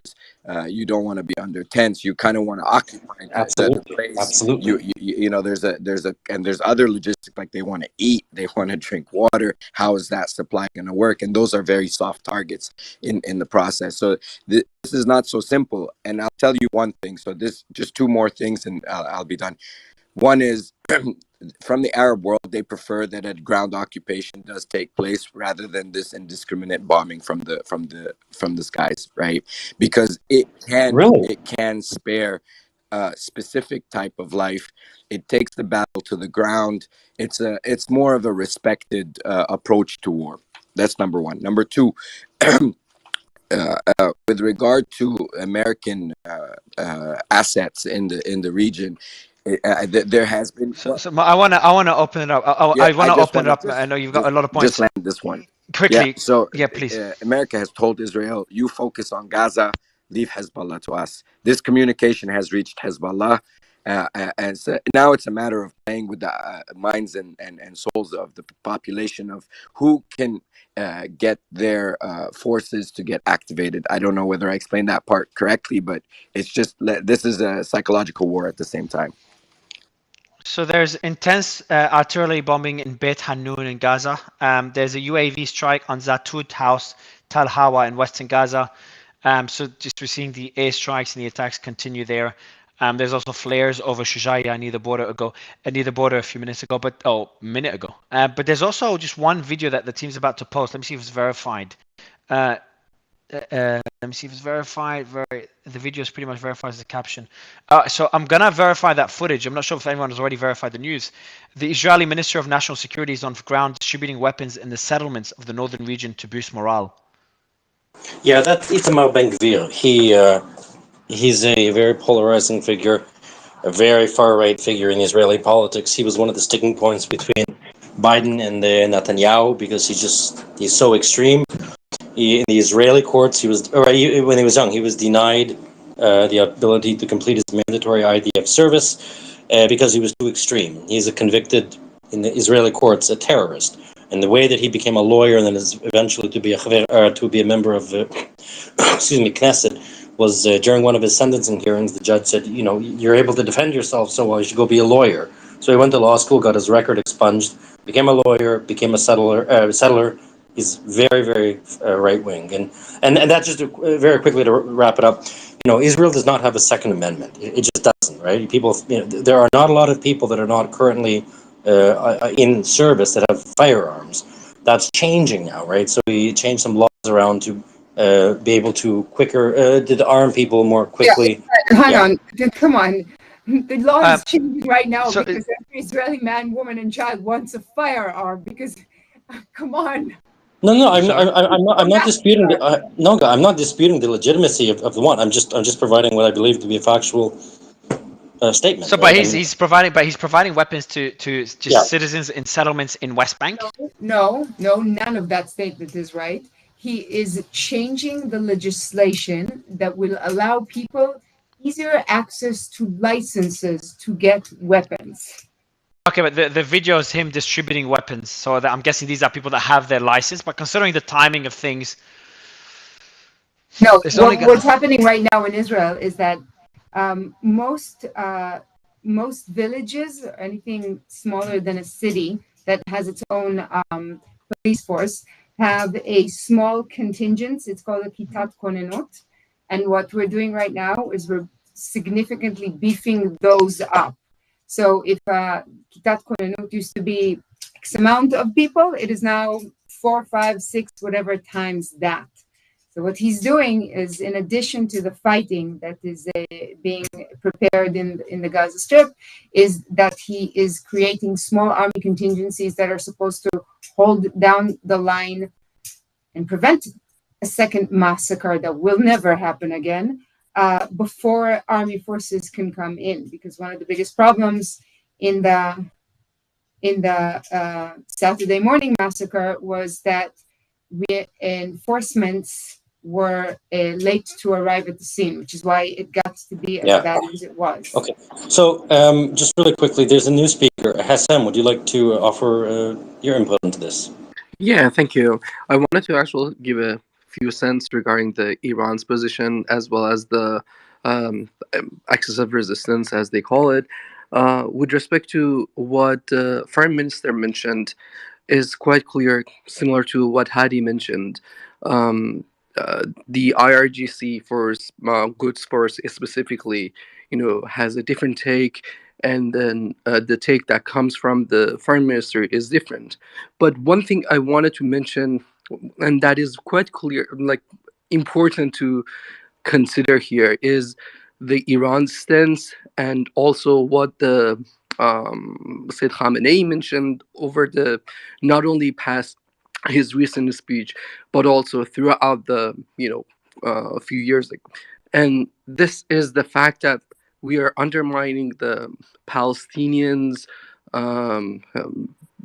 like power with respect to like fighting against all of these I don't want to go with the like a word, but uh, with respect to the things that are being faced, the fact that right now they are saying that Iran is behind that idea, and also Iran clearly denied that aspect, and the idea that like we are always just keep on trying to undermine the power of the Palestinians, right, or in this case, the things that happen by the Hamas, is something that worth mentioning. On the other side, the like from Hezbollah or like other groups within the region, it's definitely their stance was quite clear from the very beginning. And of course, if you see this kind of attacks by the Israelis. They like right now, for instance, bluntly, Israelis threatened Iran, or like in other like they've already bombed the like Syrian airports. So like they're, and by the way, this is nothing new as well. No, right. Sorry, I didn't want to cut you off. Just I wanted to get to a couple hands here. Ziad, please chime in. Yeah, and Zia, I want to keep the conversation focused, guys. It's just one thing is keep it short, guys, so we can keep the discussion flowing. But I want the conversation focused on how likely it's going to escalate beyond Israel, because this is I think everyone's biggest concern, and this is the debate that people are having, because I think all of us agree that Israel is going to probably enter Gaza. We all agree that there's going to be a lot of suffering. We all agree that there's going to be clashes on the West Bank, but there's no army in the West Bank that can join this. I think Hamas's presence in the West Bank is pretty weak. But what we don't agree is whether Hezbollah will enter the war, and I think this is the biggest concern that everyone has. And what I'm trying to understand is there more efforts to deter any escalations, to de-escalate situation, or is there efforts on one side or the other to actually escalate situation? Is there any incentives? We saw the Israeli leader and the Saudi leader have their first call ever. They've communicated before via messaging, I think last year. They had their first call ever. We've had ministers across the world, including Macron, the pacifier, he said that Hamas should be eliminated or whatever term he used, but should not go to Lebanon's border. So is the effort to make sure that Hamas is no longer doesn't exist? I'm talking about the effort on Israel and their supporters. Hamas not to exist anymore, and for the battle not to spread beyond that. Or is there enough incentives or enough efforts or even plans that were planned in advance? And Noga, I'll just give it to one of the other speakers, plans in advance to actually have this escalate further and have Israel face a multi-front war, and that's been planned for a long time. This is a discussion that I'm trying to have and trying to understand. Let's go to Amir on this one. Amir, are you there? Yes. I think the two main responsible sides, which we can call Iran and US, I think I can't put Amir Abdullahian, Iranian foreign minister's trip to Lebanon, on the same context as Anthony Blinken's trip to Qatar. I think these two trips are not aimed for escalation. I think these two trips are aimed for de-escalation. And I think all of the parties, especially these two main parties, can understand what a big war, what a big war can cause. And I think nobody wants it. Would you say that it's also like for political posturing, right? So one side makes a not so much even de-escalation. I'd be curious as to your take. Could it also be that because one power sent their delegates to support one side, the other side felt an obligation to, return the favor in kind? Well, yes. The posturing levels, I think Iran is trying to keep up the posturing level at the same level as the United States is doing it, and by just ramping up Hezbollah. And this is kind of significant. And actually, on IRGC, I want to point something out. Whatever happens in the Middle East, the Iranian foreign ministry has no say in it. Whatever happens in this region is all IRGC. So, the Ministry of Foreign Affairs in the Middle East for Iran is IRGC Quds Force, the foreign branch leader, Ismail Ghani. And there are some unconfirmed, but I think it's 99% accurate reports that actually Ghani, the IRGC commander, was in Lebanon in these days. And him being there and Iranian foreign minister being there too, I think that's a signal to the US that if you guys want to get in on this, we have a very big army that is capable in Lebanon, which is Hezbollah, that can enter this and make this very nasty. I think. Yeah, but Amir, hang on. I want to push back on that a little bit. So you're suggesting that the Iranians are going to get involved with this more? Like, are they going to seriously begin deploying sort of IRGC advisors to start giving more, I don't know, input to the proxies? Hezbollah is probably the most prominent. There's already a lot of them in Syria, by the way, Piotr. A lot already exists. I'm aware of that, but I'm just trying to push back on Amir for conversation's sake. Do you not think that that's a little bit of a big uptake in the approach? Because I don't know if Iran really does that. So if they did that, that's a commitment to a long-term potential conflict, no? Iran never in. Let's go to Amir and then we'll come to you. Piotr, hear this. So Hamas, one of the Iranian wings, is at so much risk. So when Hamas is at the risk of being wiped out, what Iran does is go more to Hezbollah. And what is Iran's main goal here? Iran's main goal here is to just make Israel's invasion into Gaza harder for them. I think Iran knows they can't stop this. This is just too far. Israel's going to go into Gaza and they're going to go into it hard. But Iran just wants to do as much as it can and keep this in mind without getting into confrontation with the US. This is actually, I think this is the Iranian purpose. Well, but Amir, there's the one distinction to that, and I do want to go to Hissam and the hands, which is that surely you can understand the distinction between Hamas and Hezbollah, right? I've said it in this space myself, which is that Hamas is not exactly a cornerstone of Iranian foreign policy or, I don't know, outsourcing. Piotr, right? Do you, in your opinion, do they both, though, seem like a shared... I mean, are they both in Islamic movements, right? Is there not like an umbrella in which they do become enjoined? No, because Hamas is Sunni and Hezbollah is Yeah, Shia. Al-Aqsa. Right, but That's Sunni and not I Shia, don't. fundamental. Sunni and I don't think. No, I don't think. No, but guys, that is a distinction. Hang on. I look. This is we're in debate form. So Mario and I, and you know, we're doing a bit more debate tonight because the news is a bit slower. So I want to go to hand. So if you want to jump in, please raise your hand and I'll recognize it and I'll come to you. So from my perspective, from my brief, excuse me, Noga, you can't raise your hand, right? I think you can only wave because you're on your computer. I recognize what you waved. Yeah, thank you. So what I'm saying is, so I'll mute. But all I'm saying is, for my again, basically I did a lot of studies of this in my masters and my counterinsurgency, counter-terrorist essay. You know, I focused on the distinctions of sort of Islamic jihadism, and one of the things I appreciated was the distinctions that were between Hezbollah, Hamas, some of the Al Qaeda distinctions, but also when I did my masters, it was just after ISIS had been defeated. So that was correct, a but I hugely guess important part. yeah, no. But what I was saying is, of course, there's distinctions, right? Just like, that wasn't my point. Yeah. But is there not sort of a unifying umbrella because they do fall both under the umbrella of Islam? That was my question. Well, it depends. Well, okay, so under Islam, I can't answer that because I'm not from that faith or part of the world. I can answer it from a Western classification, which I don't really want to do because I don't want May to I make us just give look you the distinction? westernized. So, They well, both okay, go on then if you think they you know both it. exist for the sake of Israel. Full stop. They wouldn't exist if Israel didn't.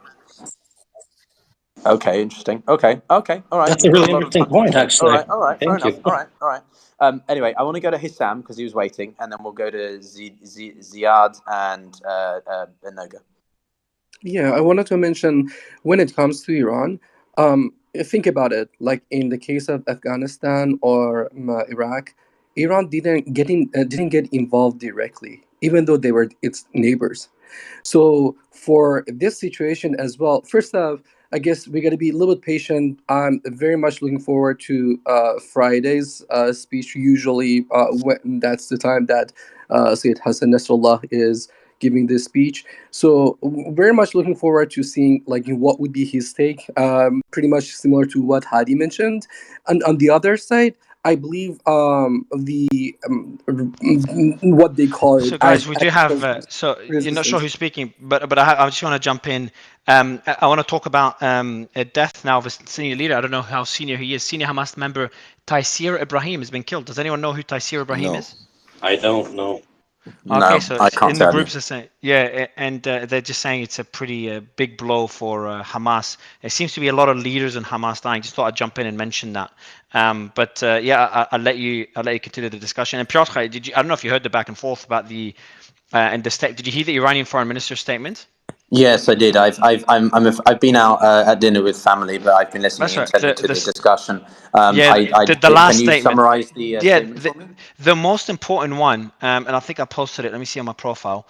Let me go into my profile now. But it's the most important one, saying that if Israel escalates the situation, they will face escalation. Okay, so the continuation of Israeli attacks against the Palestinians will be met with a response from the rest of the axis. Is that what you'd expect from the foreign minister, or is that an I think it's escalation very of rhetoric? similar to what Khanami said. I think it's similar to what the supreme leader said. I think he is implying that the Islamic world, the Arab world, the Muslim world, whatever word is the correct one, and forgive me if I misspoke, is going to not be okay if Israel overextends itself in Gaza.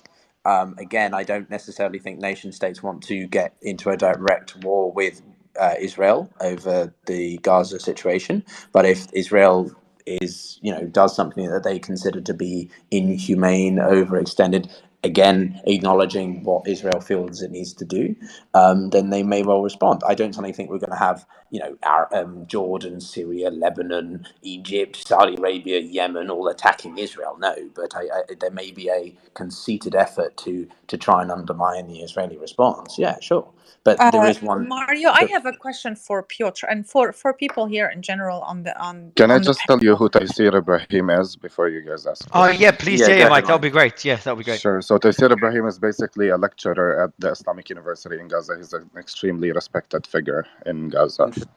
But he's also considered he's also considered a Hamas leader as well. No? Yeah, he is. He Oh, Pretty high ranking identifies one. with the. Hold on, Noga. Noga, I know you have a lot to say about this. He identifies with the policies and basically the ideology of Hamas, but he's not. He's not a leader. He's just a lecturer at the university. Okay. Well, I'm sure there'll be different sides, but I don't know much about him. But yeah, I think I want to go Layla to. had a question, I think. Oh yeah, go ahead, Layla. Yeah, I knew someone wanted to speak. Go ahead.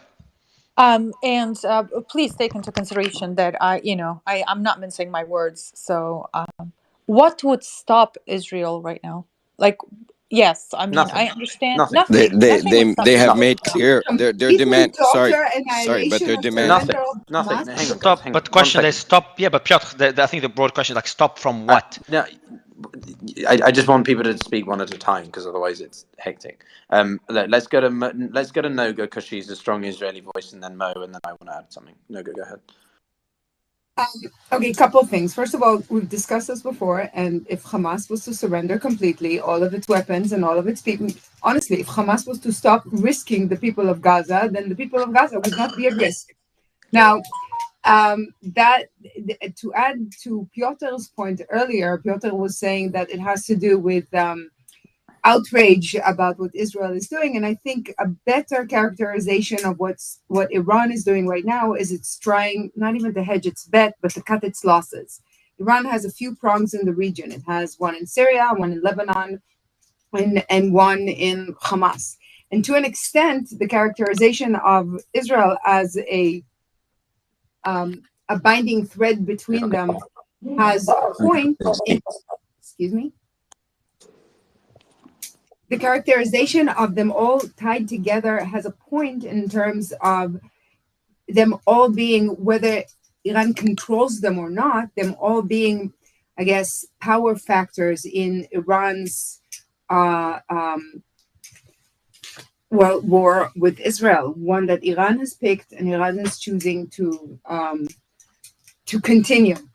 So at the moment, it looks like since Hamas overplayed its hand and Israel is responding in a way Hamas was not planning, and I guess Iran was not planning either, you're seeing Iranian posturing that's designed to save its ability to use Hamas, not the people of Gaza. If Iranians cared about the people of Gaza, even a little bit, we wouldn't be in this situation in the first place. Noga, just let me ask you a question. Noga, Okay. this is for I you. have one more sentence, then I'm happy to answer that question. But just a question. Just put a thumb up. Let Noga finish her initial statement, and then Layla, you can ask your other question to Noga and me, because I think you had one for me and the panel, which I think would be good for conversational flow. So go ahead, Noga, with your last sentence. Just quickly to the audience, put a thumb up if you didn't understand anything that Noga said. What, Mike? Nothing. I'm just I'm saying she's rambling. I genuinely didn't understand anything. Okay, so I'll try to speak slowly so you can pick it up. I'll give you 20 seconds. 30 seconds. What Iran is trying to do right now is it's trying to cut losses. That means I'm trying to do it slowly for the people who are having difficulties understanding what I'm saying. That means that since Iran wasn't expecting that level of response and it doesn't want to lose the tool that is Hamas, it is trying to threaten Israel to stop before it completes its task so that it could hold on to the asset and try again at a later date. Hamas I would agree with is that, yeah. not going to help. Okay, so Layla, you had a Benjamin. You want to say something? Yes. Oh, sorry, Benjamin. No, I agree with Noga. What she said. Yep, that was all. Okay, thank you. Thank you. Layla, what have you got for us? Thank you so much. Because out of everyone on the panel, Noga is the one. I just have this question for you, Noga. Noga, do you think that Gazians were living under occupation? I know this word is very sensitive to you, but I'm really, really asking you. The international community knows what it is. What is occupation? No. I don't want you to ask me a question. I'm asking you. To Do you answer think the question, Gazans? No, I need a definition. What's occupation? Noga. I can't She's answer asking your you to question. define it, I think. Noga, do you think Gazans were living under occupation? You answer that question. You tell me what you think is occupation. No, you tell me. You asked the question, so define your question. Do they have the right to make Do they have the right to govern Leila, themselves? you did a good job just asking her what's the definition of occupation. Like hearing it from an Israeli is core to us. Full stop. I think It's that's the like Good it's question. for like you. me denying that Good for you. Let's anti-Semitism okay. Let's actually try it Leila, another way. Let's the I can answer that Palestinians have question. been give me under a give. Let's self-govern try it since one. I wanted. 2000. I wanted. One second, guys. Look, it's a loaded question. It's a difficult question, but I think it's an important question to ask. I don't want to put Nogo too much on the spot, though she's very vocal in her thoughts, which I think is important, but equally it's going to cause, some ruffles. So what I'm going to do is give a definition of occupation, and then I want to hear what both of you think of it. I don't know if that's fair, but I'll give an occupation. I'm trying to be balanced here. I'm not trying to take sides. I'm just trying to, because Nolga's not going to agree with it. So I just want to try it for this purpose. So if I look at a definition of occupation, it stands as an act of protest. An occupation is a strategy often used by groups, often governments, to hold a place of importance or potential significance in that way, right? What do we think about that? Hang on, let me find Wait, a better dude, one. you can get it from a Occupation from means a a. situation when, during an international armed conflict, a territory or parts thereof comes under the effective provisional control of a foreign power, even if it is not met with armed resistance. So we can talk about one singular party that has armed resistance. We can talk about another party that has been occupied or occupied. I'm wondering what Olga, Leila, what do you think of that interpretation? And then Well, I'd like to just a jump in second. after I want to. I pushback. want to give some Okay, background to let's go to why I asked this question. I asked this question because we have a responsibility being here. Yeah, and I like this space because they're really, like, it is respectful. We give facts, but sometimes people on the panel, I go to the profile, I see the statements that they made, and I translate them, and it's heartbreaking the things they said. And it is very important. It's a responsibility we hold here. It is also our responsibility to provide facts and show the best part of humanity, being a human and humane and caring for that. And when I hear information being thrown like they got this, okay, they got us here, I'm like, okay, does she even know what is before that? What got us to here? We are here on this space, on this panel, because we share responsibility to be truthful to everyone who is here. If we cannot agree to the basis of what brought us here, we don't deserve that much time on the panel. I am one of the many. I am ready to leave the speaker spot and go somewhere else if I do not at least agree on the basics that we are all agreeing on. You lost me there at the end, but if you could answer Mario's question, I could try to answer yours. Look, I no longer want you to answer mine, so I won't answer I it. will answer your question if you want. I Hang just on. didn't hear. Okay, Benjamin, you answer it, and then let's go to Mo, because I promised he would get a chime in, and then I want to go to Ziad, who's Yeah, been sure, absolutely. So, can you give me your point blank question one more time? What's your definition of Layla, or is it occupation? Noga or Layla? What's your definition Do of we occupation? agree? Do we agree that the Palestinians live under occupations, and what got them here? This is no longer for you, Noga. And what got them here isn't really of their own doing. And the whole world, the whole entire world, is responsible to get in talks. I am no longer talking to you. I would like you to respect the fact that I am actually saying that. Please respect that. No. Is it the word? Please respect the fact that I'm asking you not to answer my question specifically. No, I will not. I would ask you to please allow me to finish my question. Go ahead. Is it our responsibility as a community worldwide to get into a conversation for this people to seek a solution and end the massacres? Like, everyone is dying. No one is benefiting. This is heartbreaking. Right. Are they living under hang on, Ben. Are they living under occupation? Noga, please don't answer my question, I think we get the especially you. point. Thank Let's you. go. Let Noga have a response, and then I want to go to Benjamin, and then Mo. It has to be first and foremost the responsibility of any people, and that includes the Palestinian people, to take responsibility for their own actions and their own faith. Palestinian people haven't been doing that for 75 years. They rejected the original partition. They participated in massacres way before the original partition even came to be. They have been given time after time opportunity, including, I would like to add, in Gaza, where Israel hasn't been since 2005, and to govern themselves, and they're abusing that opportunity to the extent that the reason why there isn't any proper drinking water in the Gaza Strip is because, and this is Hamas propaganda, not mine. They have videos out on it that people have been sending to me for 4 days. They use the pipelines of the water to create missiles and bombs, and they're proud of it. You know where all the cement went? They built terror tunnels.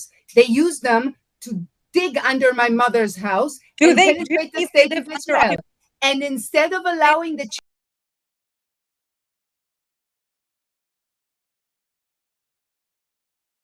them, So now that Gaza is being attacked. So I.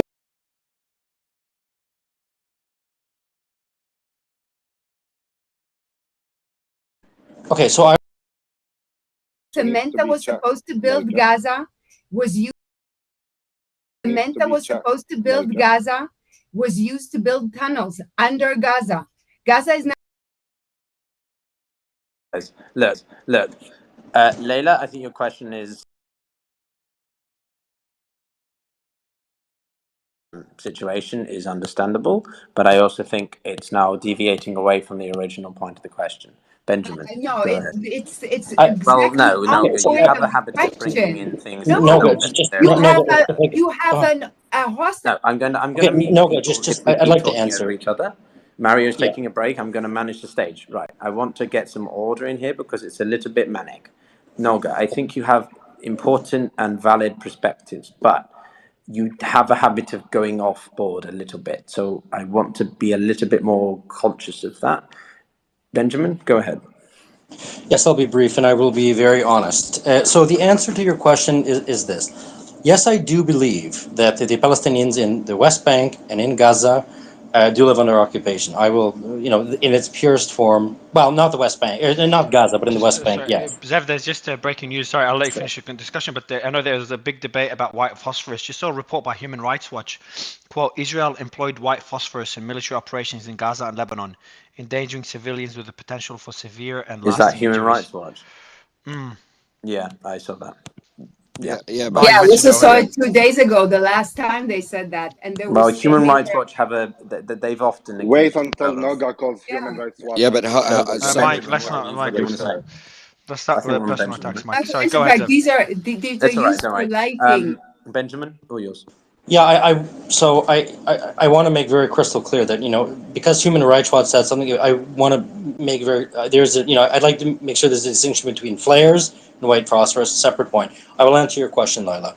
In the Gaza Strip, no, I do not believe they live under occupation. In the West Bank, yes, I do believe they live under occupation.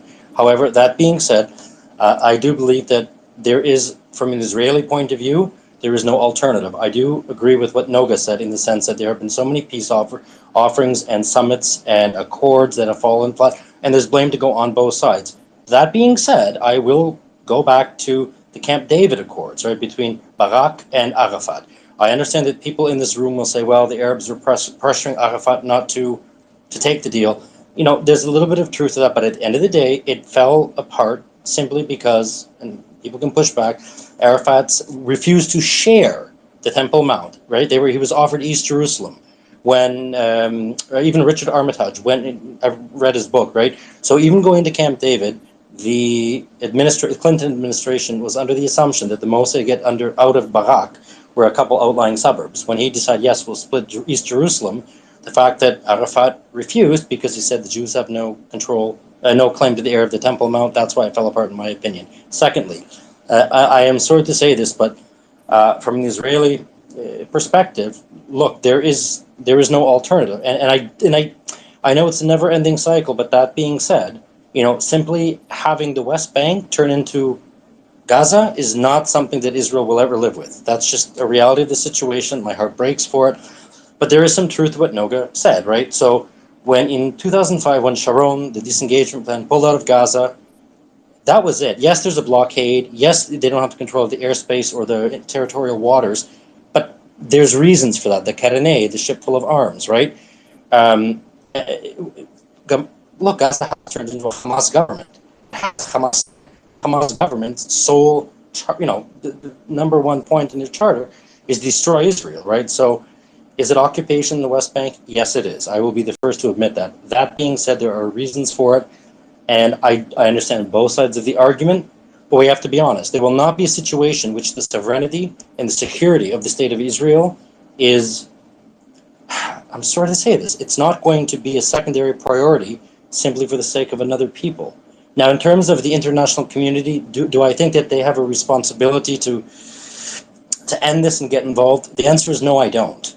I don't, because just as I think that if there is to be a peace, the peace has to come between the Palestinians and the Israelis, and there has to be a fundamental readiness for peace. Maybe it's going to be in a year, maybe it'll be in 100 years, right? But there's just so much animosity, and I don't think that people who do not live in the region, myself included, I don't live there, really comprehend what it is like to be a Palestinian or what it is like to be an Israeli. So there has to be a fundamental meeting of the minds between the two people and an agreement supported. And this is very important, right?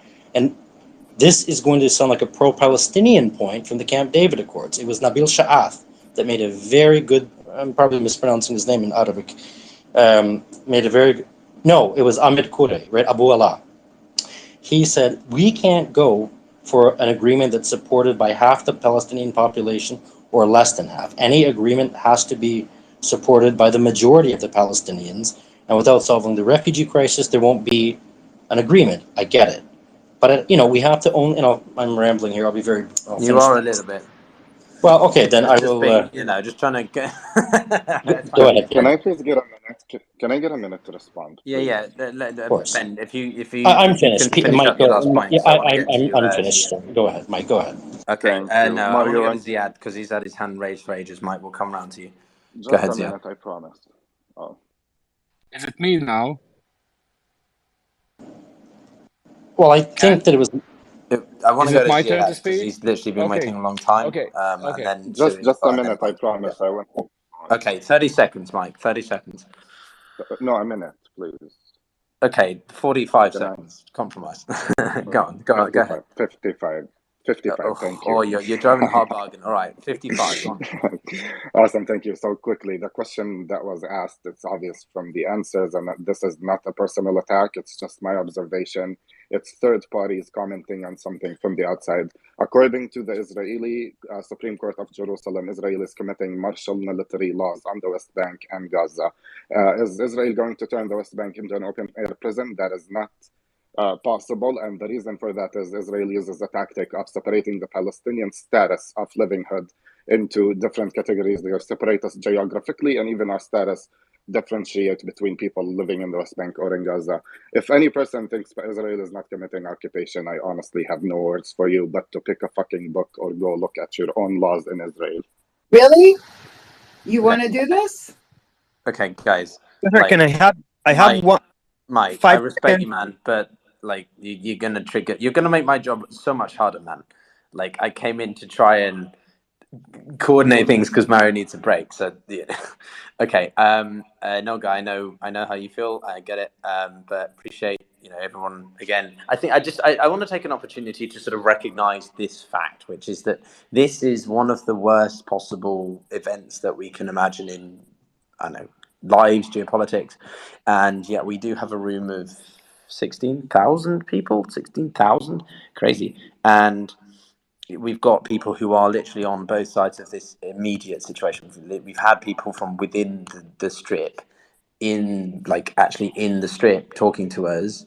Mike is one of those people who has on the ground experiences from this, and we've got another side in Nolga and other Jewish perspectives, Israeli perspectives that are feeling equally in, I don't know even the right word to describe it, both sides are feeling absolutely beside themselves with emotion because of what they've experienced in the past week, and yet we're trying to have a conversation, we're trying to facilitate the communication, which I think is something that not many people would even bother to do.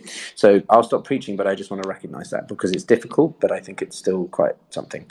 So Ziad, thank you very much for your patience. I appreciate that. I'd love to hear from you.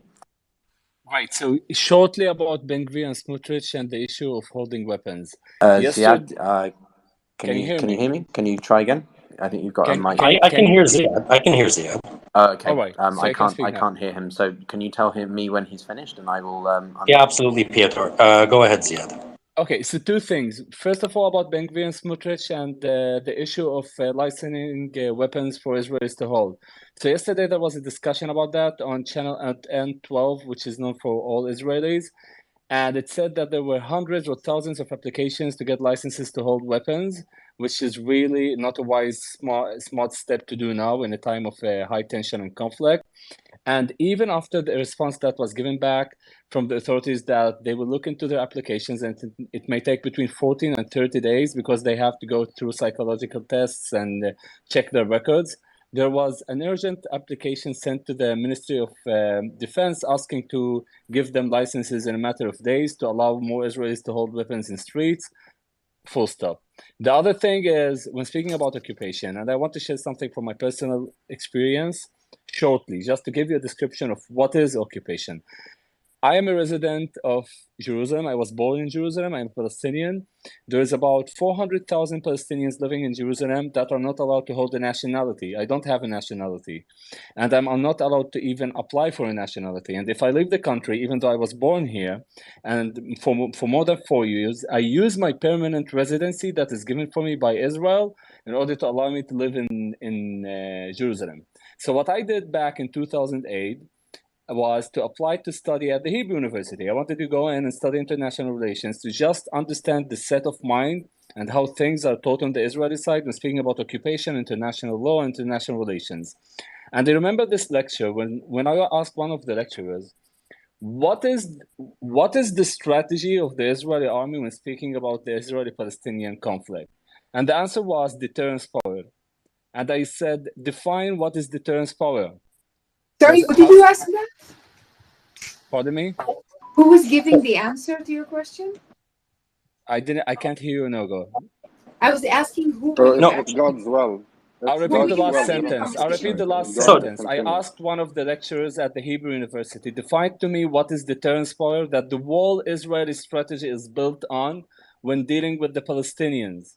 And he said it's just simply deterrence power, which is to increase our power and to make everyone fear us in the Middle East so they won't mess up with us. That's one professor's opinion. So No, wait. Let me please finish. Let him Noga, finish, please, Noga, let me please. finish. no, Please, let him let me finish. finish. Yeah. Noga, let me finish. I did my BA at the Hebrew University. I did my MA in the Hebrew University, and trust me, I know what is being taught there to most of the Israeli diplomats who are employed after that by the Ministry of Foreign Affairs to go and send out messages to the whole international community. So basically, after that, I said I want to study this more.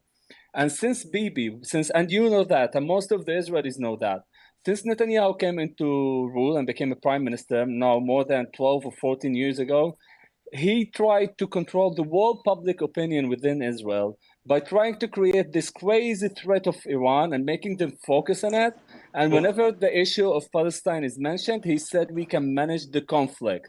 What is managing conflict? It means that we want to offer a solution for it. And I'm mentioning all of this in order to reach to the situation today we're living in.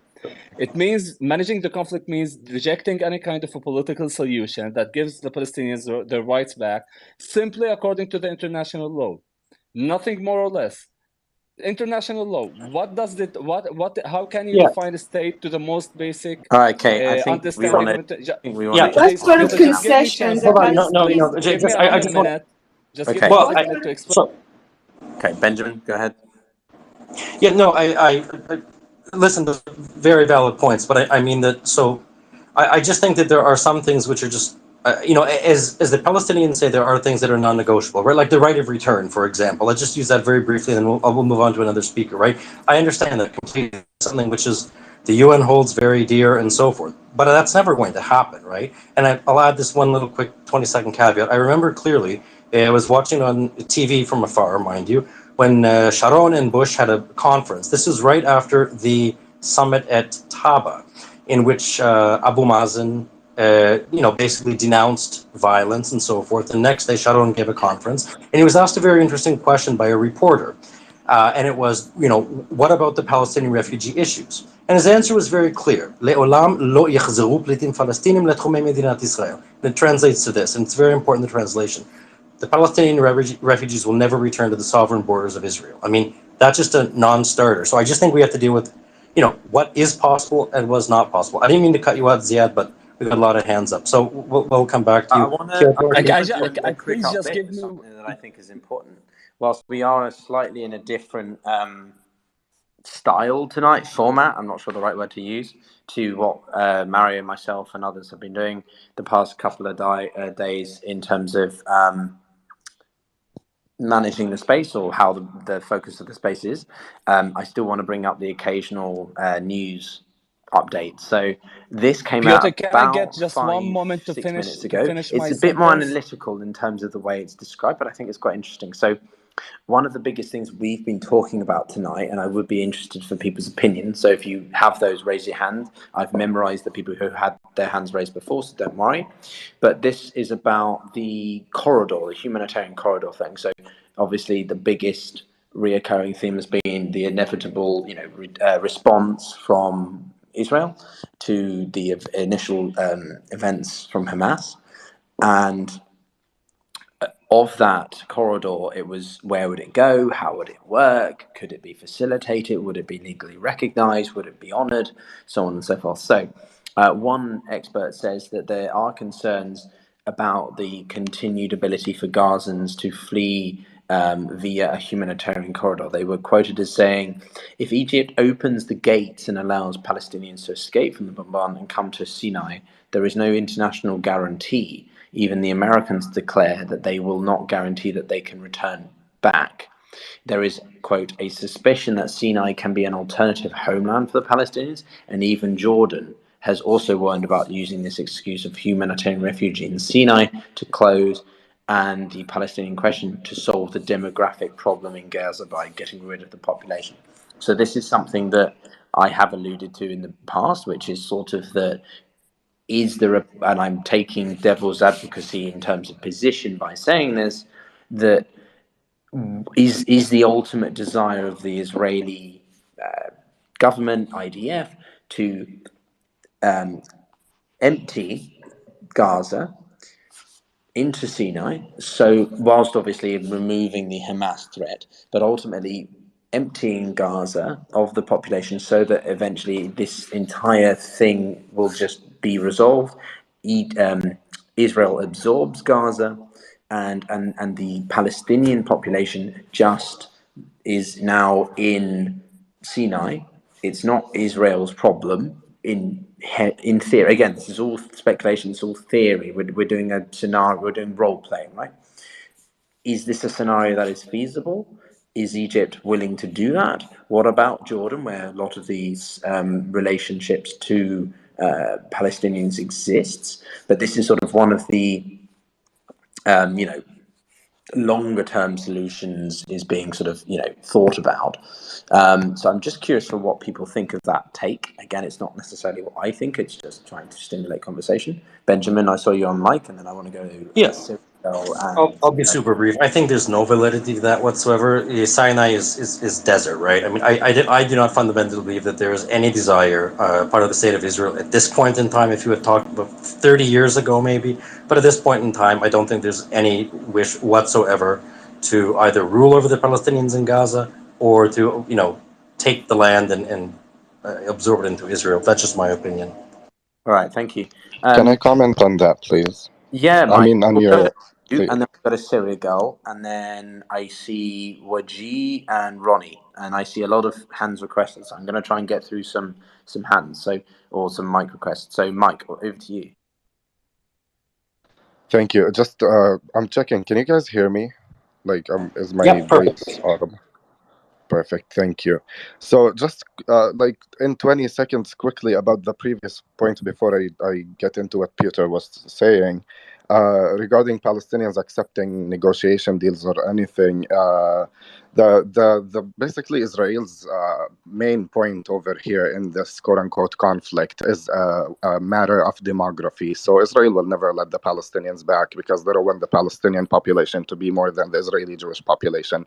The other thing that I wanted to say is, just quickly imagine it with me. Like, close your eyes and imagine I walk into your house, I force you to take the bathroom, and then I tell you come on, share the bathroom with me, and then I reject, and then you blame me.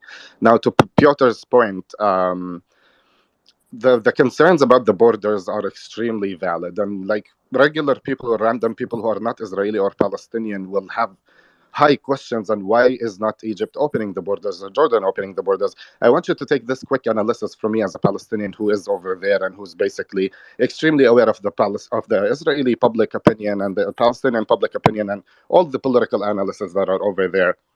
uh, if you look politically speaking, Jordan is an ally to Israel, right? And Egypt is an ally to Israel. On the other hand, Syria and Lebanon, with the militias that they have, they're not allies to Israel. So if you go right now, and you can fact check me, anybody can fact check me, Lebanon and Syria, the sovereignty of controlling the border is by Israel. Now, Jordan and Egypt, they're sharing basically monitoring and control of Jordan. I travel through Jordan because I cannot access the airport, right? But I want everybody to know, and this is very important, if Egypt and Jordan decides to act on their own without Israel's approval or green light, it will create conflict between these countries. So Egypt is not opening the borders because they're not getting the green light from Israel. No, Israel Okay? got the And green Jordan is the light. same. It's not opening the Well, border babe, because that's it's not. how. Guys, I really don't want to have any more interruptions from people. So let someone finish their sentence, please, and then you can go. So continue, Mike. Mike, you have to Thank unmute you. bottom left corner.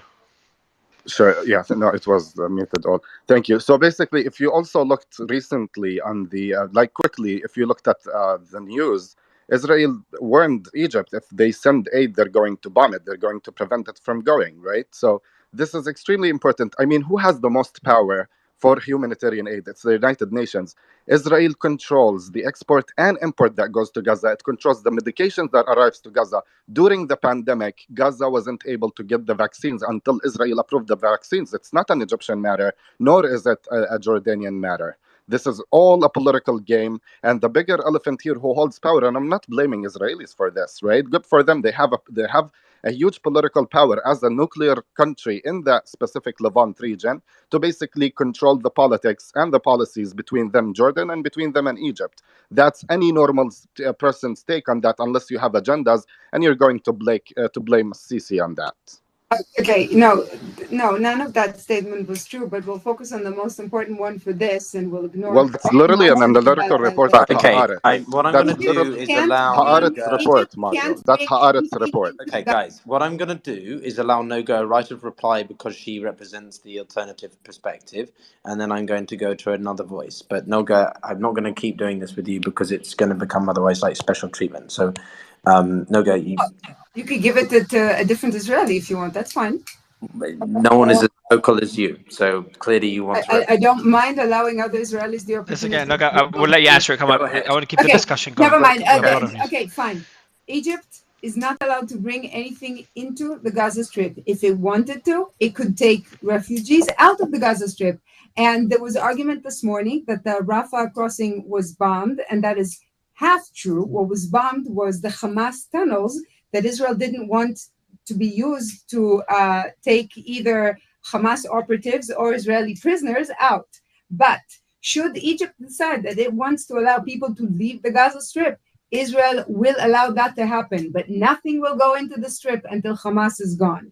But arguing that this means that Israel somehow controls the border is just not true. And it belittles both Jordan and Egypt. Just FYI, my resource was Haaretz. What's your resource, Noga? I was analyzing a report from Haaretz More newspaper in credible Israel. Israeli newspapers, not to mention And common who sense. decides the credibility of an Israeli newspaper? It's not you, Noga. I'm sorry, but That who is are a you fair to point. decide the credibility of But guys, newspapers? You pick the credibility according no, to hold who on, you Noga, like. hold on. Two questions. What impact could the Human Watch report have on the war? Like, what is their jurisdiction? Nothing at all. Nothing. Nothing. No, well, no. Not Nothing. even. All the time. They bring out documents like this all the time with a lot I've of worked with wars, including the HRW for war a in long Yemen, time. I know a lot with of the nothing. staff. I know HRW very well. I've worked with a lot of the staff. I worked with them very closely during the 11-day war, like very closely. I know the director quite well, the former executive director. I'm not trying to show off. I'm just saying they are very much a progressive group in the sense of they are the ones, along with Amnesty, that have designated Israel an apartheid state. They are very, very strong in their positions on things to do with democracy, and whilst I agree with some of what they say on certain matters, I don't agree with them on others. But in terms of their ability to overturn or influence the direction of a war like this, it won't matter. Israel is not going to give two, excuse me, shits. But could it lead to international condemnation or unlikely? Yes. No. Western nations, countries that uphold things like rule of law, human rights law, that sort of thing.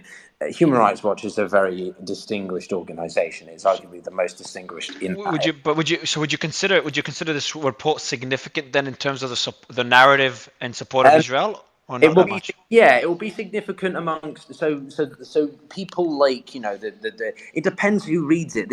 They're quite an elitist group. So the problem with academia and NGOs like HRW is that they're not very good at engaging the independent masses. So and what I mean by that is that they write things in a way that is orientated for policymakers, for professionals in places of position, so governments. So what they will do, or where they'll be most resonated with, is the groups like the Harvard students that protested against Israel, sort of thing. So they'll be picked up by very intellectual, the intelligentsia kind of things, you know what I mean?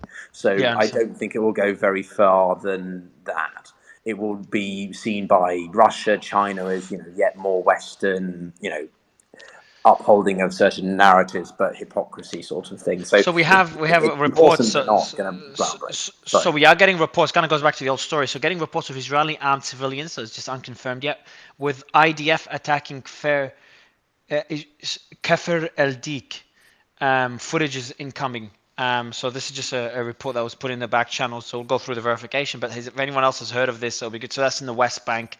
But even if things escalate on the West Bank, going to Ziad, for example, maybe you could give us a bit of context. Even things escalating on the West Bank, that wouldn't really mean much, as Hamas is pretty weak there. They don't have any rockets. They don't have anything significant. Is that a fair statement, Ziad? Like West Bank could not lead to a multi-front war. It just leads to a few skirmishes.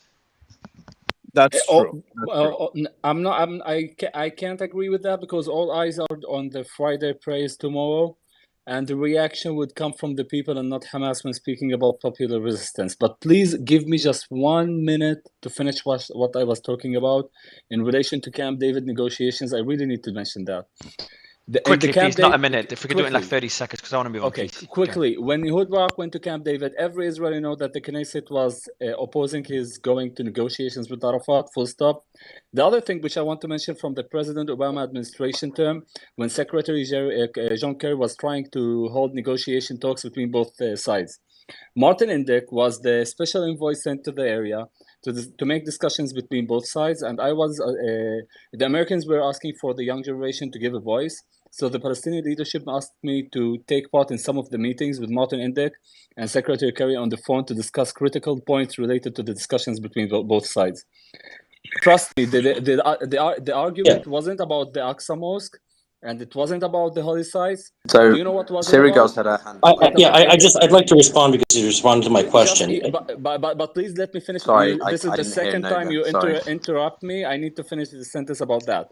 So in one of the meetings, Martin Indyk, who's known as a Zionist, he's a true Zionist when speaking about the essence of the establishment of the state of Israel, but at the same time a true believer in the two-state solution for the benefit of Israel, frankly speaking, and not Palestinians.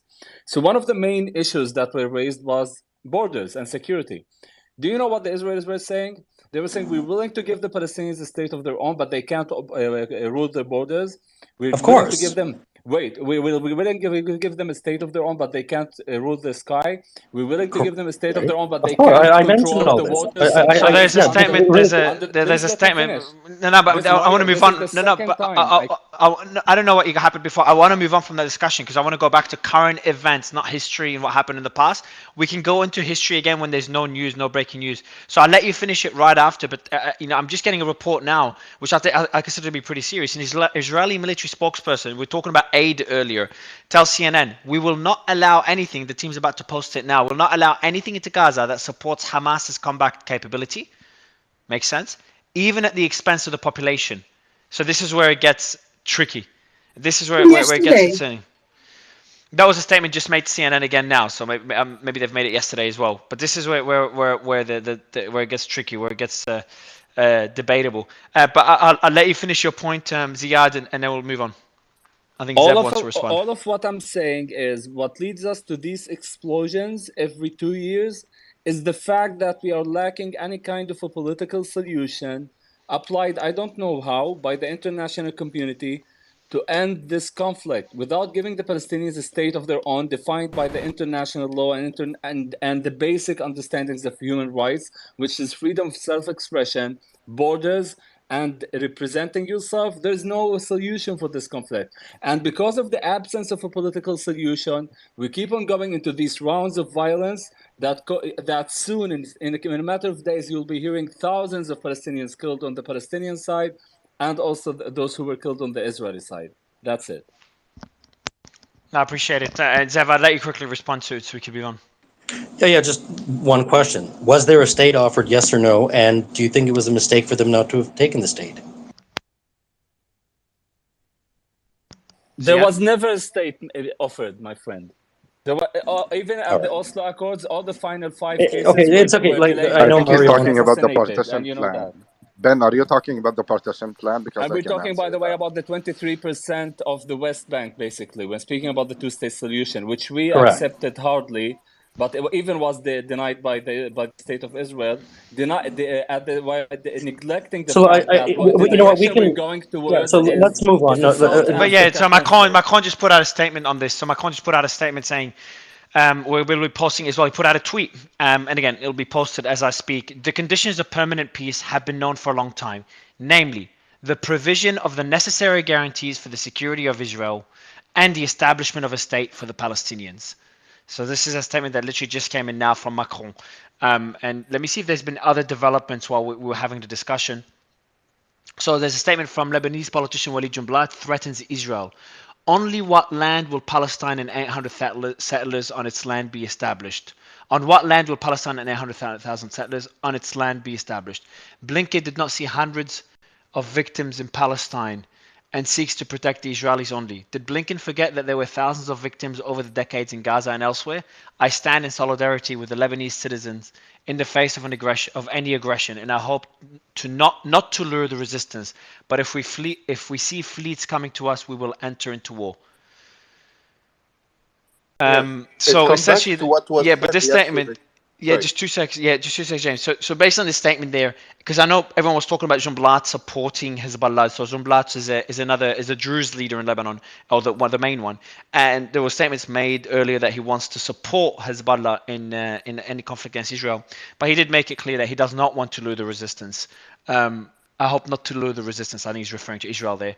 But then if Israel attacks, then we will participate in the war, which I think is a fair statement.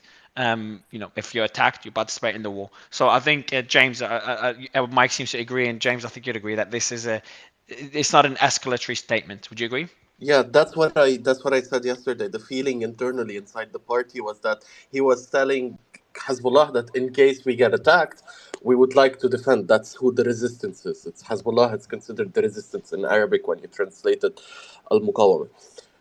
So he's like supporting them in case we're attacked. That's the feeling that Jumblat is putting out. He's like, in case Lebanon is attacked, we give you permission to go in, kind of.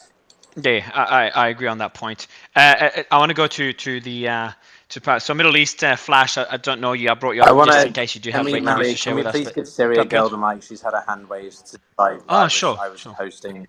Piotr, you Gotcha, also gotcha. told me that you let me speak. Yeah, I Yeah, know, sure. I But did, Ronnie, I buddy. think So yeah, all Syria, good, go guys. ladies first, and then Ronnie. Sorry, Mary. All good. Thank you. I've hope you noticed that I've been patient. You have. So I have made a few I points. do appreciate that. I did notice, so thank you. Thank you. Okay, so I've made a few points while listening. First thing, point of contention is, I know you were reading out the quote, but it has to be said. Israeli armed civilians joining the IDF. What an oxymoron to call something an armed civilian. So if someone who's armed gets killed in fighting, are we going to claim that they're civilian now? So I think that such terminology we must change absolutely to Israeli militias, because that's what we're dealing here. The settlers have been armed since the beginning, and they are essentially like a militia without a head. The white phosphorus statement from the Human Rights Watch. Isn't it interesting that, just earlier, someone, new guy, I believe, said that the white phosphorus has been debunked. So I suppose while I wasn't in the space, some kind of debate went on about that. Anyone who's covered wars, as I have, and so what happened in Iraq, for example, knows what white phosphorus looks like. The Israelis used it in 2014. I guarantee you, Human Rights Watch knows what white phosphorus looks like. And when I told you guys, as a chemist, I'm telling you this is phosphorus, I was quite silenced about that. So I just wanted to say also, I'm very happy to hear that, things that I've said in the past spaces are now being said by others. For example, that the humanitarian corridors to Egypt is essentially going to cause the population of Palestinians to threaten the Sinai, right? That's Egypt's point of view, and that when they go there, they won't be allowed to come back, which is ethnic cleansing. So now we're all coming to the So same no, so point. two secs, Syrian, on that point. So you're saying that if Palestinians go to Egypt, they're not allowed to go back to Gaza? That's what the Israelis are saying. The Egyptians have said It's one. No, that hang on, Syria. It's one theory being the Israel suggested by some. the Egyptians have said they have no guarantees they'll be Who allowed to from? come back. It's being suggested by Okay. Do you some have analysts. sources that you could show for this, or are these again your friends? So who made that statement, Syrian girl? So Lawrence Friedman suggested So it. you guys have Some it. Egyptian analysts have suggested it. I can't argue. Yes. So there's. I can't argue. So there's a risk that there's a risk. Has that Mario, happened in the it's past? not a That's what risk. happened in Lebanon. Mario, it's not a risk. When Gazans, without conflict and aggression, when Gazans leave Gaza, they have to wait for a month for a permit. It's called Ishur to get approved by Israel. So imagine they leave during conflict. It's not like you don't have to have it like said by officials. This is a repetitive pattern. We've been ethnically cleansed. Hold The on. second a Two secs, Palestinian, Mike. Hold on, yeah, Mike. Riyadh leaves Mike, 2 secs. Jerusalem now. 2 secs, If Mike. Two secs. yeah. So you're saying, just to be clear, so you're saying it's always been the case where if you leave Gaza, you need a permit to enter back? Exactly, and not only Gaza. If you leave When Jerusalem did for you more ever than leave Gaza? if you leave Jerusalem for more than 10 months as a Palestinian, you will never be able to come back. This is No, the policy hang of on. You Israel. can't These mix are word. the laws of No, Israel. stop interrupting him, you No, guys. Okay, no, go ahead. that's a That's okay, guys. Let me moderate. So don't mute. It's okay. So go ahead. So it's not true. You're saying, Noga? well. It's not that it's not true. It's that the Not that comparison it's is not true. irrelevant.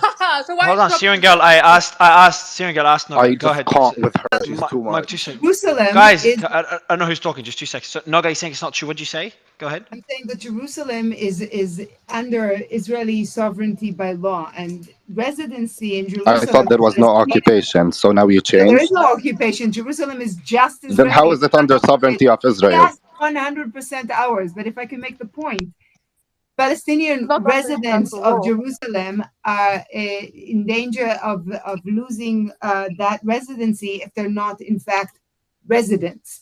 However, So you're and ethnic cleansing then. That's what honestly, we're it's late, and I 2 seconds, haven't Syrian girl. I'll let slept. you respond afterwards Hang because I on. know you're making more statements. Go ahead, It's Noga. late, Finish and I up. haven't slept in 5 days, but I don't remember a situation where Well, you're getting a Gazans. paycheck for not sleeping, Mike, babe. I guys, don't okay, remember Mike, hold any on, situation. just to be clear, Mike, just 2 Come on. seconds. Avoid personal attacks, Mike. Come on. So let's go back. Noga, let's go back. Finish up I one, don't please. remember a situation. Gazans are under a completely different set of circumstances, so the comparison is completely irrelevant.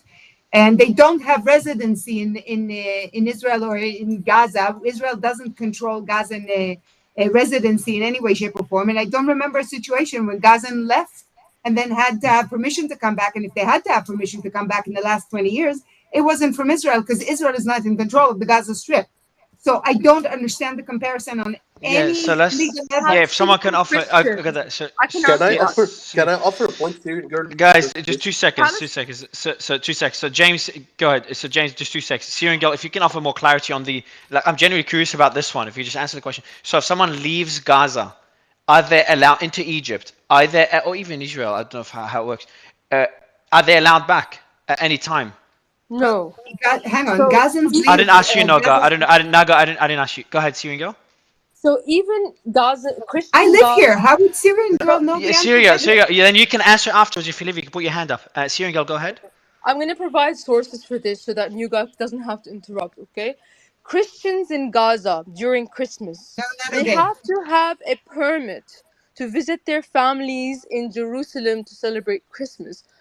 To get out of Gaza, to even get out, and then to come back in, they need that permit. So how Any does the, so Syrian girl, question on the permit? Hang on. Who provides I these? drive Okay, the bus with people who okay, come from no, Gaza to Jerusalem, so I'd like to correct Noga, that. yeah, you can correct it by putting your hand up if you want to be on the panel. Syrian girl, just back on the point. And anyone that wants to correct that, feel free to do that. Like Ronnie has his hand up, so I'll go to you to correct it afterwards, Ronnie. So Syrian girl, if they're going to Egypt from Gaza, Egypt controls that border, correct?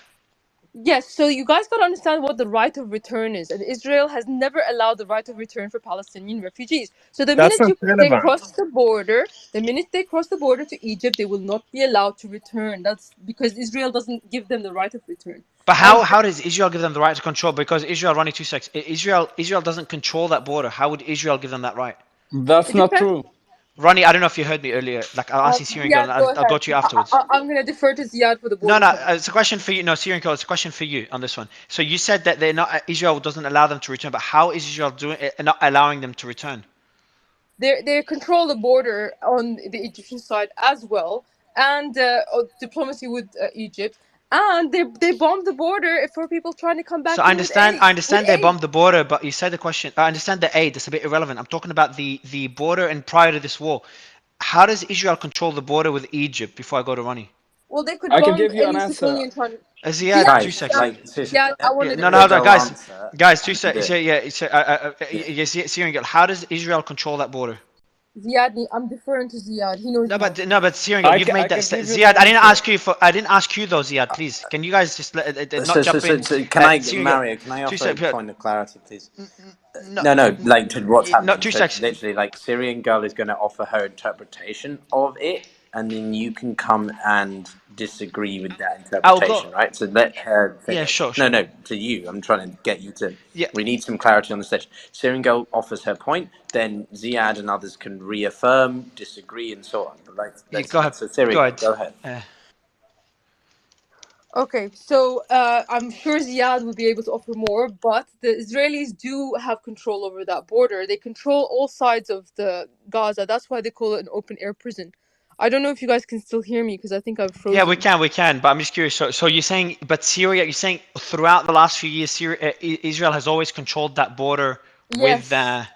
Egypt. Can I Yes, tell you exactly how, right. you guys, since I Uh, trust uh, them? Can I My yeah, tell I you know. how? Look, last time I say this, we're gonna go to other speakers. So I just want to get Syrian girl's perspective. Ronnie wants to jump in. Ziad, Mike. So I'm gonna go to Ziad on this one. So Ziad, does just on the first question, or you have other statements? Does Israel control the border with Egypt? Yes, my friend, but they don't control it in person. According to the agreement that was signed between Egypt, Israel, and the Palestinians, and if I'm not wrong, it was done after the division happened between Fatah and Hamas.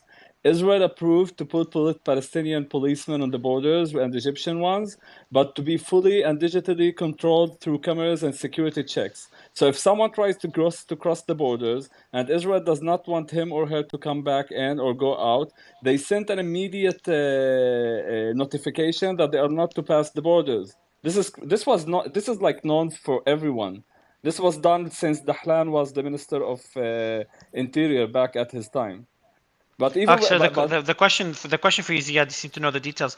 But if people are not able to, if people are not able to if people leave Gaza, are they able to join back at any time?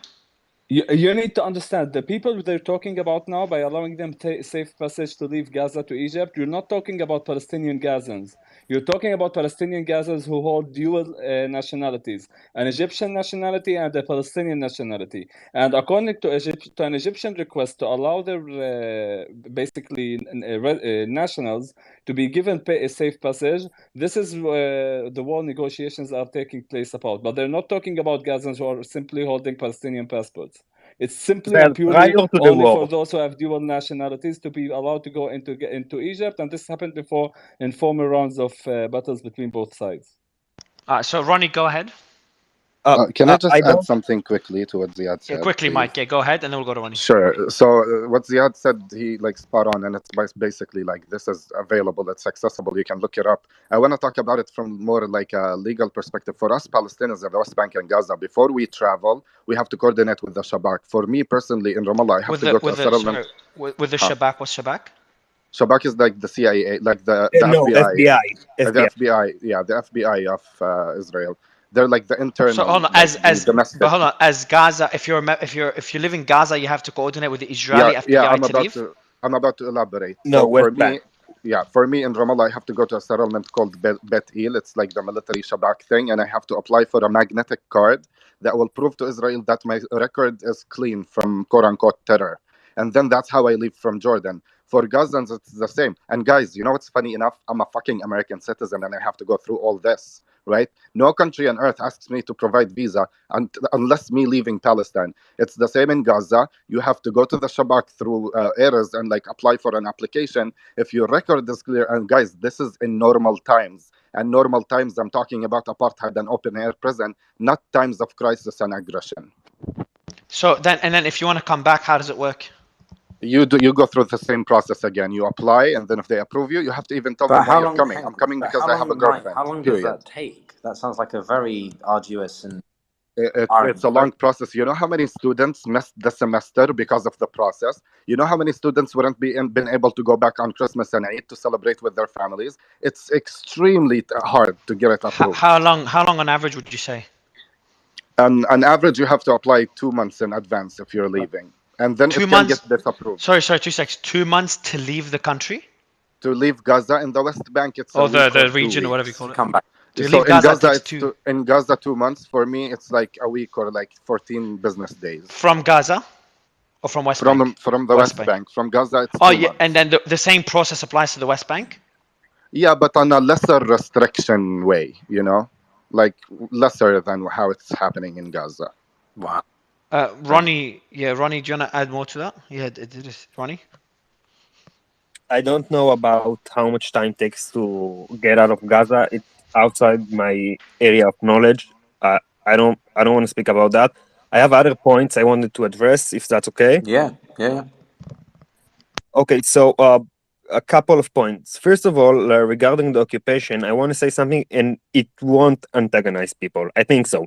So I think there's some confusion about the definition of occupation. So if you look at the law term, like international law, you have to occupy the territory from another entity, and there wasn't such. But if you look at the term occupation as a term of having sovereignty over other people and not letting them vote, yes, so that is correct.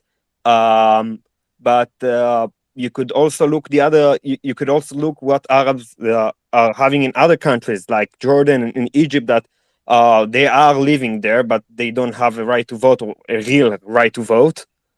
So it's the same situation. And another point, so that's what I think. Can I add quickly to your last point before you proceed, just to not get lost into context? If us Palestinians in refugee camps accept sovereignty and citizenship of other countries, we will lose our right to come back, and this is per international law and per Jordanian law and per. Sorry, Mike. Say that. Hold on. Say that again, Mike.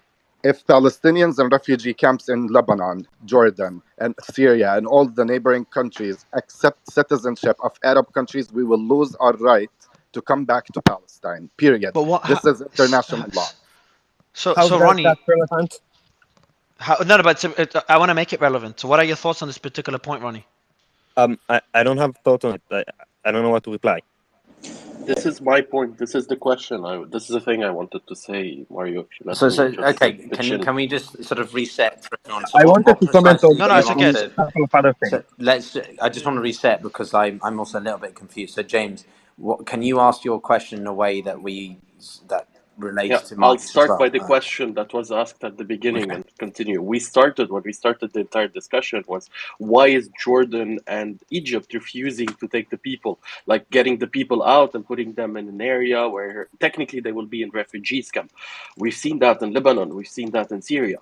There is more than 200, 220, 250,000 on, I don't know, I've looked 270,000 something now up. are in UN refugee camps in Gaza, as we Yes, said. based on UN Yeah. registries, but I'm sure there is more that are put in camps in Lebanon. They don't have rights. They are not considered Lebanese. They are not allowed to work inside of Lebanon. They are not given the nationalities because, as Mike was saying, if they are given those rights, they are not considered Palestinians technically anymore. They are considered Lebanese Palestinians, but they can't go back to their country. And this has been the recurring So issue question, but that question, James, I have a question for you. So just remember that there's other countries that don't allow you to have dual citizenship. So, for example, but that's I think obviously it's the country. it's more than that. I think it's a Go little ahead, bit Ben. more Okay, than that. Mario, Go ahead, can So I Ben. just tell you something quickly? It's Good. not about dual citizenship manner. It's Palestinians in Lebanon and Jordan and Syria who are in refugee camps. They hold a UN card that is called basically like Kart al-Mu'an, like Kart al-UN, the UN card. The second you lose this card, which is an identification for you by the UN, and if you look at the United Nations research or like numbers of immigrants, it's based on this card. If Palestinians go to the Lebanese government and they say we want citizenship, this card will be revoked, and therefore no Palestinian will have a claim to their homeland. And that's why we're not pushing the Lebanese government. The Lebanese government is not responsible for the aftermath of what Israel is did. Let that be clear. So It's Noga, the there's it's I they're just learned stateless, two Mario. They're seconds here and go. stateless people. Yeah. So Noga, I just learned a couple of things.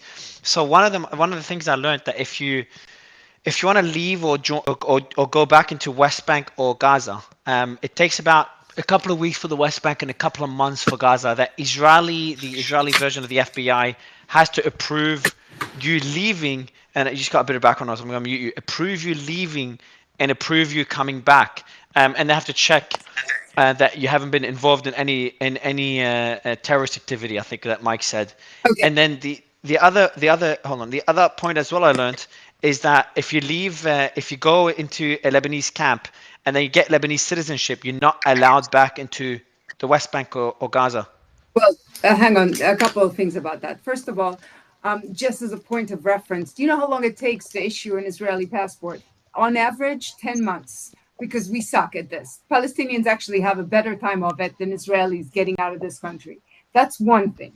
The other thing is, So I I think it's just honestly, on that first hang point, on, Joe, just kind of back and forth. I'm going to give you the mic for a while. You're going to go go back and ahead. forth. On that Mario, first point, just Mike. It takes the United States 3 fucking months to Yeah, yeah. issue a US I know, passport. Mike. That's Yeah, not I a understand. problem. I understand. So, but Noga, just on that point, so it's not the passport aspect. So even if you have a passport, but you still need to. So imagine having a passport. Like right now, if I want to travel, I can literally drive to the airport as I'm doing the But space, you and I've got don't the have a 3 4 hour passport, leave. Mario. That's what they have. And I don't know that they need permission to return because this is actually not an Israeli demand, it's an Egyptian and Jordanian one. As in, they don't want us to enable Hamas to travel into their countries, which is why it's a requirement. It's not an Israeli requirement. Now, I want to add something else Is to she it. trying to say that all of us are Hamas when we are trying to No, No, no, go I to think she's Jordan? no, saying no. not She at didn't say all. that, Mike. She didn't say that. She said that it's not a.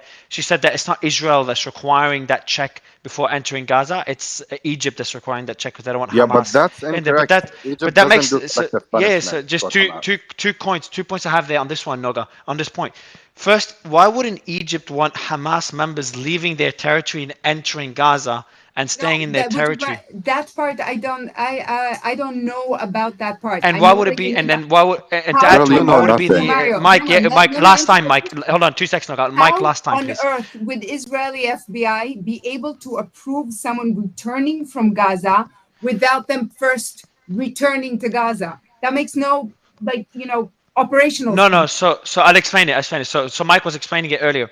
So there's a checkpoint in on the border between Egypt and Gaza, and it goes through a system. We have an electronic system, and then the Israeli version of the FBI has to approve you entering the region. If they don't approve you, then Egypt will not allow you in. Well, again, but you have a card that already approved you. No, So the card initially approves you. No, the card approves you to leave, and then you have to get a separate application to come back. Unless I got it wrong, Mike. No, Let Mike is me saying just say that, one but thing. it's not the system that I know of. And let's talk about. I want to just say one thing. Just very briefly. So there's a lot of validity to what Mike was saying about the entrance and exit from Gaza in the West Bank. There's a lot of validity to that.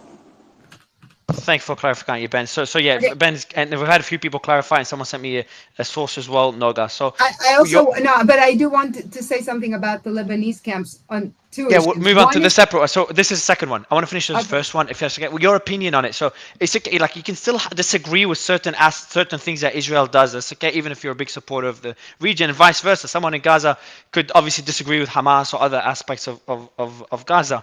But do you think this is the right thing? Or do you think that if what they're saying is true, and obviously a few people have said it is, do you think it would be right for Israel to determine when someone could leave, when someone can come back from Gaza, from other territories unrelated to Israel? I'll put Gaza aside for a second because I don't think that's happening, and I'll say that everywhere else is still open season, and it's not.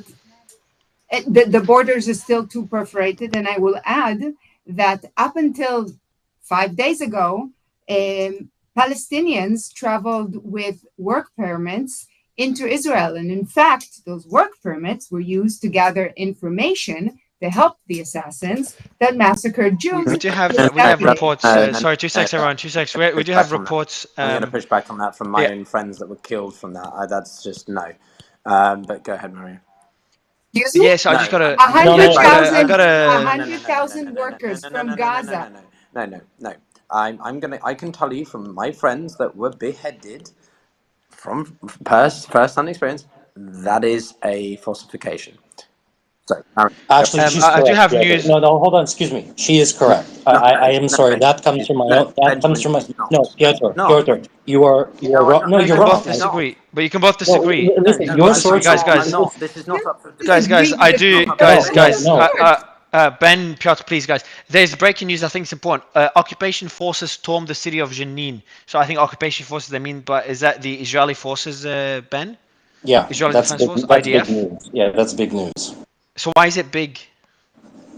Because Jenin is a. I think it was 2014. When was the last siege of Jenin? It's a very, very, very volatile place. That's a site of very historic, very fierce clashes and a lot of destruction there. It is.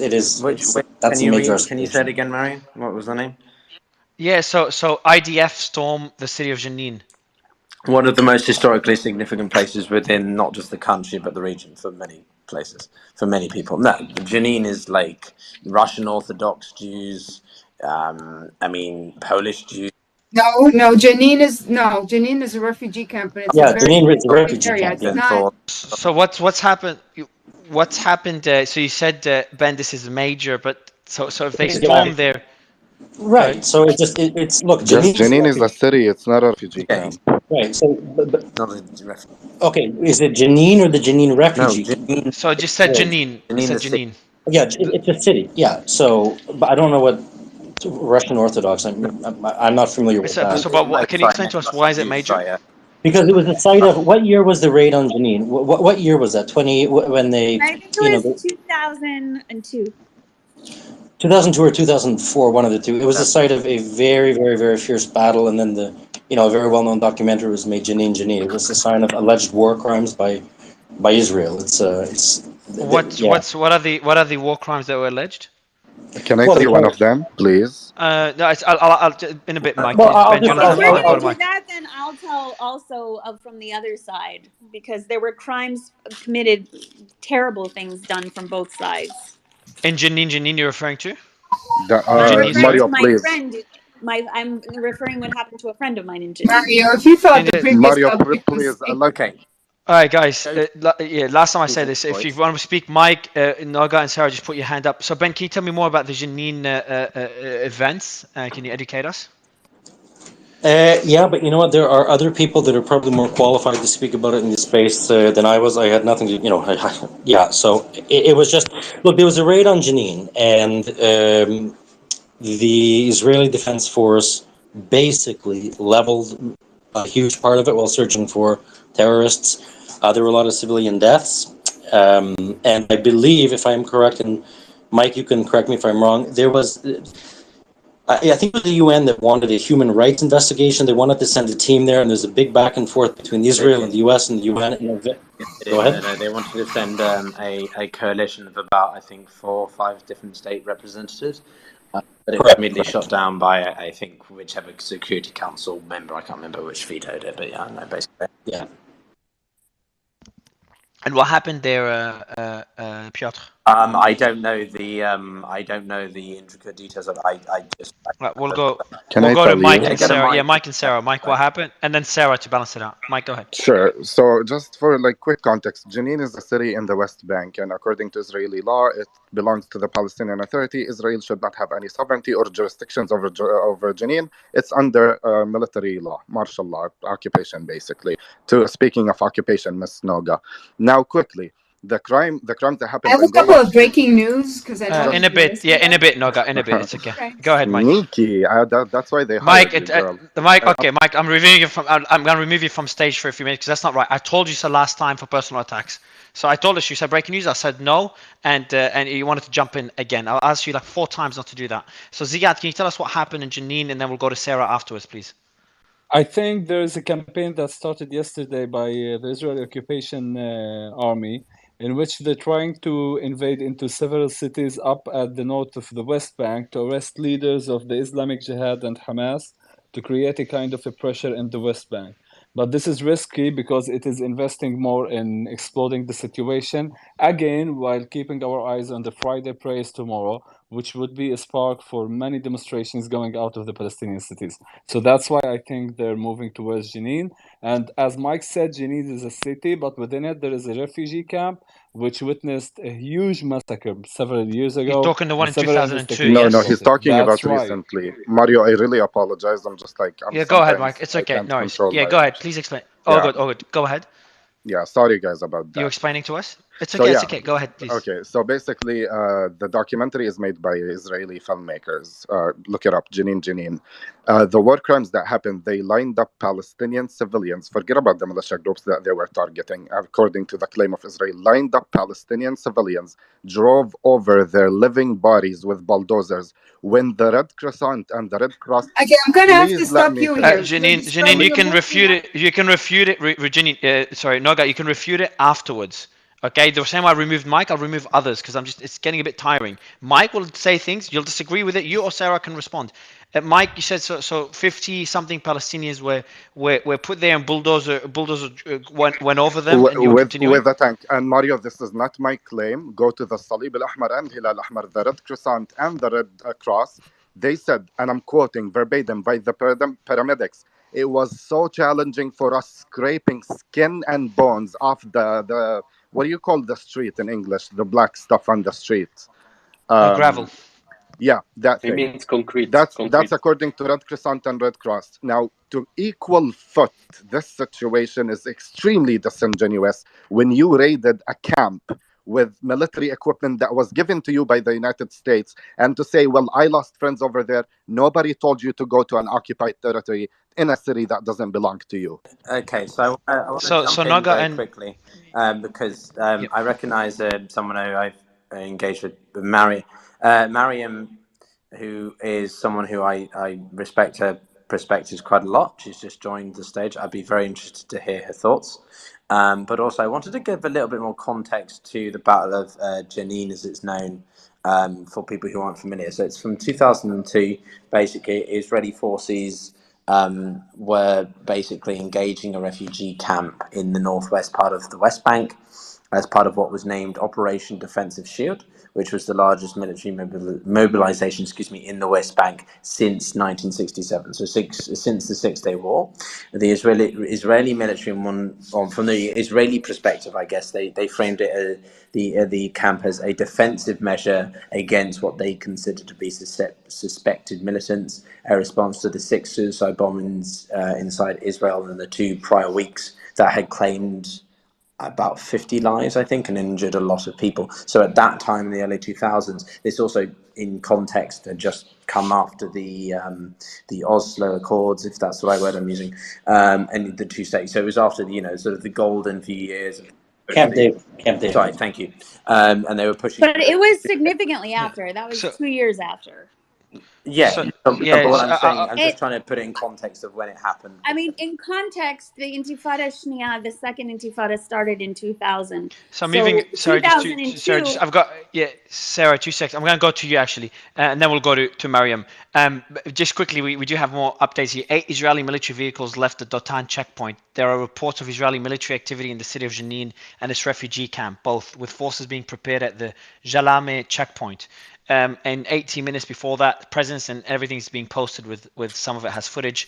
On my account, presence of Israeli forces in the city of Hebron, where they are reportedly launching a massive arrest campaign.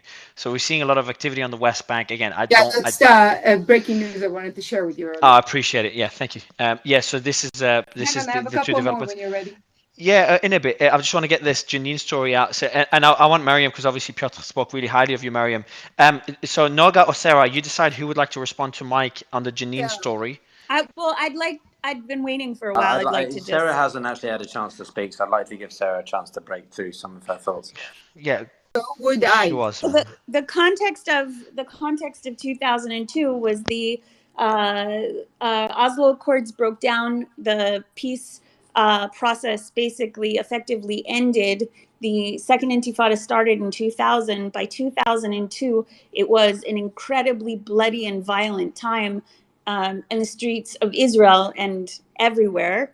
But specifically, the amounts of bombings had gotten out of control, which was one of the reasons why they went into Jenin. And my personal story was just a friend of mine who was a soldier who was in Jenin on not on a particular mission, was just doing guard duty, and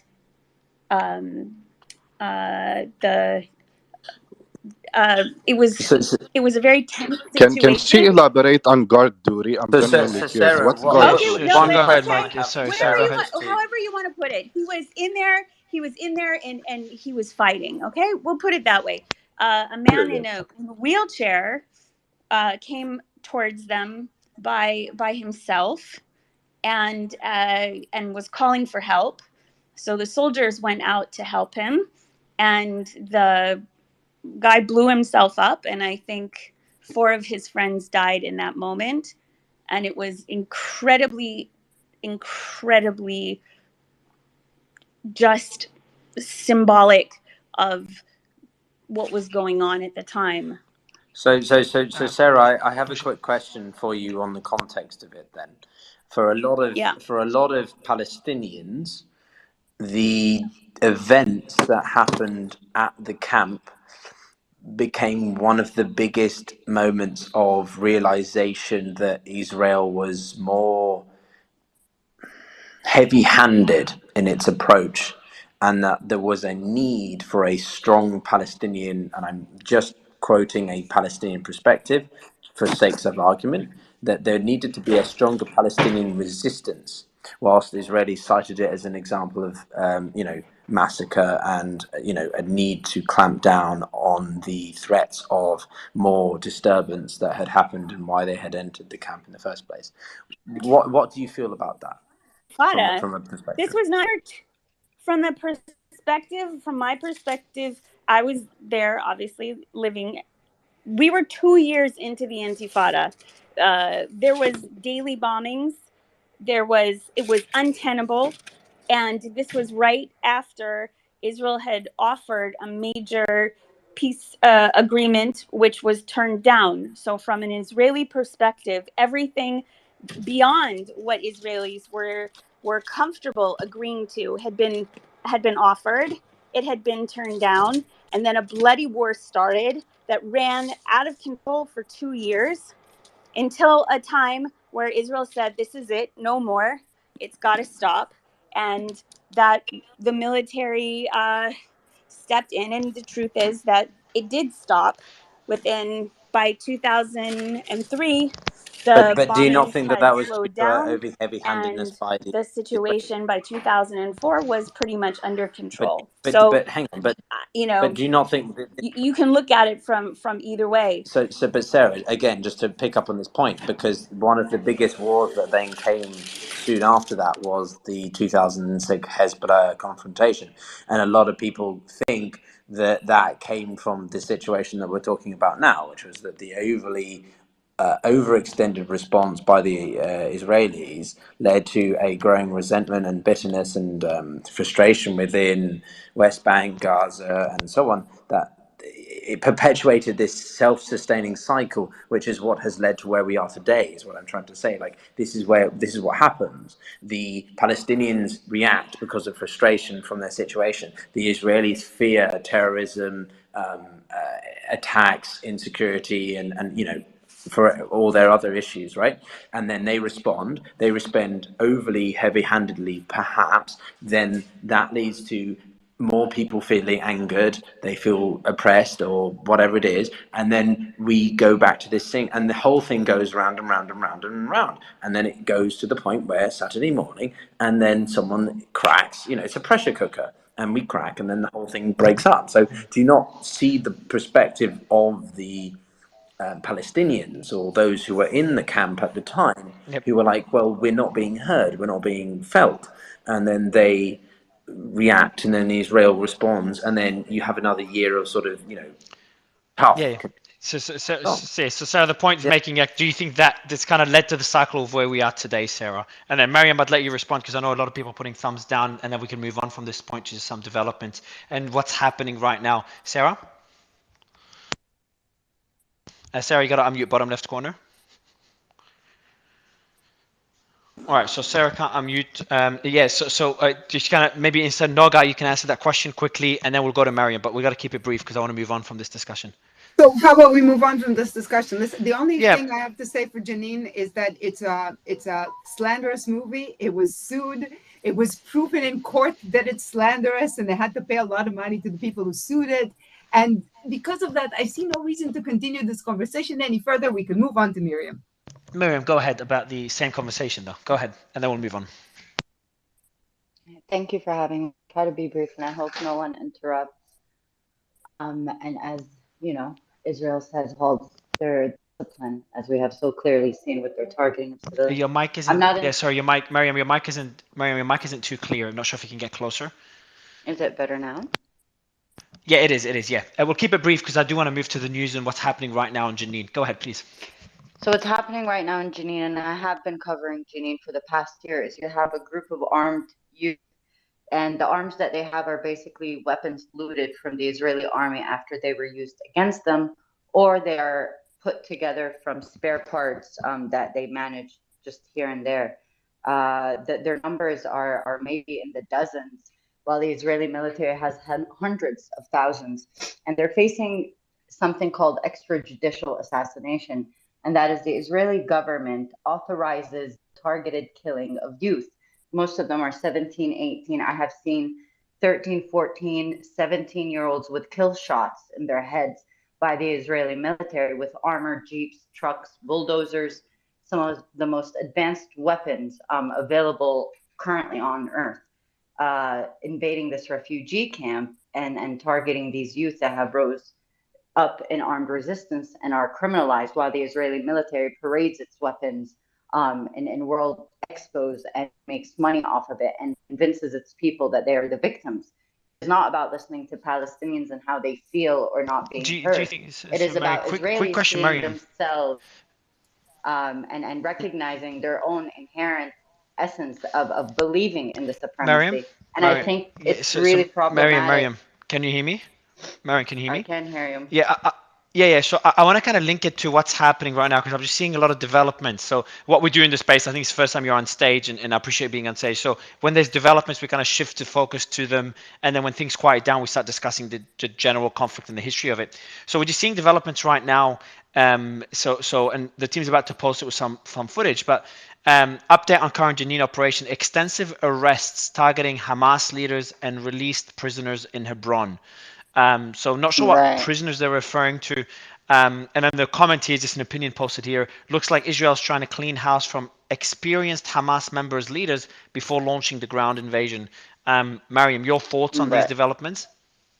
So it's not my thoughts, it's the facts that I have seen. Israel has been carrying out what Benny Gvir, the current Minister of National Security in Israel, who was refused into the army when it was time for him to be drafted and yet became minister, has been arming settlers in the West Bank. So it's not just exclusive to Jenin or Hebron or Tul Kerem. A ground invasion has been de facto in effect since last year under what the Israeli military dubbed Operation Break the Wave. And they are not targeting Hamas. In fact, Hamas does not have a stronghold in Jenin refugee camp. The Palestinian Islamic Jihad does, which actually has zero political interest in gaining any political power or leverage. They're just refugees that are trying to And the terror organization, let's not forget. Yeah, I'm not debating with you. You can use all the fancy words that they taught you in school, hon. But in what's happening in the West Bank is that there's a complete closure. We are short on medicine, water, food. Israeli settlers use up to 300 liters of water a day. Palestinians use 80, and this is without war. The Israeli military has been warning internationals, Israeli citizens, to prepare for a ground invasions, and yet Palestinians have not been informed of their upcoming slaughter. And of course, we see the U.S. increasing its presence in the region, but it is important to note that U.S. presence has been prior to everything developing. You have the NYPD HQ in Tel Aviv. So the U.S. has been treating Israel as one of its states rather than an actual colonial entity developing itself still.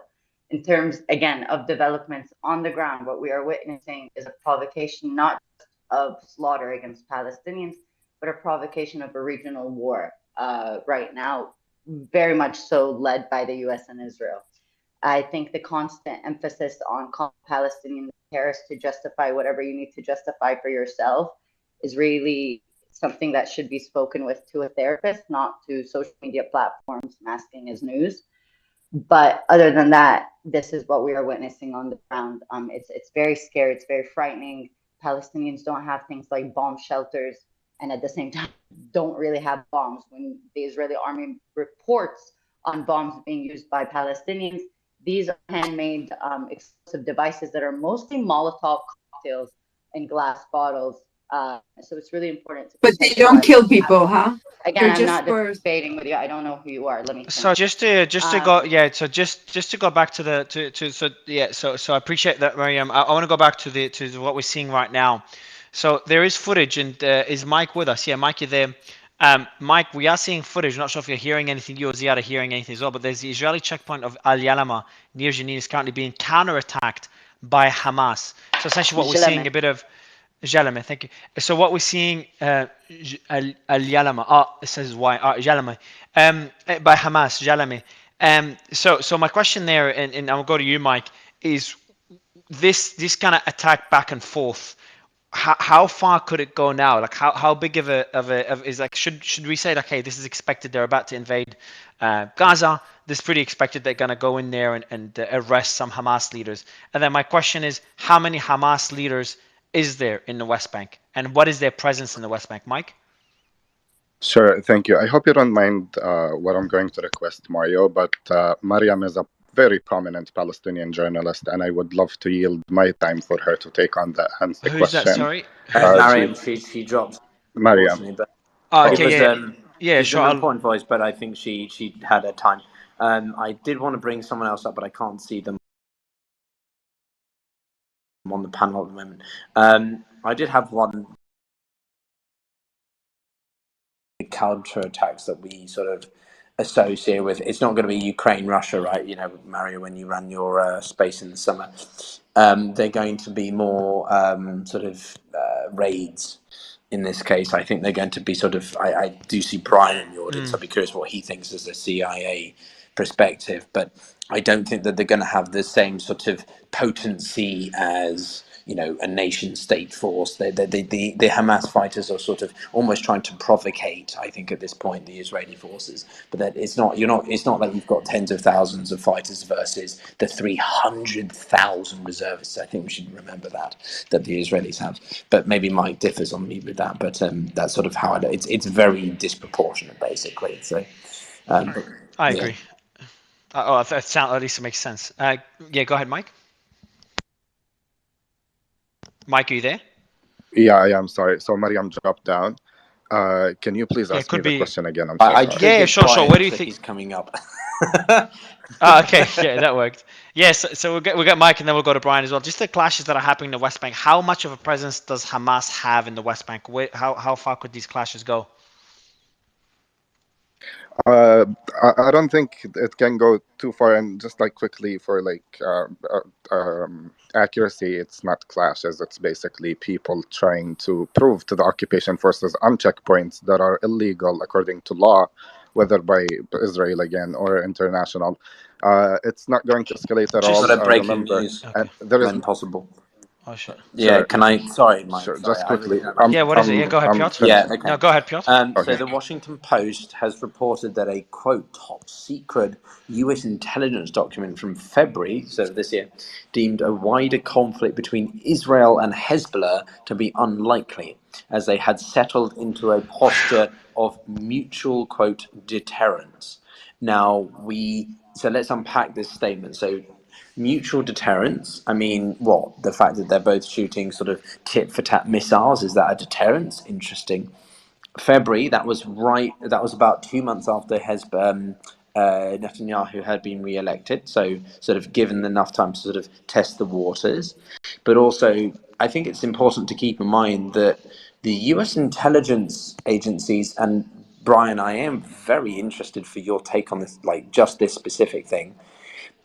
One of the biggest things of all of these events for the next, however long this unfortunate situation lasts, is the failure of the Israeli intelligence. Where is the US intelligence? Did they predict this? They didn't. Why not? So the US predicted that there was a normalization or a mutual deterrence between Hezbollah and Israel, but US intelligence didn't anticipate at the same time Hamas potentially doing this that it did on Israel. I'm very confused with the consistency with US intelligence vis-a-vis Israeli. That is a bit of a question directed to Brian, given his background, but I'm open to anyone else who wants to take a stab at it. Brian, go ahead. Yeah, and just at this point, so first, Brian, I just want to mention I just posted also a video of the current airstrikes on Gaza, and honestly, you should all check out that video. I've just pinned it at the top. I haven't yet. I think I've posted it. I don't know if I've pinned it. But just have a look at it. Just the scale of the attacks. It's like it's a 30-second video, but it's like non-stop airstrike, one after the other. It's crazy. But also, Piotr, while you're reading the report, my heart kind of froze for a while, because like you were speaking slowly, and it's like it said that a clash between Hezbollah and Israel is. And then I'm like, unlikely, my heart just stopped. And I'm glad he said unlikely. Yeah, and when he said unlikely, I kind of had that. Middle East Earth, if we can stop pinning, that would be good. And when he said unlikely, I'm like, phew, I got really worried for a second, especially after that initial Wall Street Journal article. But Brian, go ahead. Well, if we weren't in such a serious moment, I would make a joke about the consistency of American intelligence. Oh boy, there's not. Don't do that. There's not. Don't do that. However, the thing is, and I haven't seen this Wall Street Journal article, the context of when, if that's an accurate statement by the community, the context of when and in what form of document or briefing that was is really important, because if my memory serves, February would be the run-up to when the U.S. Director of National Intelligence gives their threat briefings to Congress, classified and unclassified. And those briefings cover the entire world and every issue. So if this was, 2 paragraphs in a 20-paragraph estimate, that's one thing. If this was something requested by the president or by the Secretary of State because they're particularly concerned about the region, that's a whole other thing, and there would be a lot more deep care and analysis put into it. Now, I will say this, only slightly joking, that prediction is still correct as of today. There has not been a clash between Israel and Hezbollah as of today. Did we make did we miss it again in a huge way? Surely Israel and the U.S. missed it for sure. But I would say if the Hamas operational security was so good that the Iranians didn't even know what was coming, because I'm sure they've got Hamas completely penetrated. By the way, that's a big if. I still believe they did know, but let's say they didn't. Then you wouldn't really expect U.S. intelligence to know, because the sad fact is, or maybe it's good from the standpoint of some people, most of the human source activity in the Middle East, at least since the Afghan pullout, is likely to be done through surrogates, meaning we don't have a lot of CIFers running around running our own agents. We're relying on, I won't name the names of the countries because they might get offended, but we have intelligence cooperation with a lot of countries there. So part of what we rely on is that we're getting the true story from them, which I don't necessarily agree with. But that's just the way it is. So I think, there could easily be other estimates. That's like a formal intelligence document, an estimate. There could be other ones that said the opposite about Hamas. I don't know. B, we could have just been caught completely flat-footed. Or C, our analysts could have actually drawn a distinction between the likelihood of conflict with Hamas and the likelihood of conflict with Hezbollah. And that statement could have been in the context of a whole nother statement about Hamas. So until someone puts eyes on that document or it gets declassified, I don't think we really know what it means. Okay, but Brian, can we just entertain speculation for 1 second? I like doing this, Bob, with you at least, which is, look, we've got evidence to suggest from Sunday that the Iranians were aware of the Hamas events because they were meeting them and Hezbollah for the past 6 months, and they took advantage of the domestic situation in Israel. / also they were more emboldened because of the general macroeconomic climate. Is there any truth in that? Plus this, entire matter that we're talking about now, or are we literally just conjecturing based on fantasy? I don't, to be honest, I don't think we know anything more after the Wall Street Journal report than we knew before. I don't think that answers the question. If, in fact, American intelligence did not see this coming and Israeli intelligence didn't see it coming, that's just a huge, massive, I don't know what enough adjectives to add to it, intelligence fuck-up, which I believe is plausible because of how much... But hang on. Hold on. Because of how much the U.S. has drawn down our intelligence capability in that part of the world. I don't like it, but I think it's possible. So are we seeing a relative case of how much the US and the UK could predict the Russian invasion of Ukraine because of the amount of intelligence capabilities we still have in that part of the world versus the Middle East because of the drawdown in Afghanistan and pivot to Asia? I think that's highly plausible. Yeah. Okay, interesting. Thank you. But I wouldn't draw, not that we're talking about this today, but I wouldn't draw any conclusions about our capabilities vis-a-vis Taiwan and China, because I suspect we're massively built up there. Let's not go there. We'll leave that for another space. But Mary, sorry, back to you.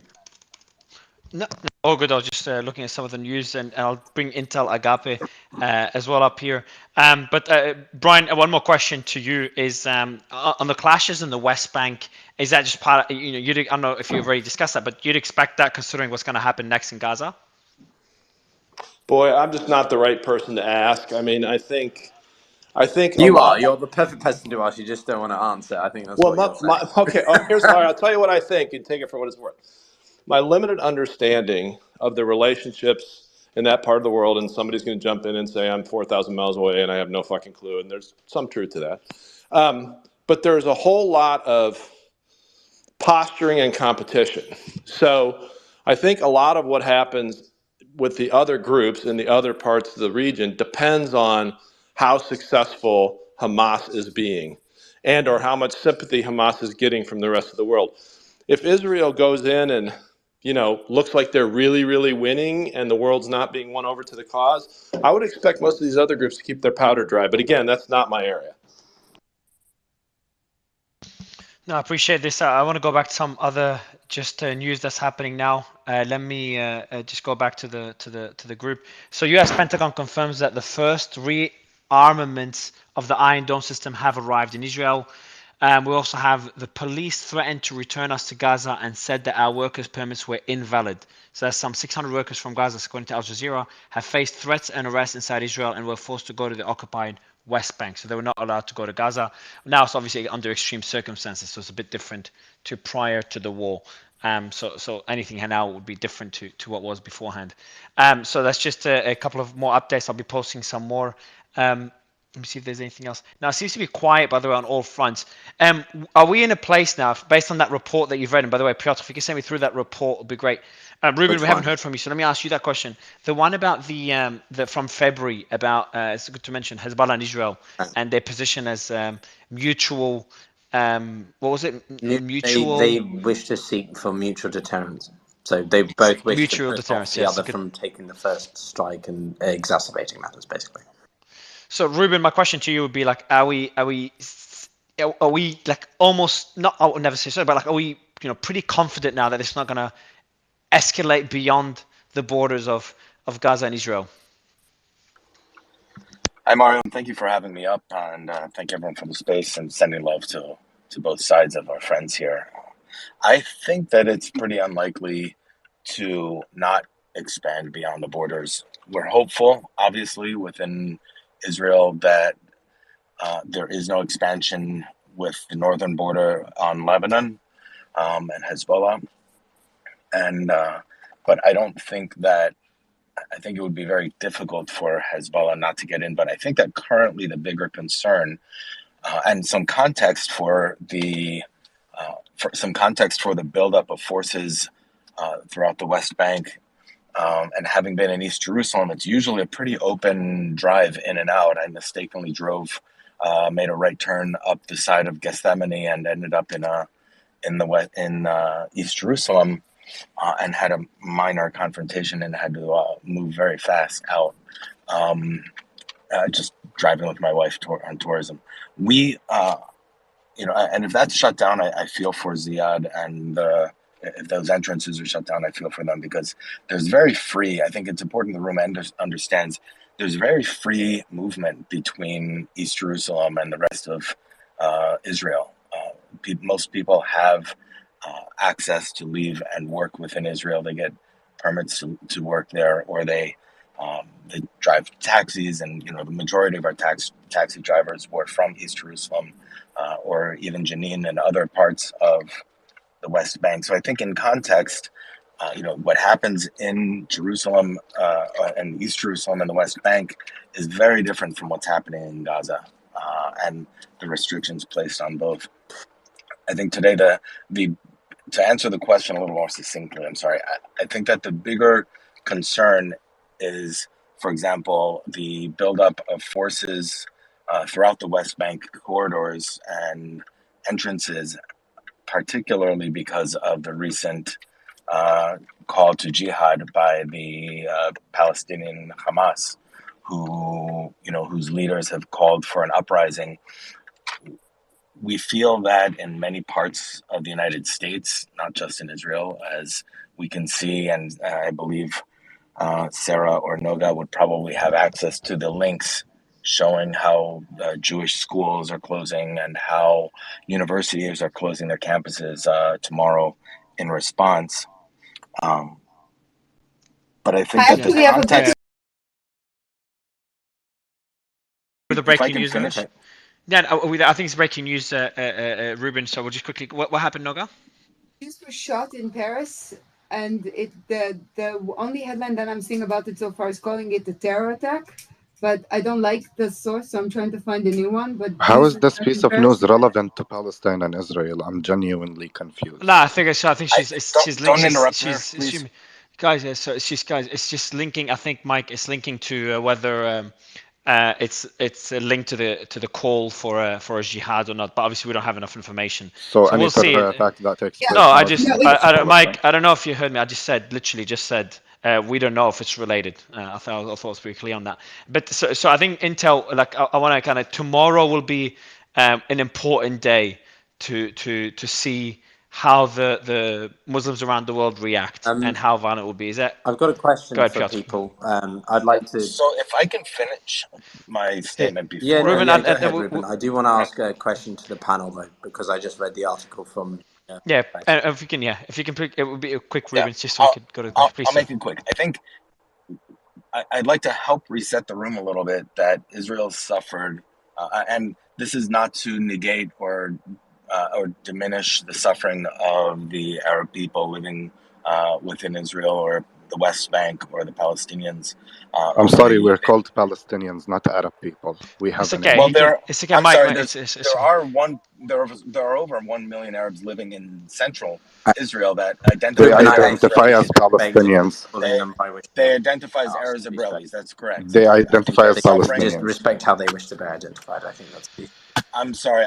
I respect how everyone wishes to be identified. I'm just speaking of fact.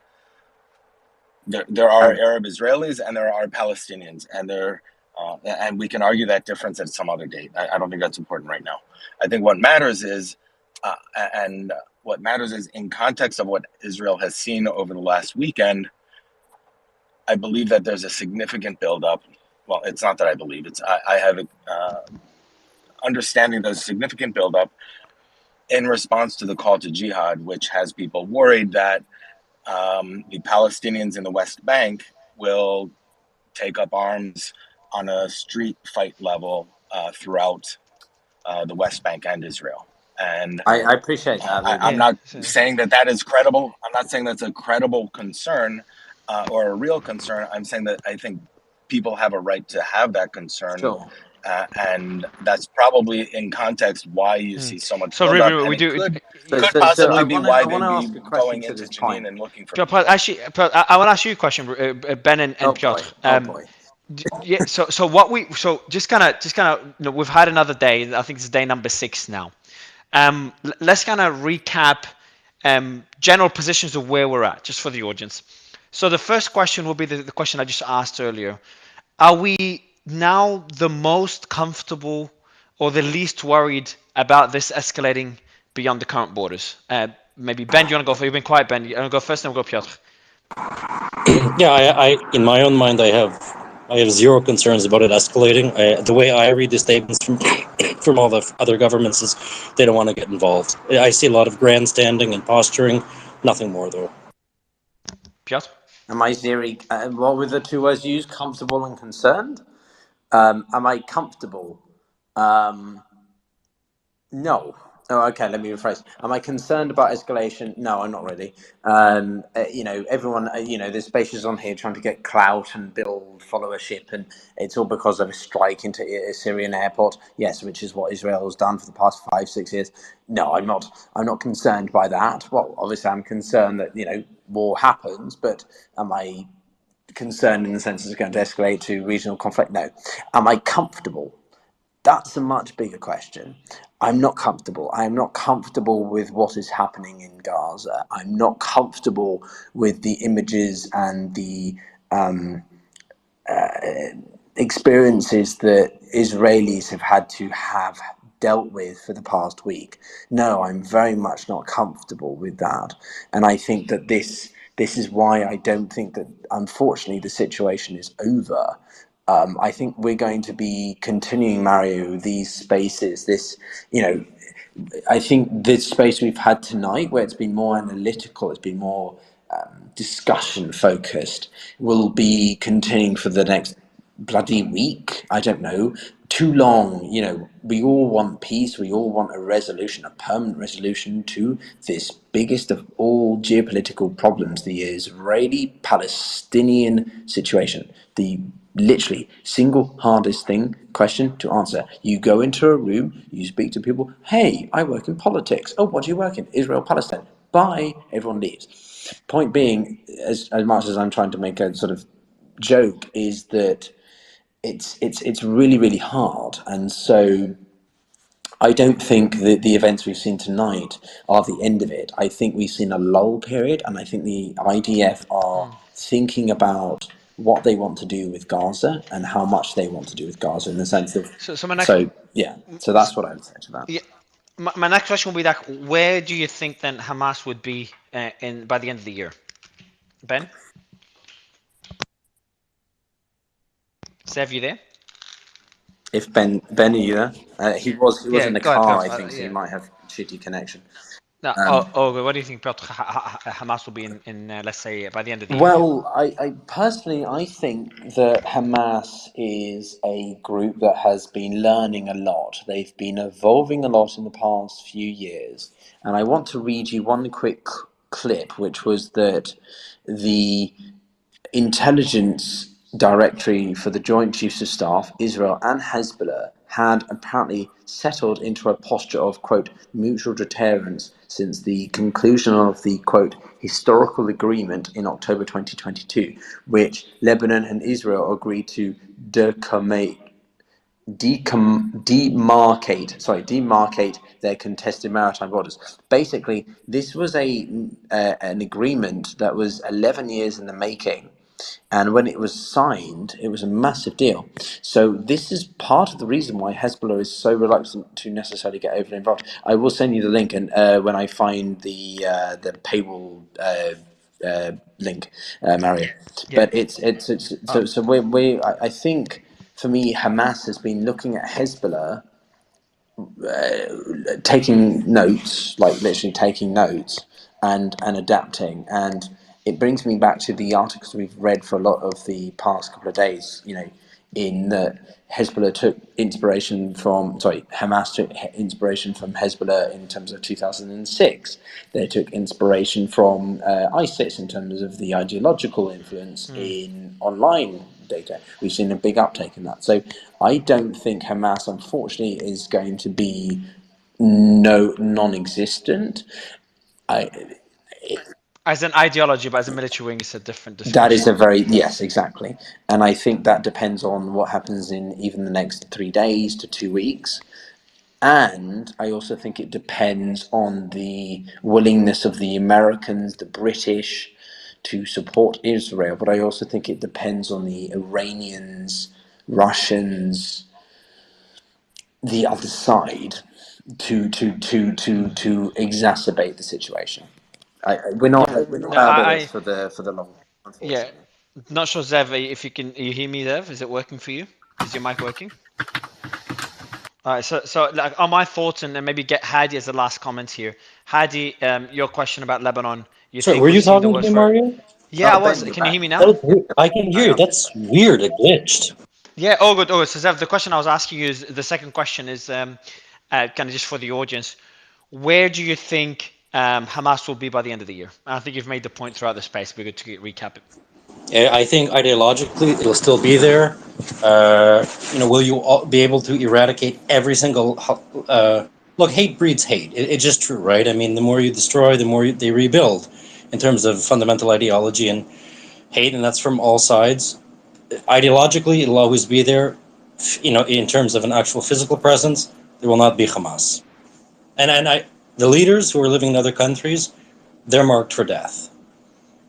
It's just fascinating, but isn't it fascinating, Ben, that like for me it's just weird that what's weird about everything that happened is like Hamas signed their own death sentence. Why? Like I understand the struggles, I understand where the frustrations come from, but they're smart enough to know the repercussions of this. But Mario, they think they have, or they don't care if they have, but they're not necessarily killed themselves. Like that's Israel's belief that they can kill Hamas, and trust me, I would like to Hamas not. No, but the commanders, when I say kill, the current command of Hamas, I think the days are numbered. I think Israel will do as far as it can, as much as it Let me can, just say one to get rid of the last current thing. command. Right, I just want to respond to Piotr, and who I have nothing but respect for. And this is going to be personal, but I'm going to say it anyway. Bloody hell! No. I'm joking. Go ahead, please. Ben, please go ahead. Okay. So I disagree with you, right? Will Israel be able to kill Hamas? Yes, they will, because it is literally now an existential threat to the state of Israel, right? And I can speak on behalf of all the Jewish people and all the people of Israel, especially those who are Holocaust survivors, or the descendants of Holocaust survivors. There will not be a Hamas. I'm not even sure if there's going to be a place for Hamas to go back to, and that breaks my heart to say, right? In terms of the devastation that we're going to see in Gaza, there will not be Hamas after this. And then the Ben, that goes to my next question, though. Hold on, but I don't want to get to a debate about it. But Ben, I have a separate question. Then the original question is, then why did they do this? Like, unless Iran requested them to, or unless this got out of control, it makes no logical sense why Well, they it would does. sign their It own does death to me. It sentence. does to me. There's a couple options, and I know people disagree with me. Number one, they may have overplayed their hand. They may have thought that the hostages that they took, number one, were that they believed that Israel would negotiate with them. And let me make crystal clear, and I think Noga and all the other Israelis will agree.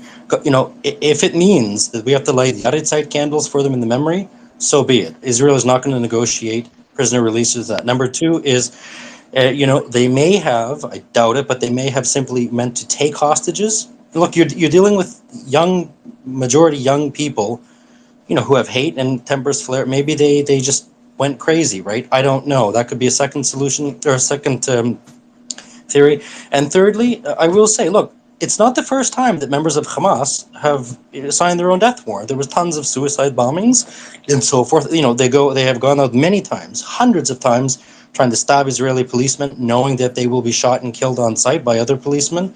So the fear of death is not within a lot But of the fear, but the fear of death. You're talking about the members, the military members. But I'm talking about the commanders, the So the leaders. commanders, but the leaders may think that they're very safe. Don't forget, you have some of them live in Qatar, right? They may think that they're safe, that their host governments will protect them. It's not. That's not going to happen. Think of what happened with the retaliation for the Munich massacres, right? That's just my opinion. So Ben, are all the top commanders of Hamas outside of Gaza? No, not all. Some, but they're not going to be safe, right? Look, the last thing I'll say is this: look, when Sharon pulled out of the Gaza Strip, okay, who did he take out? He took out the top leaders of Hamas, including even someone who the UN viewed as a cleric, that he thought he was safe, Sheikh Yassin. He never went into hiding. He took the same route. He was in a wheelchair. He was a paraplegic. They took him out. This is different. You have 1,200 thus far. It'll probably go up to 2,000 dead Jewish people, dead Israeli citizens. There will not be a Hamas. And that's my opinion. I could be wrong. What do I know? So let me go to Yeah, Firaz. Can I jump in there? we've got a lot of hands. I do. So, Yeah, but I do You want to. mind? I do. I just want to get Firaz Palestinian's voice, and I do want to actually wrap it. But Firaz, we heard Piotr and Ben. And by the way, Yehuda, I'd love you to join early in the next space. It would be a pleasure to have you. So I'll Fair send you enough. through my number so we can communicate directly. Firaz, same question to you. Well, what was the question? Where do you see Hamas by the end of the year, as a military wing, not as ideology? I'm gonna see it probably grow in the West Bank, even probably grow in East Jerusalem. Probably How about in Gaza as well. Gaza? Even in Gaza as well, man. This every single bomb they drop is gonna it's just gonna cause more people to want to sign up with them. This is Piotr, what I you've got a mentioned. hot mic, Piotr. Can you hear me? Yeah, go ahead. Yeah, go ahead. Sorry, Piotr had a hot mic. Continue. The whole point is that every time Israel uses an iron fist and starts hammering the Palestinian people and hitting overwhelming majority civilians, which are women and children, Hamas's case and Hamas's popularity and the idea of Hamas gets stronger. People keep thinking again that they're going to bomb their way to a solution.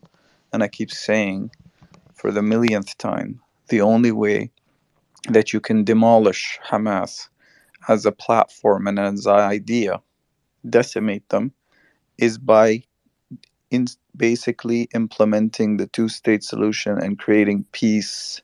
Peace is the antidote to Hamas, because once peace stops rolling in, when you see there's no political solution, when people get hopeless, this is when people start basically appealing to something like Hamas.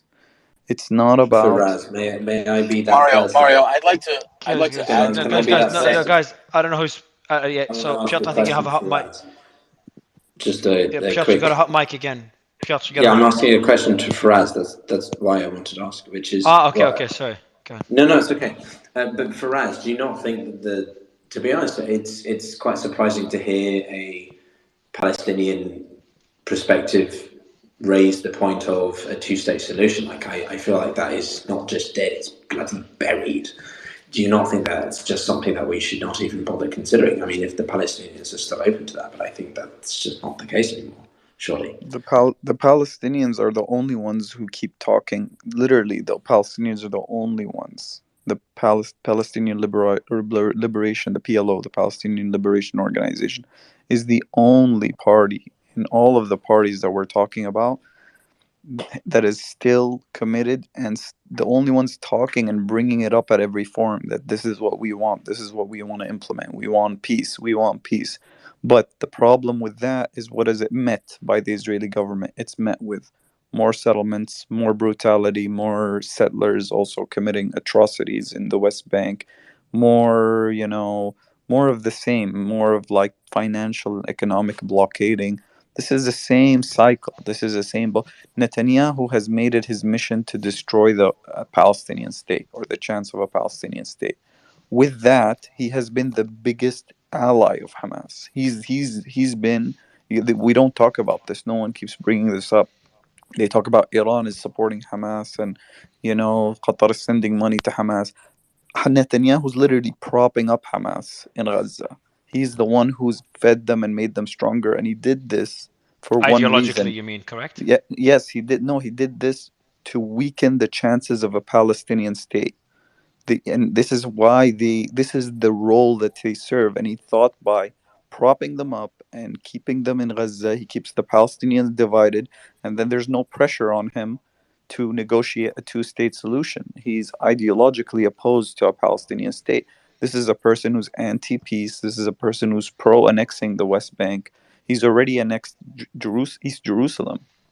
And now the talk, what they're trying to push right now, is they want to have all the Palestinians in Gaza to leave to Sinai, basically in Egypt. And this was the same plan that's been talked about by the 80s. It's been proposed since the 1980s to the Palestinians, to the PLO, to create a mini, area in Sinai, just so they can depopulate Gaza, and then they could completely wipe out the chances of a Palestinian state. Let That's me the get whole Yehuda. point. Yehuda, just your final comments. Yehuda. Yeah, I mean, gosh, there's so much. I'll keep it brief. I just, for clarity, words matter. A lot of people aren't a fan of Netanyahu, but he did not annex East Jerusalem. That was done way before. And yes, he's not been a proponent of peace, if you ask me. However, there are before last week. Overwhelming majority of Israelis for years have supported a two-state solution. So that's untrue that the Palestinian Authority is the only one doing that. I'm sorry that you felt that way. Most Israelis before a week ago, I don't know, there are no polls, have always said that a two-state solution would be the most favorable. But as Ben said earlier, going back to Hamas, it doesn't bring reasonable people any comfort to say that Hamas that Gaza will have to suffer to remove Hamas, but that's exactly what's going to happen. This is not going away. This isn't 20 or 10 Israelis killed in a Fedayeen attack in the 50s and 60s. This is, as Ben said, this is probably going to be north of 2000. There's still booby-trapped settlements and towns where they can't get to the bodies. And whether you like it or not, left or right, there are going to be people who will not stop until Hamas militarily, infrastructure-wise, will be gone. And that's unfortunately, there's a huge cost to that, and we can't deny that innocent people in Gaza are going to suffer for that. And then the Israeli side will say it's Hamas's issue. And just to go back to some of Ben's theories. I absolutely don't think Hamas thought they were going to be this successful. I think this was, Mario asked a great question. Why would they sign their death warrant? It's a great question. It's literally, we've been game theoring it. I have a friend in, former Egyptian intelligence, and thinking, what the hell? Did the Iranians just play them like a fiddle? Because they're gone, right? And I think the only rational explanation for it is Hamas lost control. They probably wanted 10, 20, 30, 40, 50 hostages and to destroy as much stuff on the other side of the border and head back. But there was a colossal failure in Israeli intelligence, forced disposition. Many people don't know 3 battalions of Israeli infantry were moved at request of Mr. Ben-Gvir and Smotrich, convicted felons, one of them is. Sorry, the IDF has already said that's not sorry, true. just no, well, yeah, I would disagree. I served there. I still have people there who tell me where they were. So not only is that true, his own daughter admitted it, mistakenly, probably Ben Gvir's daughter, in silly social media post bragging about his ability to move stuff. Bottom line is the Israeli army. Teenage girls, that's what we're getting intelligence. The IDF was clearly unprepared for this. So there's no way to cut it, whatever you want to believe. There's no way to explain thousands of Hamas terrorists, I call it what it is, storming a border and taking over 2 military bases, 9 to 12 towns and villages. If that isn't a colossal failure, you can explain it away any way you want. But it is what it is. And I don't think Hamas was prepared for that. And I think, frankly, they probably had a lot of people who weren't trained by, the leadership properly and did commit, these crazy atrocities. And I think Hamas is left reeling. I think they have no idea what to do next. I think we see that. They left out in the cold. We see it in their messaging. When their messaging first came out, I think, honestly, that some of those Hamas spokespeople had no idea what had happened. I honestly think they were shocked. And now you see Hamas, first they admitted it, Iran's connection, then they denied it, and then they've come out and it said everyone knew, and it's been a great plan for a long time. If anyone thinks that this is going to wrap up, I don't care about an intelligence report from February. Quick question. I love your analysis. And by the way, I didn't know you're the founder of the Maria report, which is a 24/7 24/7 space. So just a massive shout out to them. They haven't stopped since I think the Ukraine war, I'm guessing. So massive respect. I never see you stop, guys. And people give me credit. But so you said something. Excuse me. You said that they initially they involved Iran, implicated Iran, and they said no, Iran has nothing to do with it.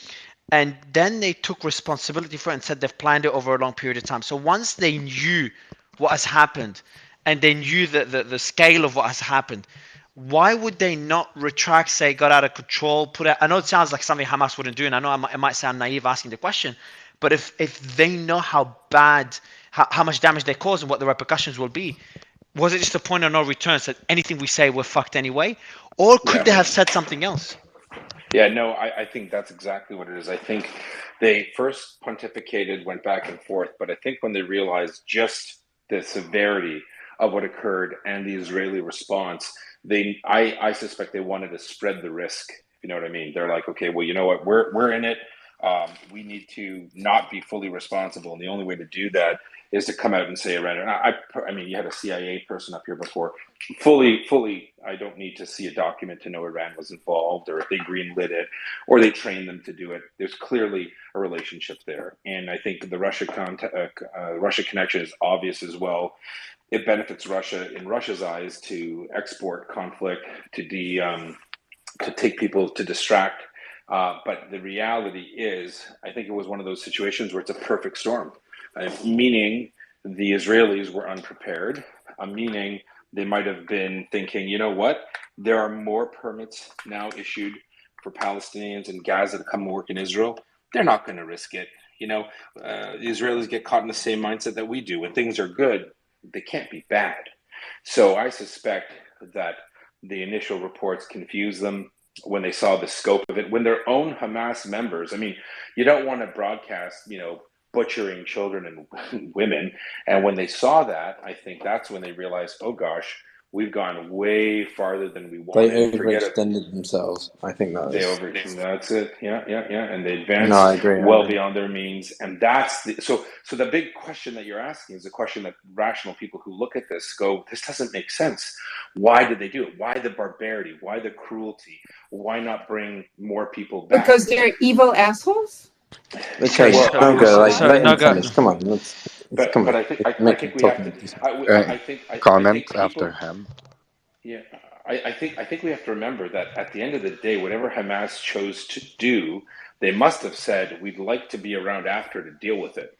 They don't have that option anymore. There aren't, it's not even 320,000. There's another call up for another 300,000, and another on top of it, 100,000 Israeli reservists showed up at bases saying, this is my reserve unit, give me a weapon. That's how many, that like, they aren't going to, Israel can't afford financially to have that many soldiers on mobilization. They're not there to scare Hamas. They're there for a ground incursion. And Mario, I suspect by about 9 p.m. Israel time, Gaza time, is when it'll kick off. It'll start at night. Tomorrow? And yes. Or any day? No, tomorrow. Yeah, I think tomorrow, the next day. I think they'll do it. I think they'll do it. Symbolically, a week after October They'll do it. 13th.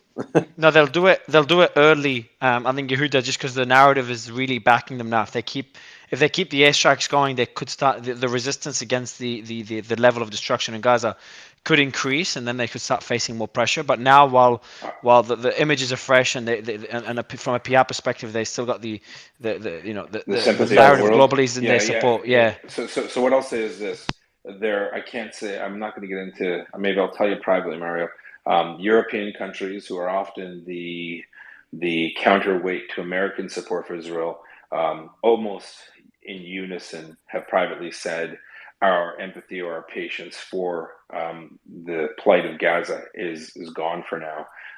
This could go on for a week, but I don't think it will, because Israel just can't financially afford to have such a huge part of their working population mobilized, ready to go. So 3 to 4 days is too long. I think we're getting to the end of that period in military terms, and I hate to sound crass, but the attacks that the Israelis are conducting are on specifically command and control nodes, logistics, supplies, factories.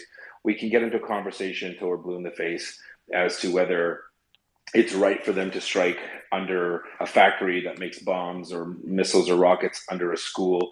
The Israelis, the gloves are off. They don't care. I think we've seen that. And obviously that's where the huge, humanitarian issue, catastrophe for Palestinians in Gaza is. But what I'm saying is the fact that they're hitting those targets now with such ferocity and such, the consistency, it means that I suspect very shortly an Israeli ground incursion. In fact, by 4 p.m. New York time, when it didn't happen, that's when I would have reassessed that it'll happen tomorrow.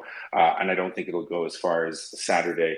And then at that point, for those who thought Hezbollah is like, cool, we're good. No, the Israelis and the Americans have told through France, through other countries, Hezbollah and Syria, if you kick off, there will be what happened to Gaza will happen to Lebanon.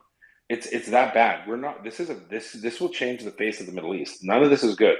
There is no good answer. There's no good decision Israel can make. The only thing they can do is, if you think it's not going to, I heard someone say de-escalation. There will be no de-escalation until Hamas is destroyed. And Ben is right. Ismail Haniya, Khaled Mashal, all those people are marked. They could be flying on a holiday to Maldives with 10 other people. The Israelis will take that plane down. They are done. The Israelis now have the gloves are off. It's whether I don't want to talk. Is it right? Is it wrong? Innocent people.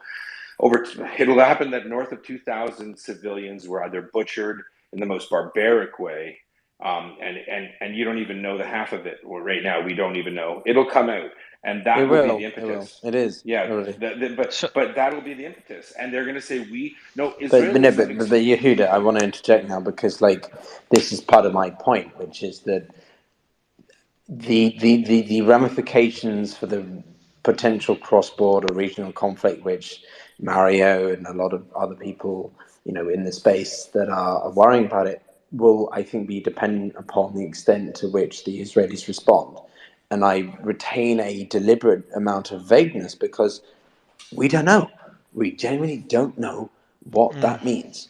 I think you're being naive. But can I just make one quick point, which sure. You spoke for a while, which you made lots of good points, but I want to respond to all of them, which will make me long-winded. So I'll just respond to one, which is the population point is actually quite interesting. I didn't think of the demographic size of Israel and the amount of, so for people who aren't aware, Israel's population, what, 10 million? So a draft of 8. about 600,000,000. So that's what, It's 8 million. yeah, It's 8 million. it's It's Yeah. 9 6 to actually. 10% of the population. It's sizable enough that it means that the country can't afford to have a long sustained ground incursion into the Gaza, without it impacting the overall economy. That's a very good point.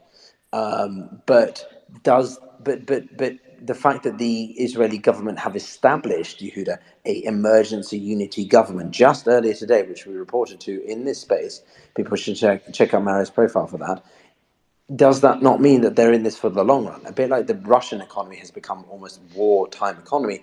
Are the Israelis not becoming sort of set up for a wartime committed thing, basically being that they are not willing to let this thing go until Hamas is finished, until not Gaza is flattened, but Hamas is eradicated from their Israeli So, perspective. Do you not think that that is the case? and Yehuda, link it to Piotr's question as well. Like, what do you think is going to happen, like in terms of Hezbollah joining the war? What is the likelihood of that happening, or is there enough deterrence that this won't happen? No, I think Hezbollah will join the war. The Israelis canceled school for 3 days across the country. They've told people to go to shelter with enough food or water. Again, you don't do that unless you think something's on. So the Israelis, the truth is, the minute this happened, Israeli leadership was looking north. The skirmishes, as you talked about, are nothing. It happens all the time. A rocket here, a rocket there. You will know what I'm saying is true when or if you hear 2 to 10 or 2 to 8,000 rockets fly from Lebanon towards Israel. And when that happens, Israel, and I suspect with the assistance of the those carrier groups of the United States Navy, or in some capacity the United States, will destroy the entire infrastructure of Hezbollah in Lebanon. And let's just call it for what it is. Hezbollah is a state within a state in Lebanon, so it means an attack on Lebanon. Okay, and not only that, here's one thing that's very different and very new. This is why this conflict, this current situation, is unlike any other for simply one reason: the amount of dead Israeli civilians. Let's make it very clear. And Israel has made it clear, I'm not sure if it's in the news, I'm willing to talk offline if you want, that if Hezbollah does engage after an Israeli ground incursion into Gaza with thousands of rockets a day, Israel will now go to the source. And that source is Mr. al-Assad in Damascus. They've said it outright. Again, I don't know if it's public. Take my word for it or not. They will try to kill Assad, or they will. And that will then, to me, this is why I think in game theory, there's nothing to really boast about or be happy about, because then what will the Iranians do? Their client is gone. It's a big problem. Like, I don't know, we're kind of walking into the abyss. I've never, Mario, you've seen me and heard me for over a year. We talk about Russian invasion of Ukraine. We talk about how Russians think and what they're doing in Ukraine and what their goals are. And I am never apocalyptic. This is one of those situations where it's not for clout. When this is over, this account deletes. I've had enough time on Twitter, trust me. I'm telling you that Hezbollah gets involved, Israel will no longer pretend that Syria is not involved. So Israel, for years, will bomb Hezbollah targets or Hezbollah shipments from Damascus down the road through the Bekaa, and they'll try to stop any kind of transfer of technology or ammunition. But at this point, they will say the gloves are off, Assad. We know you're somewhat involved. If you let Hezbollah and Iran lets Hezbollah do this, then we're going after you. It's. I'm not trying to scare people, but this when Yehuda, wouldn't if Iran, obviously Iran doesn't want it to escalate to that level, so wouldn't Iran just not tell Hezbollah not to get involved? So what's the incentive for Hezbollah getting involved? That's the one that. So that's a good question. So it boils down to the Arab Street. So here, humor me this. I suspect that the Hamas plan was initially to do what I mentioned earlier, cause as much mayhem on the ground, take hostages back. That would prevent Israel from invading Gaza, and then trade it for Palestinian hostages, or what they call them hostages, or Hamas people convicted in Israeli jails, or PFLP, PIJ, Islamic Jihad, whatever. And what that would do for Iran was increase its presence on the Arab Street. For those who don't know the Middle East, there's a huge competition.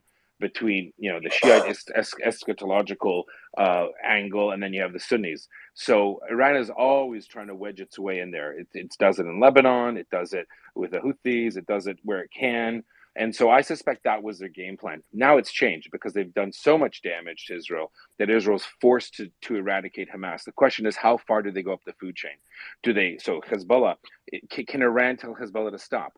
Well, you've seen what's happened. Well, you've seen when I say the Arab street, everyone understands what I'm saying, right? Like popular opinion in the Arab world.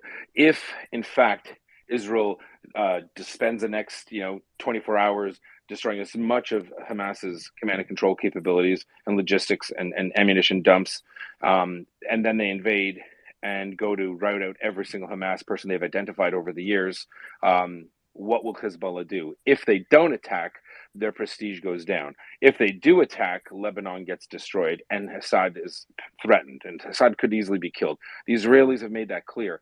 Now so after Yeah, but I've gone. Yehuda, surely Hold you've on, Guys, answered he's your own taking too question. hold on. long. Let me say that. I've He's gone to taking too that long, point. though. It's so much. It's good. I haven't spoken at all, and I'll get Heidi to respond. So let me just say this. Up to that point, I have no idea what will happen. That's all I wanted to say. Thanks, Mario. No, I appreciate it. Yeah, no, I think it's a great overview. And But Heidi, I'd I like to want push to back because I respond know. to that. But Yehuda, like I've got two But main with that, points to that. but with that, you can respond, Pierre. But with that, and then we'll go to Heidi right after, please. Yeah, sure, no, absolutely. I mean, Hadi is the man of the moment for the northern border with Lebanon.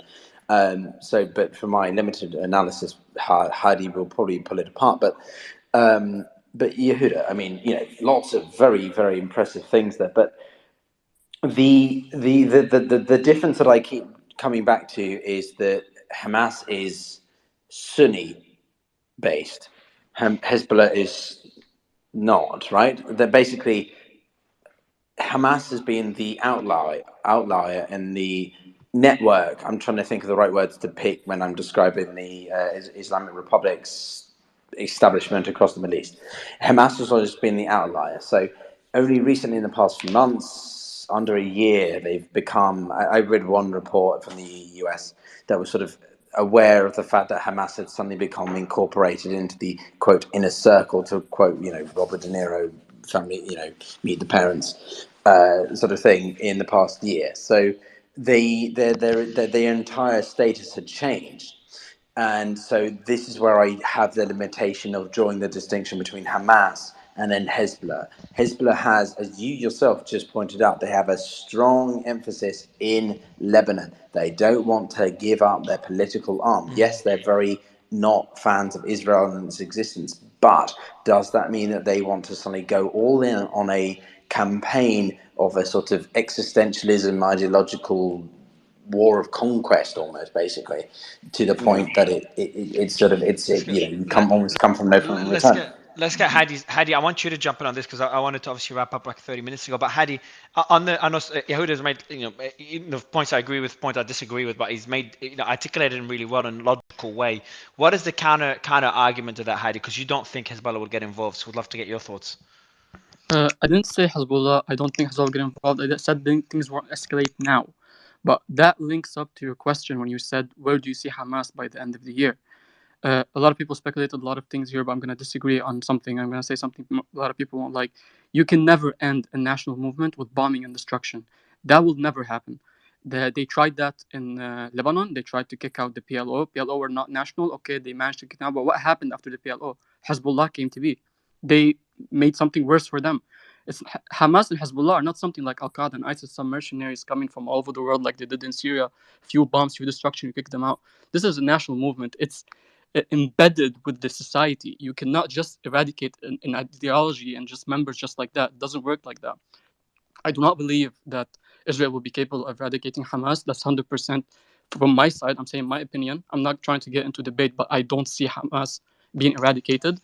And if Hezbollah sees that the Israeli campaign is actually threatening Hamas in a way that, like I said, I don't believe that they can manage to eradicate. Even if they manage to calm them down for a few years, something else is going to happen. Like I said, they kicked out the PLO, then Hezbollah came to be. Hezbollah will get involved.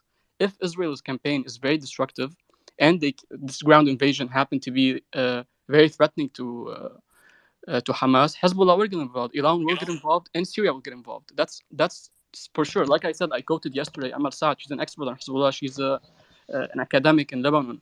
She said the price of the war with Israel to defend Hamas is less than the price of losing Hamas completely. And that's definite. Everyone, all of us, we know that. We know that Hezbollah cannot afford losing Hamas. Iran cannot afford losing Hamas. So I would take Hezbollah's warnings, indirect warning, because there's nothing official, and Iran's indirect warnings. I would take them seriously. Now there's not going to be an escalation, but if things get So, serious, so will it be in your opinion, Hadi? And don't want anyone to want to jump in just because I do want to wrap it. But in your opinion, Hadi, will that be on the day? And actually, Yehuda, very briefly as well, just yes or no. Like, if Hezbollah gets involved, do you think it will be on the day of the invasion or later throughout the invasion? later throughout the invasion, because Hezbollah will calculate what's happening and how Hamas is holding. No, You Mario, think? that's Yeah, what we've been agree, saying from agree, the Mario. start. That's Okay. what we've been Mario, saying from the start. I'll Go, agree go. with Can I Hadi make a on that. statement about So the guys, president, the no, Syrian guys, president? no. I think We've everyone's run out just of look, time, guys. Mario. I think we went not one at a time either. So I think we've the stories have kind of quieted down. Look, my wishes are for things to ease up. I hope Hezbollah does not get involved. I hope there's enough deterrence for that. I hope things in Gaza settle. I'm more hopeful for Hezbollah not getting involved than peace in Are you Gaza trying to be polite and you anytime want to soon. go to bed? I think No, you no, want to wrap. no, no. I think it's less. Yeah, I probably won't go to bed. We'll still be posting. So on my account, we'll still be posting all the news 24/7. But otherwise, we will. You'll see us come up if there's any breaking news, if there's anything we will be doing a space tomorrow, but we'll do it as soon as there's breaking news or later throughout the day. And the updates will continue to be posted by the team on my account. But yeah, so I hope there's enough deterrence for Hezbollah not to get involved. And I think this one I think that one will materialize and they won't get It's the involved. fundamental Um, question. It's the fundamental yeah, question. and then on the other thing in terms of Gaza, I don't think there will be I don't think there'll be peace anytime soon.